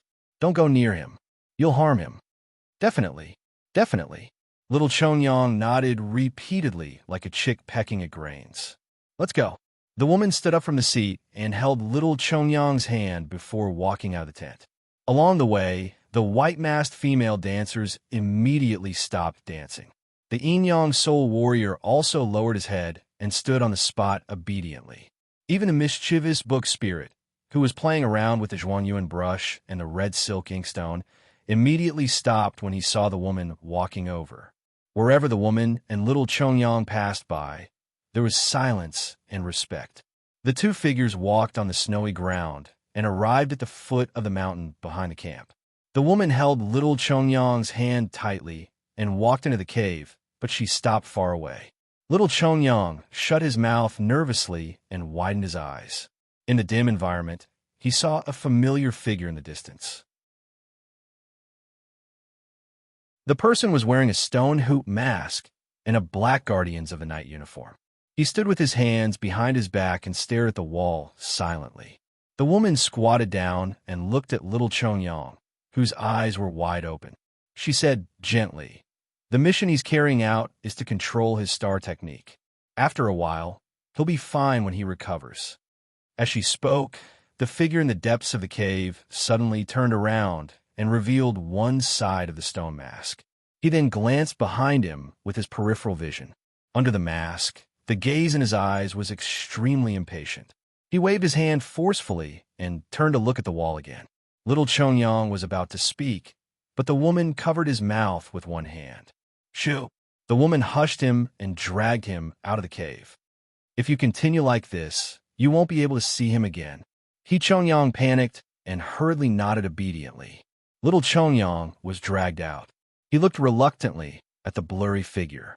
When they walked out of the cave, his little face collapsed again. "You're a big kid. You have to be sensible, understand?" The woman squatted down and looked at Chongyang. Her tone became stern and she asked, "Do you want to harm him?" "No, I don't."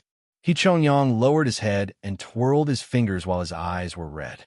The woman reached out to wipe her tears and pulled Chongyang into her arms. "He'll be fine in the future. Persevere. You're a strong girl." Chongyang nodded continuously. Yes, yes. Let's go. He might be fine after you conquer a few more ghost monks. You know, he likes you to conquer cities and make achievements." The woman held Chongyang's back with one hand and her leg with the other as they walked out of the room. Okay. Chongyang's head was nestled in the woman's arms, and he nodded continuously. A few minutes later, in the cave, the figure with the circle mask turned illusionary and turned back into a 40-year-old middle-aged man in leather clothes. He sneered again. Then he cursed and walked out of the cave. As the man left, an illusory figure suddenly appeared from the stone wall of the cave. The book spirit without a mouth had a curious look on its face. It tilted its head and blinked its big eyes made of illusory lines. It looked at the place where the man had stood with his hands behind his back and facing the wall. However, it did not see anything on the stone wall. The book spirit looked left and right. In the end, it could not see anything. Its figure disappeared into the stone wall.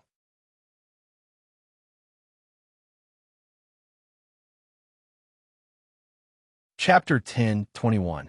In the morning of the next day, Jiang Sun, Baze, and Zhang Songfu stood in the central plains. Jiang Sun frowned and looked at the scene in front of him with his 9-star eyes. The world in his eyes was very lively with dancers, soul warriors, book souls, and grimace monks.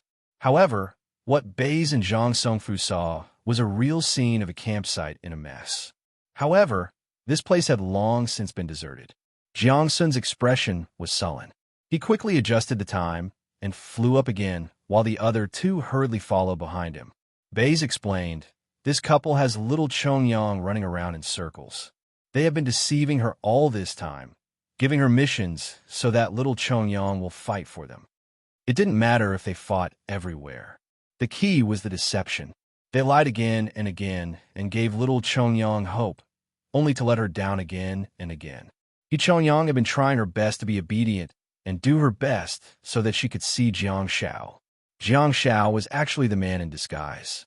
If he guessed correctly, it was the star technique of disguise from Kimchi Peninsula. Jiang Shao was an expert in disguise, and his secondary star technique had already reached the star quality. Hence, he could recognize what star technique it was. To Zhang Songfu's astonishment, the situation in Ludong seemed a little abnormal along the way. When they first entered this place, it was still normal and there were all kinds of creatures. The trio also flashed continuously in the sky to avoid fighting with any creatures, for they didn't want to be delayed. As the trio entered the border between Ludong Province and Zhongyuan Province, the situation changed. There were fewer and fewer creatures of other dimensions here. Occasionally, a few white krakens would appear, but when they saw them, they would flee immediately. They were snow-white and looked like rabbits, but they were much larger than rabbits. Some of them were even comparable to large dogs. Of course, they were also creatures of other dimensions unique to Ludong Province. They were cunning and had star techniques that were more bewitching. In the dimensional space on Earth, these creatures were definitely the masters who stirred up trouble everywhere. But in this alien sphere, when they found a human figure, they ran away quickly. However, at the end of the day, they were extremely cunning creatures with high intelligence. Zhang Songfu could understand their reactions. They flashed all the way to the southwest and entered the central plains for 30 kilometers. Zhang Songfu felt that something was amiss. During the 30 kilometers, where are the creatures of the Star Cave? What about the creatures of Nightfall? What about the ancient tower creatures? At the border of the two provinces, he didn't even see any creatures from the Ludong province or the Yin-Yang Soul dimensional space. The book house was a creature from the dimensional space. Because it lived in the underground cave, some soul-shaped ink book souls could be seen from time to time. And a creature like the ink book soul, whether it was on Earth or the other worlds, it was a master that stirred up trouble everywhere. Relying on its ghostly state, its temperament was extremely mischievous. Regardless of whether it had any ill intentions towards other creatures, it would at least come up to tease them. However, the trio saw the book of ink and paper, but no one teased them at all. Instead, he ran away after a brief encounter. Since White Clam had such a reaction, it was because of the creature's characteristics. However, what was up with the soul of the ink book? More importantly, where did the white-faced dancer and the yin-yang soul warrior go? Star demons, star ghosts, star spirits, auspicious beasts, twin night ducks, ghost-faced monks. Where did they all go? This was an alien ball. Wasn't this a little too safe? Can't touch anything? Or could it be? Zhang Songfu was startled. That was because they were walking on the same path as others. Didn't this mean that those people had set up camp nearby? If they saw gods, they would kill gods. If they saw Buddhas, they would kill Buddhas. Did that lead to the current situation? The trio flashed and traveled less than 20 kilometers to the west when Jiang Sun suddenly flashed to the ground. Jiang Sun had been flashing in the air for the sake of a better field of vision. Zhang Songfu hurriedly flashed over and asked, "What's going on?" "We've traced back to the present. They've been fighting all over the place and killing everywhere, which has also caused their marching speed to be extremely slow." Jiang Sun then turned back into a normal eyeball and pointed at the mountain in front of him. After crossing this mountain, we'll almost be able to... Jiang Sun froze for a moment, not because of his own star technique, but because Baze had discovered that there was a situation ahead. Zhang Songfu hurriedly said, "The ink book soul." The ink book soul in the Central Plains must have been brought in by foreign forces. The star beasts were extremely territorial, and would definitely not enter other regions without permission. As he spoke, a small illusory head emerged from the ground. The trio immediately got ready for battle. The ink book soul was a platinum-quality creature on the foreign planet. Coupled with its biological characteristics, the book souls were rather tricky to deal with. To their surprise, the ink book soul blinked its large illusory eyes and looked at Jiang Sun curiously. Yes, it only looked at Jiang Sun, not Baze and Zhang Songfu. Jiang Sun was also a little curious. He held silence in one hand.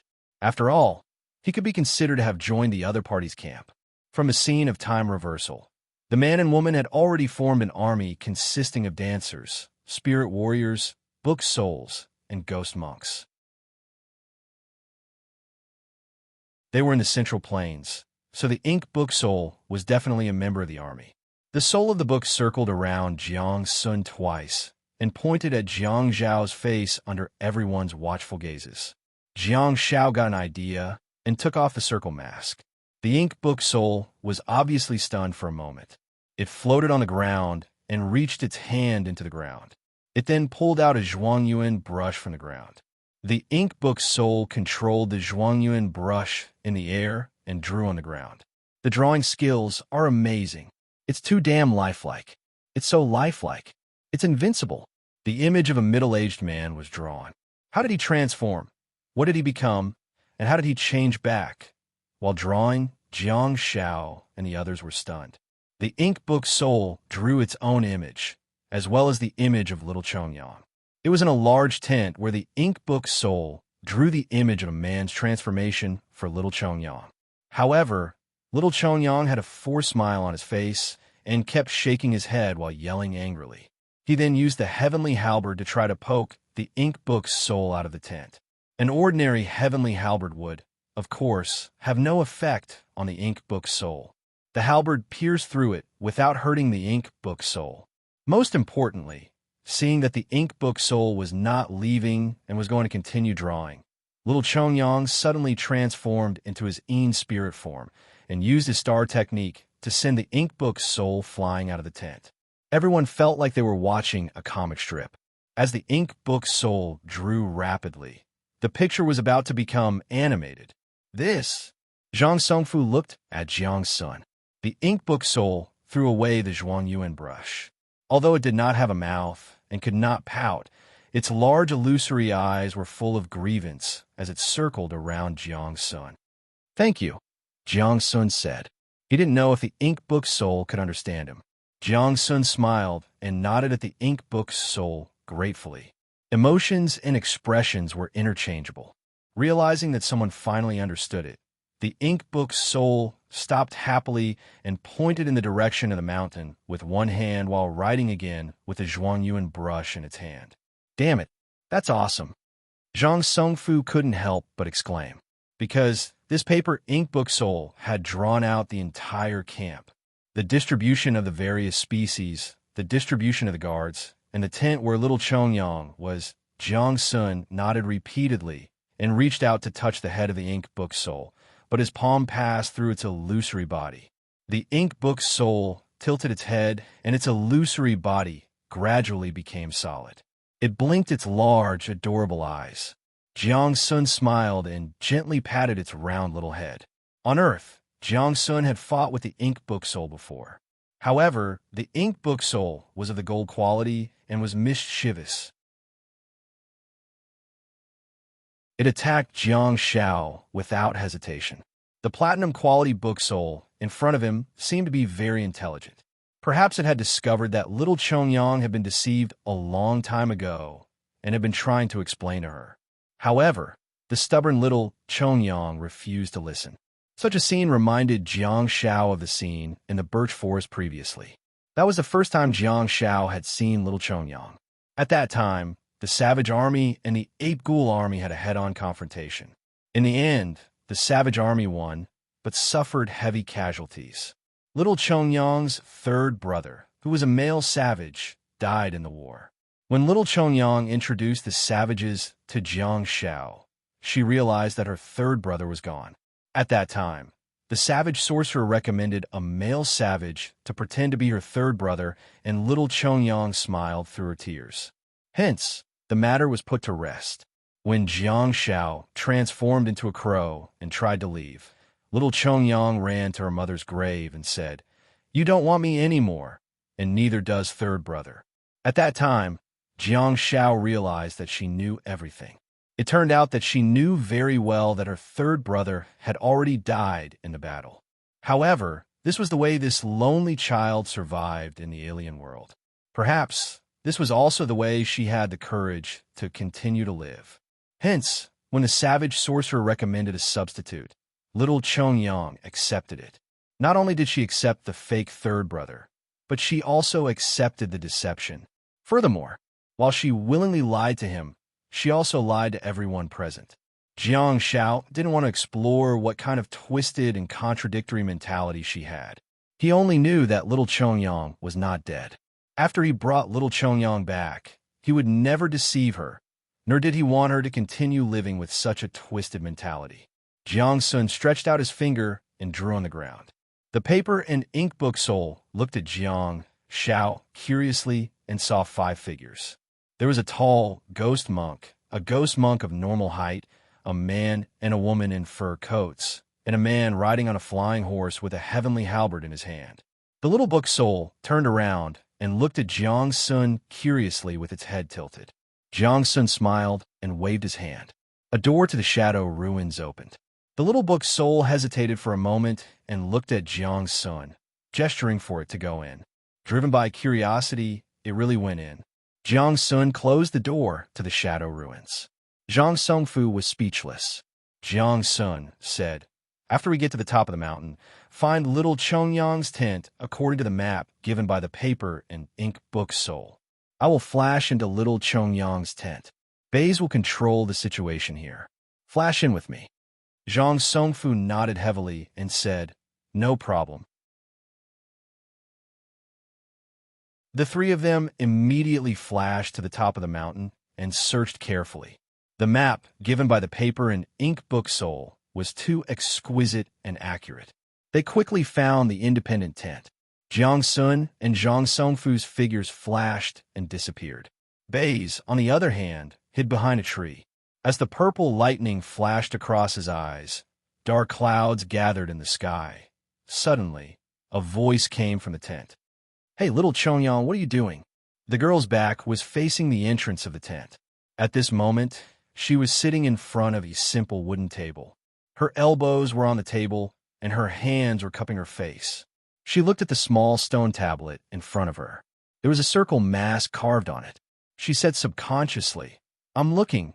He Chongyang's words stopped abruptly. His pupils shrank, and his body stiffened.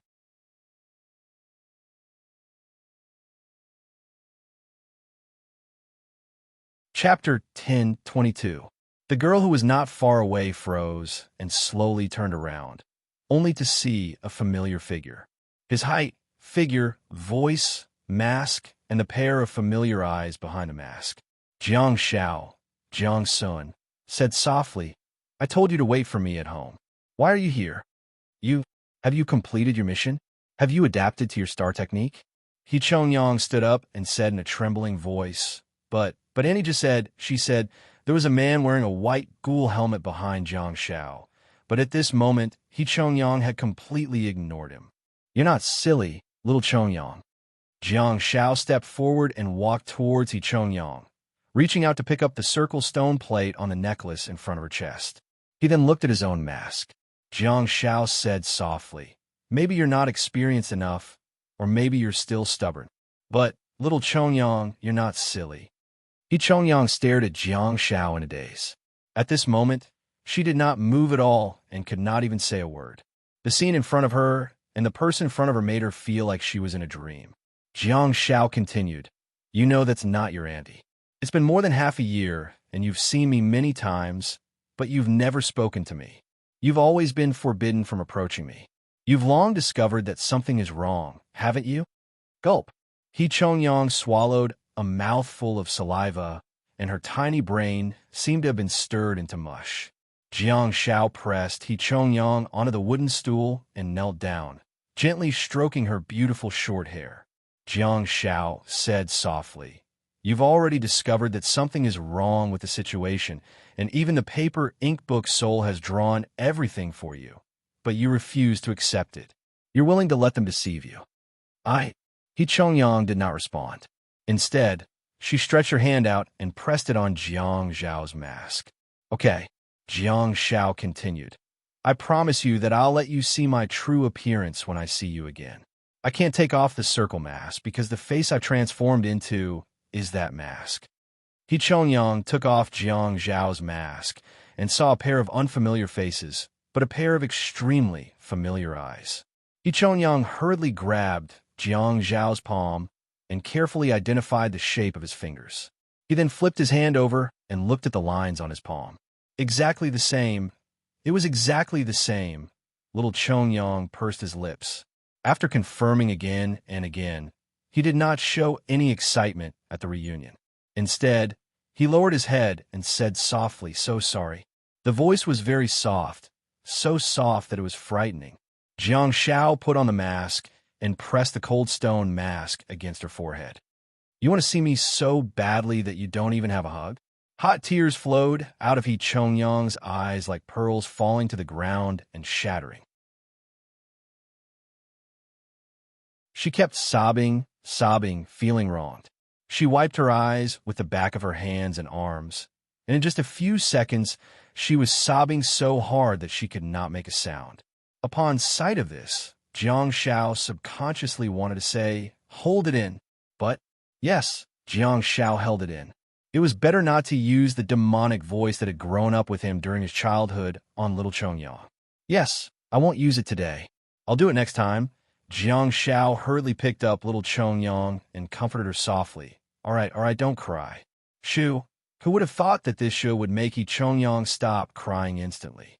He forcibly suppressed his sobs, but his tears still flowed uncontrollably.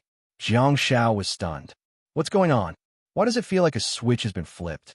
Why did a simple show elicit such a huge reaction from He Chongyang? She's crying like this, yet she can forcibly hold back her tears? On the other side, the book spirit, who had been imprisoned in the shadow ruins, had just floated out of the door and was glaring at Jiang Xiao. But when it saw this scene, its expression changed, and it looked curiously at Little Chongyang, who was trying hard not to cry. It's okay. Don't be afraid. If you want to cry, just cry," Jiang Xiao hurriedly said. He Chongyang bit her lip and kept shaking her head. Jiang Xiao frowned. He thought about it and said, "I promised you that when I see you again, I won't leave you again." He Chongyang's head was nestled in Jiang Zhao's arms. Her small hands clutched tightly onto his black cloak. She was silent and kept nodding. Jiang Xiao thought for a while and continued, "Let me bring you back, okay? Home, back to Birch Forest. Your real uncle and auntie are there, as well as the old chief of Buru. They all miss you." Yes. Little Chongyang nodded heavily, her tears continuously wiping on Jiang Zhao's clothes. The sea devoured her soul. Jiang Xiao let go of He Chongyang and helped her sit up. He reached out to wipe her tears and said, "Remember, they are bad people. They are people who lied to you. I will never be like that liar. I will not be impatient. I will not chase you away, and I will not scold you like that." He Chongyang lowered his head obediently and kept nodding. His pitiful look made him look like he had been wronged. "You're already so old. It's already past the 9th of September.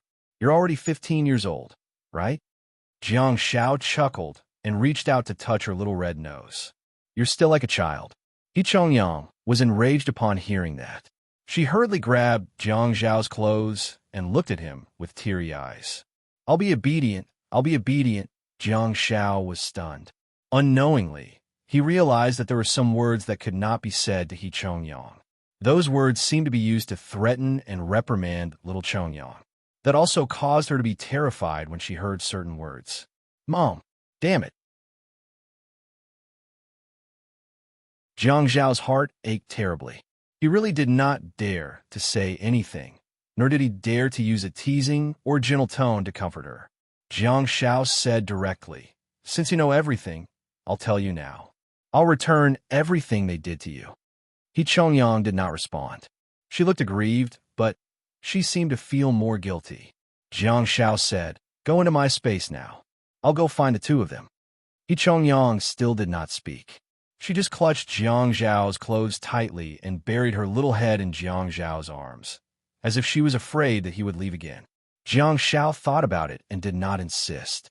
He asked softly, "I know where the couple lives in the central tent. Where are they now?" "Auntie, in the central tent." "Uncle, I don't know," little Chongyang said softly. Jiang Shao said solemnly, "Remember, she's not your auntie, and he's not your uncle. They'll never be." He Chongyang nodded silently. Jiang Shao looked up and whispered, "Lord Zheng, let's catch them off guard. Reinforcements will be here soon. Don't worry. Flash into the central tent later. Do you still remember the location on the map?" Zhang Songfu was a smart person, so he immediately nodded. Jiang Shao said, "There are star power handcuffs in the Shadow Ruins. Take them out. After flash into the tent, knock that woman unconscious. As long as she doesn't die, you can beat her however you want. Cuff her up and throw her into your hailing shelter." "Is there anything in your shelter?" Zhang Songfu said with a solemn expression. "There's nothing, just some food and water. Before I left, I gave all the star beads to Songlan." After saying that, Zhang Songfu continued, "It's better for you to go with me. Stay silent first. We don't know what star techniques she has for escaping. It'll be safer this way." Jiang Shao said, "Just listen to my orders." Jiang Shao then half knelt on the ground while still hugging He Chongyang's body. However, he fell silent and seemed to have fallen into deep thought. Zhang Songfu nodded and stopped asking. At the same time, in the central tent, a beautiful woman dressed in a leather coat lifted the curtain and walked out. She looked up at the dark clouds in the sky and seemed to have realized something. The woman said in Mandarin with a strange accent, "Pass the order. Spread out the team stationed at the periphery of the camp and expand a range of defense. See if there's..." Before the woman could finish her sentence, she suddenly went silent. Not only did she stop talking, but her movements also froze. The white-faced dancer and the Yin-Yang soul warriors stationed around the central tent looked at their mistress in bewilderment, not knowing what had happened. Behind the woman, in the soil beneath her feet, was a big-headed doll shrouded in mist. It slowly revealed its head, as well as its ruby-like eyes. The tiny hand that was shrouded in mist gently grabbed the woman's ankle. The Yin-Yang soul warrior's jade-like face revealed a look of surprise. What kind of creature is this? Why haven't I seen it before?" Immediately afterwards, a palm reached out from the gap of the curtain and aimed at the back of the woman's head, after which a purple beam of lightning burst out. The white-faced dancer and the Yin-Yang soul warrior finally reacted, especially the Yin-Yang soul warrior, who immediately transformed into his ghost form. Just as he was about to attack, he was hit by the sound of silence. With Bei's vision, Jiang Shao, who was far away in He Chongyang's tent, threw the sound of silence precisely. "Go!" Jiang Shao ordered. Zhang Songfu thought that he still had to knock the woman unconscious, but when he flashed into the tent, everything was over. In fact, Jiang Shao thought that there might be guards in the central tent, and that man might also be there, so he deliberately told Zhang Songfu that the target was the woman. However, to his surprise, the central tent was empty, and the man was not there either. Perhaps this woman liked silence. Therefore, Beis did not need to face the guards at all, so he had time to spare. The purple beams of lightning struck the woman's body wildly. The woman was originally wearing a tight-fitting leather coat, but it almost caused her clothes to explode from the electric shock. Zhang Songfu held the handcuffs and only saw a woman whose body was charred, trembling, and emitting a foul smell. He opened his mouth and wanted to tell Jiang Shao Beis, "Don't blow her up. If you blow her up again, she'll be electrocuted to death." However, when the words were on the tip of his tongue, Zhang Songfu looked at Beis' extremely stiff face and did not say it.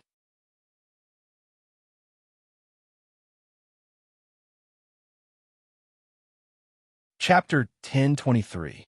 Zhang Songfu quickly put on the handcuffs and retreated far away from the radiation range of the star power handcuffs. He then opened the door of the hailing shelter. Baze kicked the woman into the door and said, "Go back and wait for my orders. I'll go to the man's residence to take a look." Zhang Songfu glanced at the black fog doll that was surrounded by fog and immediately flashed away. Baze also put away his star pets and flashed away. Interestingly, he discovered that the guards in front of the tent, the Yin-Yang Soul Warriors and the white-faced dancers, did not move forward rashly after being hit by the sound of silence. Instead, they chose to flee in all directions. The moment they escaped from the range of the sound of silence, strange screams could be heard. All of a sudden, the military camp was in chaos. Hearing the continuous roars, little Chongyang, who was in her own tent, couldn't help but look up at Jiang Xiao. Jiang Xiao smiled and gently patted her little head. He pressed her face against his chest and said, "It's okay. It'll be okay soon." The paper ink book soul discovered that Zhang Songfu, who was wearing a ghost helmet and a white fur coat, had returned. It couldn't help but feel curious. The paper ink book soul moved closer and flew left and right to observe Zhang Songfu, but it didn't find anything unusual. After a while, the paper ink book soul felt bored and its illusory body floated up. It looked around through the tent, only to discover that it was in chaos and many people seemed to be running towards the middle military camp. The paper ink book soul's eyes were full of slyness, and it finally discovered something interesting. Its body floated higher and higher, wanted to see what was going on. It would have been fine if it didn't fly, but as soon as it flew to a high altitude, it saw something incredible. That was the scene that the human had drawn for it before. The location of the middle military camp was chaotic, but the front of the military camp was even more chaotic. There were all kinds of races mixed together, and they were all looking straight ahead. There was a pair of tall, grimacing monks, one of whom was a little too tall. There was a man and a woman in a white fur coat, and the woman's face was covered with a piece of cloth. There was also a man riding a charcoal red Pegasus in the sky with a halberd in his hand. Zhang Songfu hid behind the door of the tent. He lifted a small gap with one hand and observed the chaos around him. He saw a figure in the sky. Zhang Songfu was taken aback. "Brother, are those reinforcements?" "Jiang Tu." Jiang Xiao carried little Chongyang. In Jiang Tuesday, Zhang Songfu's tiger-like eyes were burning as he stared at the dazzling charcoal red color in the distant sky and said, "This name of yours is a little interesting, huh?" Jiang Xiao waved his hand violently and said, "We don't have to slaughter them. They're such a large force, and they're a mixed army. Wouldn't it be nice to eat them?" Zhang Songfu immediately discovered that something was amiss. Jiang Xiao seemed to be throwing sound of silence when he waved his hand. "TSK." Jiang Xiao grinned and said, "I didn't think I would let you get away. East, the hill we came from." Zhang Songfu's figure immediately disappeared and flashed to the top of the hill. He saw a platinum trail shuttling back and forth in the east. This is the star technique of the land of Yin and Zhao, the Blade of Death. So fast, it's indeed high-speed movement. With two flashes, Zhang Songfu appeared directly on the platinum trail. However, he was a step behind and did not manage to intercept the other party. Instead, he appeared on the platinum trail. Zhang Songfu was about to flash again, but he saw that the figure in front of him seemed to be in the third phase of shuttling. Hence, the dagger in his hand shattered. At this moment, a purple electric current crawled up the other party's body at a speed that was almost invisible to the naked eye. Then bang! It exploded. Zhang Songfu froze for a moment and hurriedly flashed over. Whoosh! Zhang Songfu's silhouette, which had quietly disappeared, reappeared. In a moment of desperation, he flashed back again. It was because the purple electric current that had exploded in the distance had turned into bays. There was a dense and zigzagging electric net that looked like a purple spider web under Baze's feet. The man's body turned numb from the electric current, and he stiffened on the spot. The purple electric current flashed across Baze's eyes, and the dense purple electric current that looked like a spider web spread outwards frantically, interfering with the man's movements. In the sky that was filled with dark clouds, a huge purple electric current suddenly struck down. Zhang Songfu stared at the natural calamity level scene with his mouth agape. Which, fellow Taoist, is going through tribulation again? Zhang Songfu knew very well how the world worked. Otherwise, he might really think that a fellow Taoist was going through tribulation. Zhang Songfu was secretly horrified. The more he knew about Jiang Zhao's strength, the more shocked he was. Time and time again, whenever Zhang Songfu thought that he already knew how strong Jiang Zhao was, Jiang Zhao would always be able to use his actions to show that what Zhang Songfu saw was just the tip of the iceberg. A typical example was the Caucasian man in front of him, the body that Jiang Zhao controlled. Who is this Caucasian man? What kind of strange star techniques are these? Without a doubt, this man should have been brought up from Earth. Is there such a ruthless person on Earth? Just a moment ago, this body cooperated with the Black Fog doll and easily captured that woman. But now, this body cleverly used the star techniques of teleportation and high-speed movement to catch up with the platinum light. Next, dark clouds surged and purple lightning flashed. In fact, Zhang Songfu had thought too much. Bei's star techniques were indeed very powerful, but the main reason was that Jiang Zhao had a deep understanding of the star technique Blade of Death. Intelligence was the key to war. Jiang Zhao, who was very familiar with the star technique Blade of Death, knew that it had two flaws. Firstly, he could only shuttle 3 times after activating the star technique.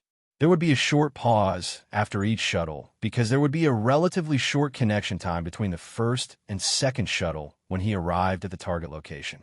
The second flaw was that the high-speed star technique could not be used to turn. He would hit wherever he pointed and go wherever he pointed. The weapon would carry him to the ends of the world. That way, it would be easier to judge the trajectory of the other party. You could walk in a zigzag pattern and even play with flowers, making your movements unpredictable and erratic, running in a fancy pattern. However, no matter how he changed, he would not be able to draw a circle or run in an arc on a turn. He would have to pause for a moment. Back then, when Jiang Zhao first entered the birch forest and transformed into Jiang Kaixian, he shuttled back and forth among the ape ghouls with a flower blade in his hand. In particular, when he was high up in the sky, the flower blade would shatter again and again, and Jiang Zhao's body would also be thrown back and forth along with the blade thief. Happy. It was an extreme enjoyment that ordinary people could not experience. Jiang Zhao was well aware of the 2 flaws of the star technique Blade of Death. Hence, he seized the right opportunity to strike the enemy. Zhang Songfu watched helplessly as the man was penetrated by the lightning and laid in the pit on the ground. Zhang Songfu waited for a while for the purple lightning to gradually dissipate before flashing over. He then held onto the star power handcuffs and quickly handcuffed the charred man. When handcuffing him, Zhang Songfu also had some doubts and wondered, do I still need to handcuff him? If I don't use my star technique to heal him in time, this man will probably be dead, won't he? Zhang Songfu also realized something. Defensive star techniques that he did not have to activate were really useful. He did have a gold quality endurance, but at the thought of Bei's explosive output just now, Zhang Songfu felt that he should upgrade his defensive star techniques. Shouts could be heard coming from outside little Chongyang's tent, mixed with some Mandarin. Jiang Zhao could barely understand that the soldiers outside were reporting the situation to He Chongyang and asking for support. At this moment, little Chongyang was not in the mood to do so. She turned around and hollered at the entrance of the tent. Get lost! There was no sound outside the tent, and Jiang Zhao was also shocked by little Chongyang's sudden domineering behavior. Although she was just a child, she was the king of the Starfall stage and the god of death who had fought in battles all over the world. Jiang Zhao adjusted his emotions and resisted little Chongyang's imposing manner. You're very authoritative, little Chongyang. Yes. He Chongyang buried her head in Jiang Zhao's arms in embarrassment and continued. I don't like people disturbing me when I'm looking at the circle mask. Many people have barged in my tent before, but I chased them away. Later on, no one dared to come in. Okay, I've caught that man and woman. In the tent, Jiang Shao lowered his head and looked at little Chongyang in his arms. He consoled softly. In the future, they will never lie to you or threaten you again. Little Chongyang made a sound similar to that of a kitten or puppy and nodded his head lightly. Huh, you're back.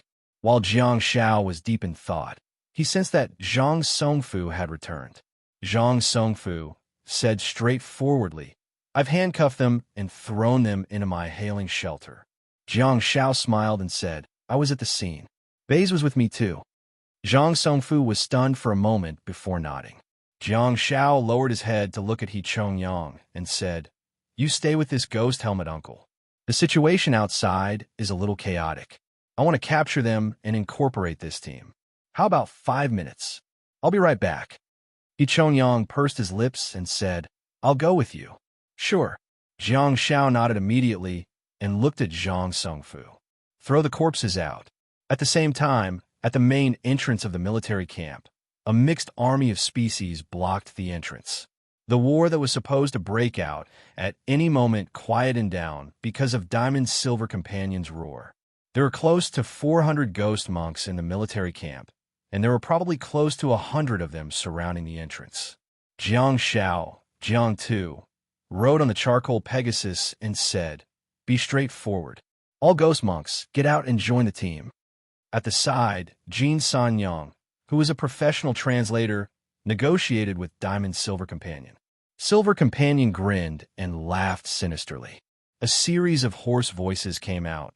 The ghost monks in the military camp looked at each other as if they were extremely conflicted. On one hand, it was the call of their own clansmen. Moreover, it was an extremely high-ranking clansman who could influence their decisions. On the other hand, the ghost monks had just been captured and summoned into the military camp. They knew how terrifying the couple in the military camp was, and they also knew how capable the little devil king, He Chongyang, was. The intelligent ghost monks were in a dilemma. They could see that there were also 3 humans standing outside the military camp. Who was stronger and who was weaker? Should they gamble with their lives? The Ghost Monk clan had almost blocked the entrance, but the soul warriors and dancers at the back didn't riot, because they seemed to be looking at the back. On the road behind them, there was a man in a cloak, followed by a girl and a man in a white fur coat and a ghost helmet. They didn't know the 2 men, but they knew the little devil king, He Chongyang. Most importantly, the man in a black cloak was holding a person in each of his hands. He grabbed the heads of the 2 people and dragged them on the ground as he strode forward. The 2 humans were unknown whether they were dead or alive. The star beasts present were all above platinum, so they had good eyesight. Judging from the characteristics of their bodies, the 2 burnt humans were the masters of this military camp. He Chongyang turned into a little follower. Her eyes were red as if she had found her team. She pointed at the star beasts on both sides with the sky halberd in her hand and said, Get out of the way. All of you stand still. In an instant, the teams of people separated to the left and right. The scene of Jiang Shao carrying the 2 bodies was reflected in the eyes of the 5 people standing at the entrance 100 meters away. He Yin was stunned. She looked up at Jiang Tu and said, Is this Jiang Sun, the fortune teller? Jiang Tu was speechless. Jiang Tu retorted, Turn back time, not fortune telling. He Yin laughed and said, Although you can't predict 500 years in the future, you can predict the future. Turn back time and reconstruct the scene. In this aspect, you're much better than a fortune teller. Jiang Tu's eyes lit up. Business opportunity. Old He Yin asked why. What business opportunity? Jiang Tu said, Fortune telling. My real body is still on Earth. I can also do fortune telling. Jiang Tu became more excited as he thought about it. For example, how father made his will before he died. Who was it that knocked on the widow's door last night? Who stole her underwear in the female dormitory? Wow, business opportunity. Blind lady said, Shut up. Jiang Tu got a great shock and then realized that he was on an alien ball. He rode on the flying horse and looked down at Blind Lady, feeling infuriated. "Wake up. You're third last, not second last. Why are you lecturing me?" Jiang Tu looked at Yun and said, "I can launch an app and advertise it. Business will definitely be booming." Yun scratched the back of his head and looked up at Jiang Tuesday. "What's love break?" Jiang Tu placed the sky halberd on the back of the horse, stroked his chin, and said softly, "The name of the app will be Forget It. Peak."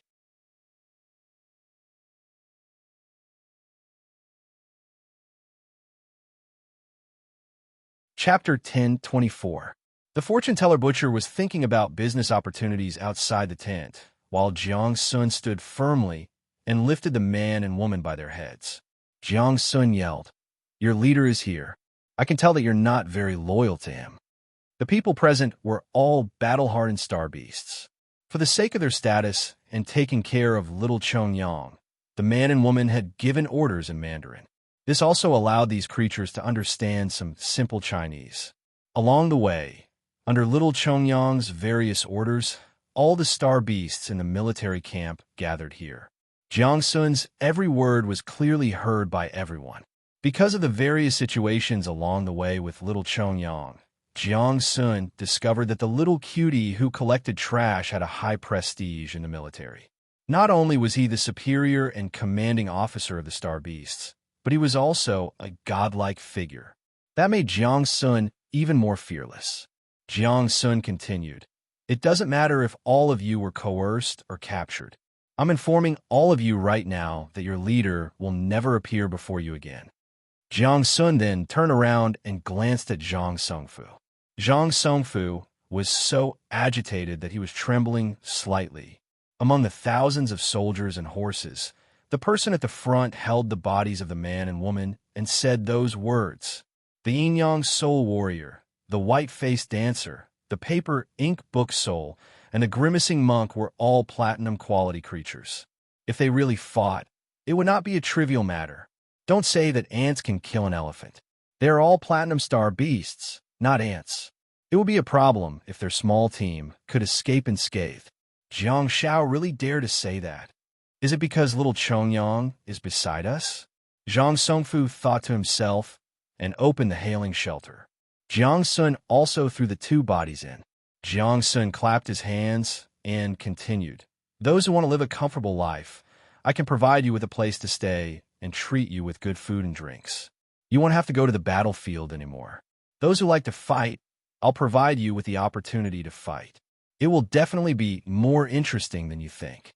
Of course, those who want to leave can leave now. I won't make you stay." As soon as Jiang Sun finished speaking, a dull thud was heard. "Let's see who dares to leave." He Chongyang held the long Fangtian halberd and slammed it on the ground. Jiang Sun, Zhang Songfu. Lord Zheng initially thought that Jiang Shao was domineering enough, but it turned out that little Chongyang was really impressive. Logically speaking, if they were to really fight, the consequences would be unimaginable.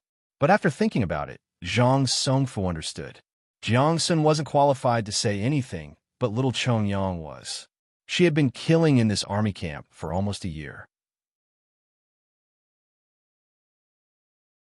Her prestige had long been established, and there would definitely be a group of people following her.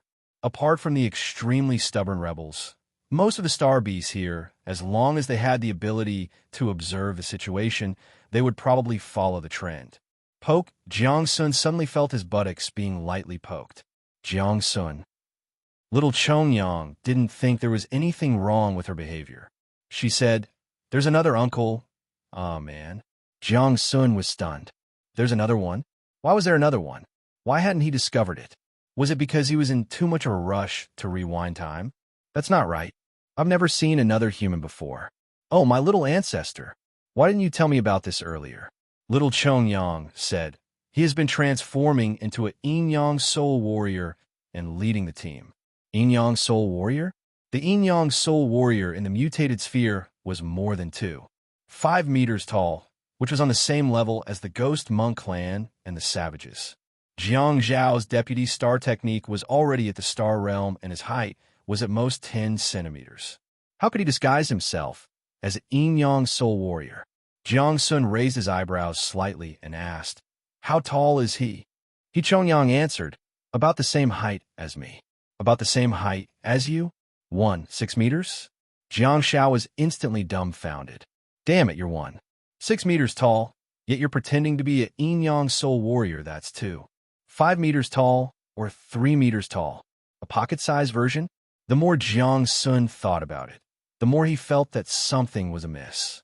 Although he was joking, he should have disguised himself as a Yin-Yang Soul Warrior. Yin-Yang Soul Warriors were all males, and the official couple of the Soul Warriors was the white-faced dancer.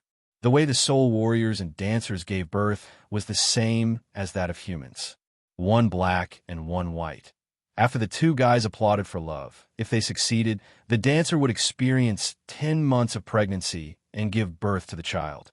As for whether the child would be black or white after birth, it would depend on fate. Isn't there a lyric? 70% depends on hard work. 30% is predestined. Unlike humans and barbarians, the children of humans and barbarians, whether they were male or female, would only differ in gender. There would be no difference in their body structure. However, if the child of Soul Warrior and a dancer were to be a male, it would definitely be a male Soul Warrior. If it were a female, it would definitely be a frighteningly white dancer. That was rather magical. Fortunately, the Ghost Monk clan did not differentiate between males and females. Their reproduction method was splitting. Otherwise, Jiang Shao was curious about what kind of offspring the Ghost Monk and dancer could produce. Of course, if he really wanted to experiment, he could try the savages and dancers. He could even experiment with Baishan Snowfeather and Blackridge Firefeather to see what kind of mutated creatures they could breed. Of course, although he was curious, Jiang Shao would never do such an experiment. On Earth, the entire planet was integrated and there were people of all kinds of skin. However, on this foreign planet, due to the influence of the unspoken rules, every species would guard their own area, which also caused the integration of the planet's races to be extremely slow. Jiang Sun thought about it and turned to He Chongyang. "Get all the Yin-Yang Soul Warriors to line up." As he spoke, Jiang Sun activated the Shadow Ruins again and said softly, "Lord Zeng, take out another handcuff. Activate it directly and hide it in your clothes. Go to the Yin-Yang Soul Warriors and take a look." Zhang Songfu nodded lightly and walked into the Shadow Ruins. On the other side, Little Chongyang had already gathered the Yin-Yang Soul Warriors to line up. Under Jiang Sun's instructions, Little Chongyang got the Yin-Yang Soul Warriors to line up according to their height. The scene was rather comical. As Jiang Sun had seen Little Chongyang's prestige in the army, he did not find it strange that the Yin-Yang Soul Warriors were so obedient. Nearly 700 Yin-Yang Soul Warriors lined up neatly. Although the number seemed small, they were elites who had survived countless battles. Not only did they have the wildness of wild star beasts, but they also had the attributes of soldiers in human society. Based on the current situation, they were indeed obedient. After Zhang Songfu walked out of the Shadow Ruins, he entered the ranks of the Yin-Yang Soul Warriors. Zhang Songfu was not short, but the moment he entered the ranks of the Yin-Yang Soul Warriors, he was drowned by a group of black jade people.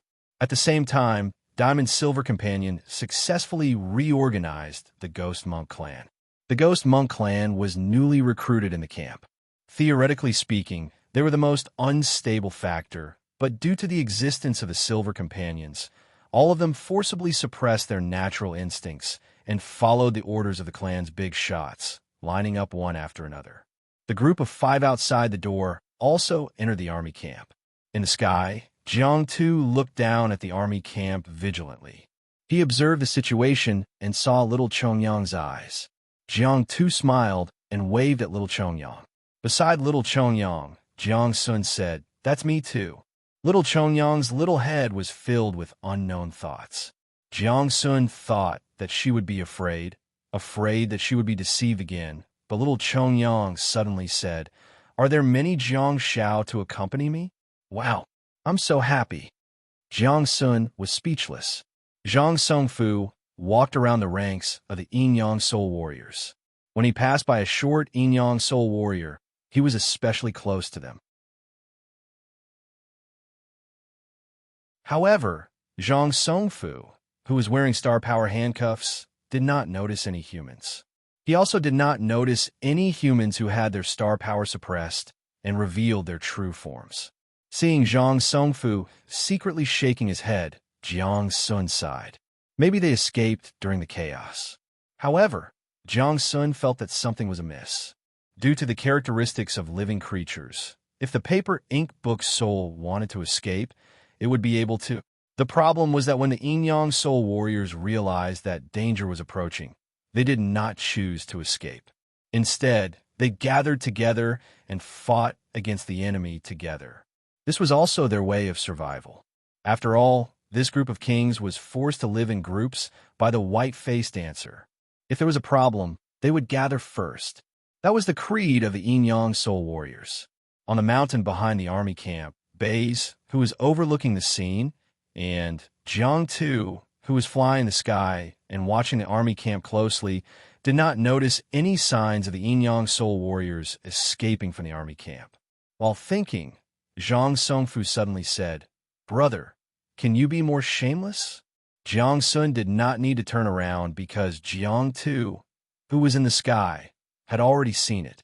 When Zhang Songfu walked in front of him, a small white-faced dancer suddenly transformed and turned into a middle-aged man in his 40s. He was dressed in leather, had parted hair, and was skinny. His beady eyes were filled with fear. "Don't kill me. I'll join you. I surrender." The man raised his hands and shouted loudly. His unique accent spread throughout the area. Beside him, the white-faced dancers, who were 5 meters tall and 8 meters tall, spread out one after another. Their faces, which were as white as mahjong boards, revealed a contemptuous expression. In particular, there was a regular model dancer who had purposely hugged the young dancer and comforted her in the tribe's language. In the end, the white-faced dancer suddenly realized that the person she had been hugging and comforting was actually a human. As soon as the man raised his hand, Zhang Songfu saw the tattoo on his wrist. It was a blooming flower. That woman had tattoos and flowers on her wrist. No problem. She had hobbies. That man also had a flower tattoo on his wrist. It could be understood as a couple. But the third person had a flower on his wrist. The pattern was exactly the same. So, this was an organization? Zhang Songfu scolded. "Stop talking nonsense. Turn around and put your hands behind your back." Just like that, Zhang Songfu walked out of the white-faced dancer's white marble thighs with the man in handcuffs. Jiang Xiao gestured to little Chongyang beside him and said, "Let them return to their tents. Let the guards continue to stand guard. We'll go to the main tent and discuss this." "Oh, okay." Little Chongyang nodded and quickly arranged everything. Little Chongyang, as the god of war, had absolute prestige. She quickly arranged everything. She was about to go to the central tent to find Jiang Xiao when she was stopped by a heavenly halberd. Little Chongyang turned his head and saw a charcoal red, extremely dazzling, and tall horse. The two charcoal red wings that were like burning clouds curled up on both sides of the horse's abdomen. She had just seen the appearance of the two wings when the horse was flying in the sky. It was a beautiful sight to behold. The heavenly halberd was grayish-white in color and looked very heavy. Immediately, Jiang Xiao, Jiang Tu, smiled and said, "Come up." "Okay."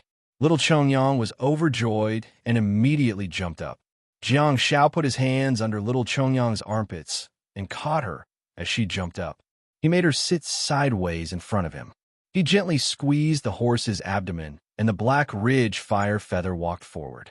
Jiang Xiao asked, "Do you like it?" "Yes." Little Chongyang nodded repeatedly. He didn't know if she liked the posture or the horse. Jiang Xiao said, "I've been discussing with this guy for a long time. It's willing to be your mount. Besides, the scene of you shocking the military camp just now has given you a lot of points. It likes domineering star warriors like you. How about it? Are you willing to be its partner?" Little Chongyang was stunned for a moment. She pressed her tiny hands on the horse's back and turned around to look at the elegant charcoal red mane in front of her. Her tiny face was filled with surprise. Jiang Shao reached over her shoulder and placed the heavenly halberd on the back of her hand that was stroking the horse's back. This is for you too. But, one gift was fine, but two gifts. Little Chongyang finally snapped out her trance and asked, "What are you riding? What are you using?" Jiang Shao stuffed the heavenly halberd into her tiny hands and then held her head with one hand. "That's not for you to think about." He leaned forward and kissed her pretty short hair gently. "Nurture your relationship with it. Soon, it will be out of its cub form, and you won't be able to absorb it as a star pet, okay?" Little Chongyang shifted her but forward and lay down sideways. She reached out and wrapped her tiny hands around the neck of the black ridge fire feather. She rubbed her tiny face against the charcoal red mane of the horse. Perhaps it was a little ticklish. She couldn't help but giggle. Jiang Shao got off the horse and touched the belly of the black ridge fire feather with one hand. He then looked up at the little girl who was laughing happily. She was still wearing the stone bracelet on her chest and the large bone earrings on her earlobes. With a clank, the carefree little savage seemed to have returned. Her eyes were red and swollen from crying, but her depressed expression had long disappeared. The gloom of the past year had been swept away, and all that was left was the laughter of a young girl. Seeing such a scene, Jiang Shao smiled too. Life, it doesn't matter if it's bitter. I like it sweet. Climax.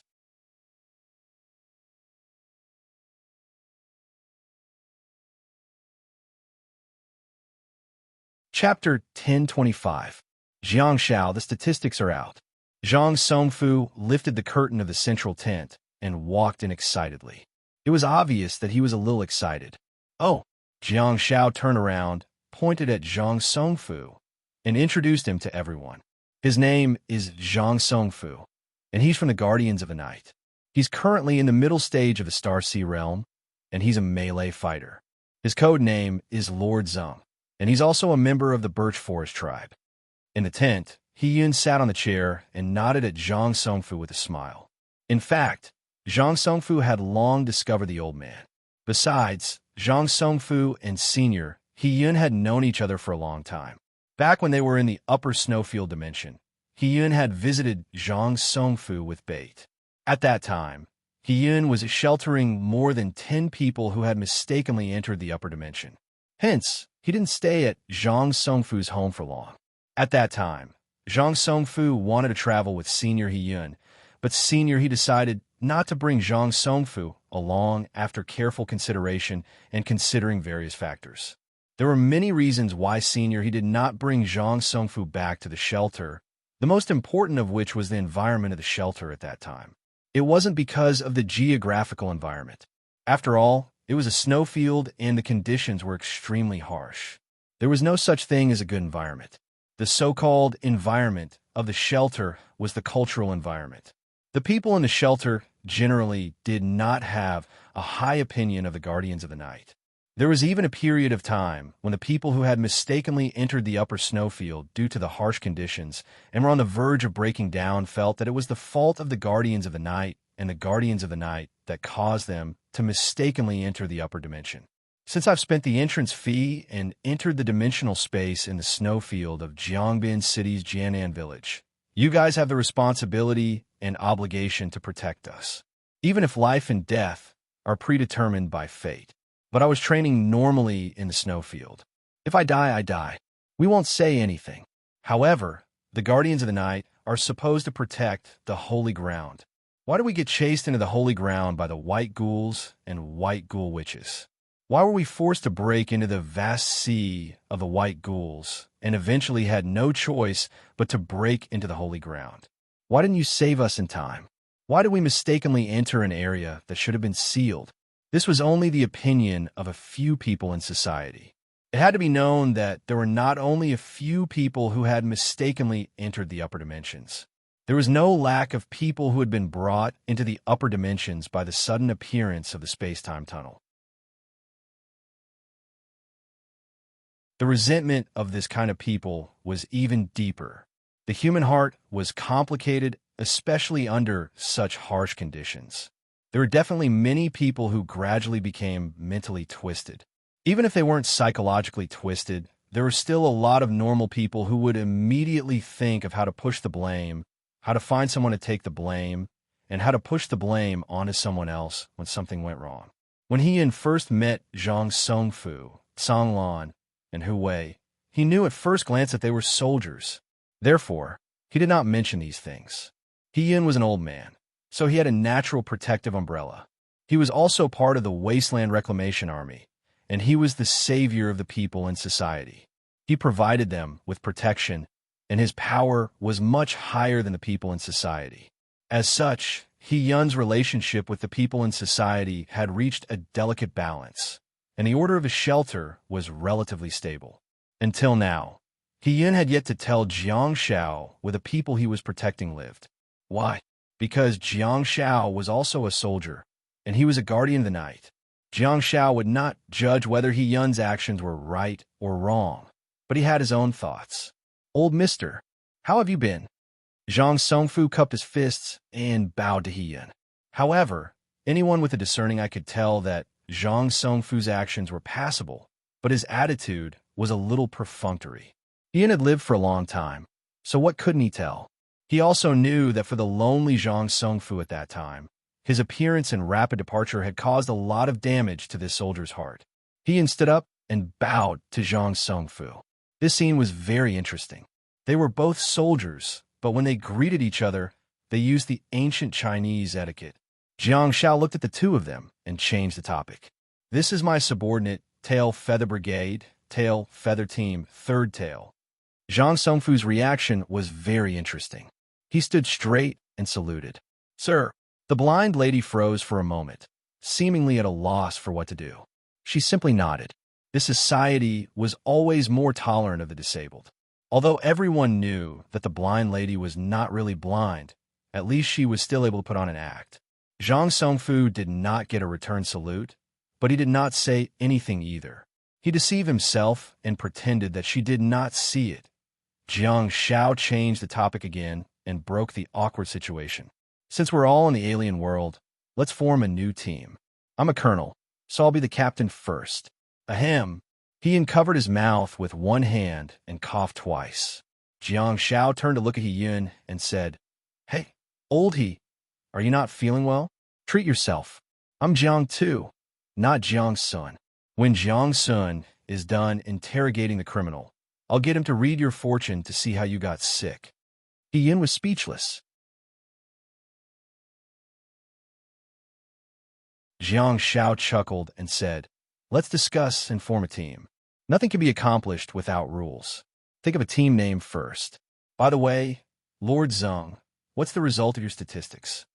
Zhang Songfu said, "There are 734 Yin-Yang Soul Warriors and 717 white-faced dancers. It's hard to count the number of paper and ink book souls. Most of them have left during the chaos, and the ones left are stubborn and mischievous. They can only be a little quieter when He Chongyang is around. Currently, there are only 72 of them."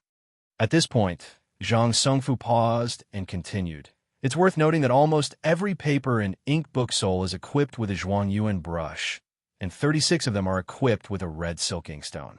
Although they are all star beasts, due to their biological characteristics, the paper and ink book soul, the Zhuangyuan brush, and the red silk inkstone have formed a relationship similar to that between humans and star pets. In addition, the Diamond Silver Companion is outside sorting out the Ghost Monk team. There are about 400 of them." At this point, Zhang Songfu's expression grew sullen. Jiang Shao asked curiously, "What's wrong?" Zhang Songfu said, "This team has a large number of star beads. In the Central Plains, the Star Clan in the Star Cave, the Auspicious Beasts and Mandarin Ducks in Night City, as well as the White Chi in Ludong, have all been hunted and turned into star beads." Zhang Songfu frowned and said, "The biological composition of this team is very simple, and they don't accept other creatures other than the Yin-Yang soul space, the book space, and the top of the ancient tower. Besides," Jiang Shao suddenly said, "besides, a considerable number of star beads have been sent to the Kimchi Peninsula." "Huh." Zhang Songfu was slightly stunned and looked up at Jiang Shao, who was sitting in the main seat. He didn't know if Chongyang had provided Jiang Shao with the information, or Zhang Songfu's heart skipped a beat and he asked, "Is there any result from the interrogation?" Hee. Jiang Shao said coldly, "That skinny man has told me everything that needs to be said. I'm just confirming it." As for the couple, at the same time, in Zhang Songfu's Ocean Ridge shelter, Jiang Sun stretched out his hand and tossed out another bell. The crisp and melodious sound of bells sounded, and a leaping medical light shuttled back and forth between the man and the woman. The woman had her hands behind her back and was handcuffed. She was kneeling on the ground with her head lowered, and blood was still flowing down the corners of her mouth. There was a puddle of red blood that emitted a pungent smell of blood. Baze pressed the cold blade of the dagger against the woman's ugly face and said, "Fortunately, I don't have the star technique, tears of pain. You won't be able to suffer a particularly painful mental blow in a short period of time, but unfortunately, Baze's palm slid down abruptly, and a bright red scratch appeared on the woman's ugly face. The interrogation process will be extended indefinitely. In fact, Jiang Shao had seen the woman's original appearance, but to his surprise, the woman who was once gorgeously dressed and beautiful turned out to be in disguise. Her original appearance wasn't even considered ordinary. Jiang Shao also had the star technique of disguise. Of course, he knew what head swapping was. However, this woman was too presumptuous. Even if she changed her face and head, she should at least look better than her original appearance, right? As for this woman, she had truly changed her head. Jiang Shao even felt that she had changed her race. That description might be a little exaggerated, but the changes she made to her image were too great. Tisk, tisk. Baze patted the woman's cheek with the cold blade of the dagger and sighed. You Pickle Country people are really playful, huh? You actually threw a group of death row prisoners into the upper dimension. There aren't many people who walk out of the immortal flower dimensional space and enter the alien sphere, right? During the interrogation, Jiang Shao also added another point of knowledge. In the parallel world, the Pickle Country did not abolish the death penalty, be it in books or in reality. The woman lowered her head deeply, seemingly unwilling to show her face to others. She shook her head and said, "No, not many. Everyone would have a point of mental breakdown. If tears of pain was present, there would be no need to beat around the bush." Jiang Shao could just use his star technique to make her break down mentally. However, without tears of pain, he would have to put in a lot of effort to interrogate her. Of course, this was not a normal and orderly society. There were not many rules here, and everything was based on personal morality to restrain one's behavior. In the face of a Star Warrior criminal who had already been sentenced to death on Earth before entering the alien planet, Jiang Shao wouldn't feel guilty at all if he tried to extort a confession from him. "Let me live. I'll promise you anything. You don't have to interrogate me. I'll tell you everything." The woman knelt on the ground and cowed out. Please open the star power handcuffs. I beg you. I'll listen to everything you say."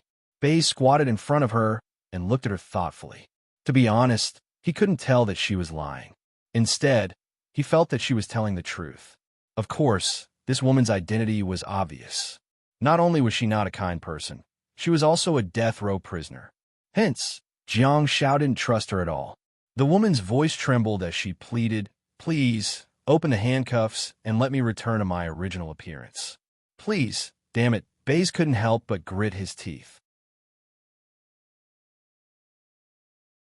This woman is already beyond cure. It was no exaggeration to say that she was undergoing a life-and-death interrogation at this moment. What's going on in her head? Is she going to return to her original appearance? Is she that sick? Is this the point that made her break down? Baze said, "Eningjin, I can open the star power handcuff for you and let you return to your original appearance. Now, answer whatever I ask you." Definitely, definitely." Eningjin pressed her forehead against the ground and buried her face as she said softly. Baze asked, "How did your country know about the existence of the alien sphere?" Eningjin said, "I'm sorry, sir, I didn't know." Baze licked his lips and continued, "Your country. Why did they send you here?" Eningjin said, "To drive as many star beasts in the Kimchi country into the territory of Jindalai, as possible. Baze was speechless. F asterisk CK your grandpa. This move is awesome. If there were fewer star beasts in the kimchi country in the alien sphere, there would be fewer dimensional spaces, right? On the other hand, if there were more star beasts in the Jinalai country, there would be more dimensional spaces and holy ground. Wouldn't there? Baze said, "You're all prisoners on death row. How can you be so obedient?" Jin said in a trembling voice, "There were people from the military who came up with us, but after we entered the alien sphere, we killed them because of a rebellion. 2 of my companions and I fled to Ludong, China." Baze frowned and said, "Why are you still continuously sending star beads to Japan? Why did you build this army again?" Jin said, "They are much stronger than us, and only by paying tributes can we not be chased by those prisoners. In the beginning, we built this army to strengthen ourselves and get rid of their threats. Later, I fell in love with the taste of power, and I like it when people listen to my orders." Damn it. You're really telling me everything you know? Do you really want to change back to your original appearance? The world is really big and full of wonders. You're tuning into the Warrior Lore YouTube channel. Don't forget to subscribe and join us on this journey to catch the most captivating stories.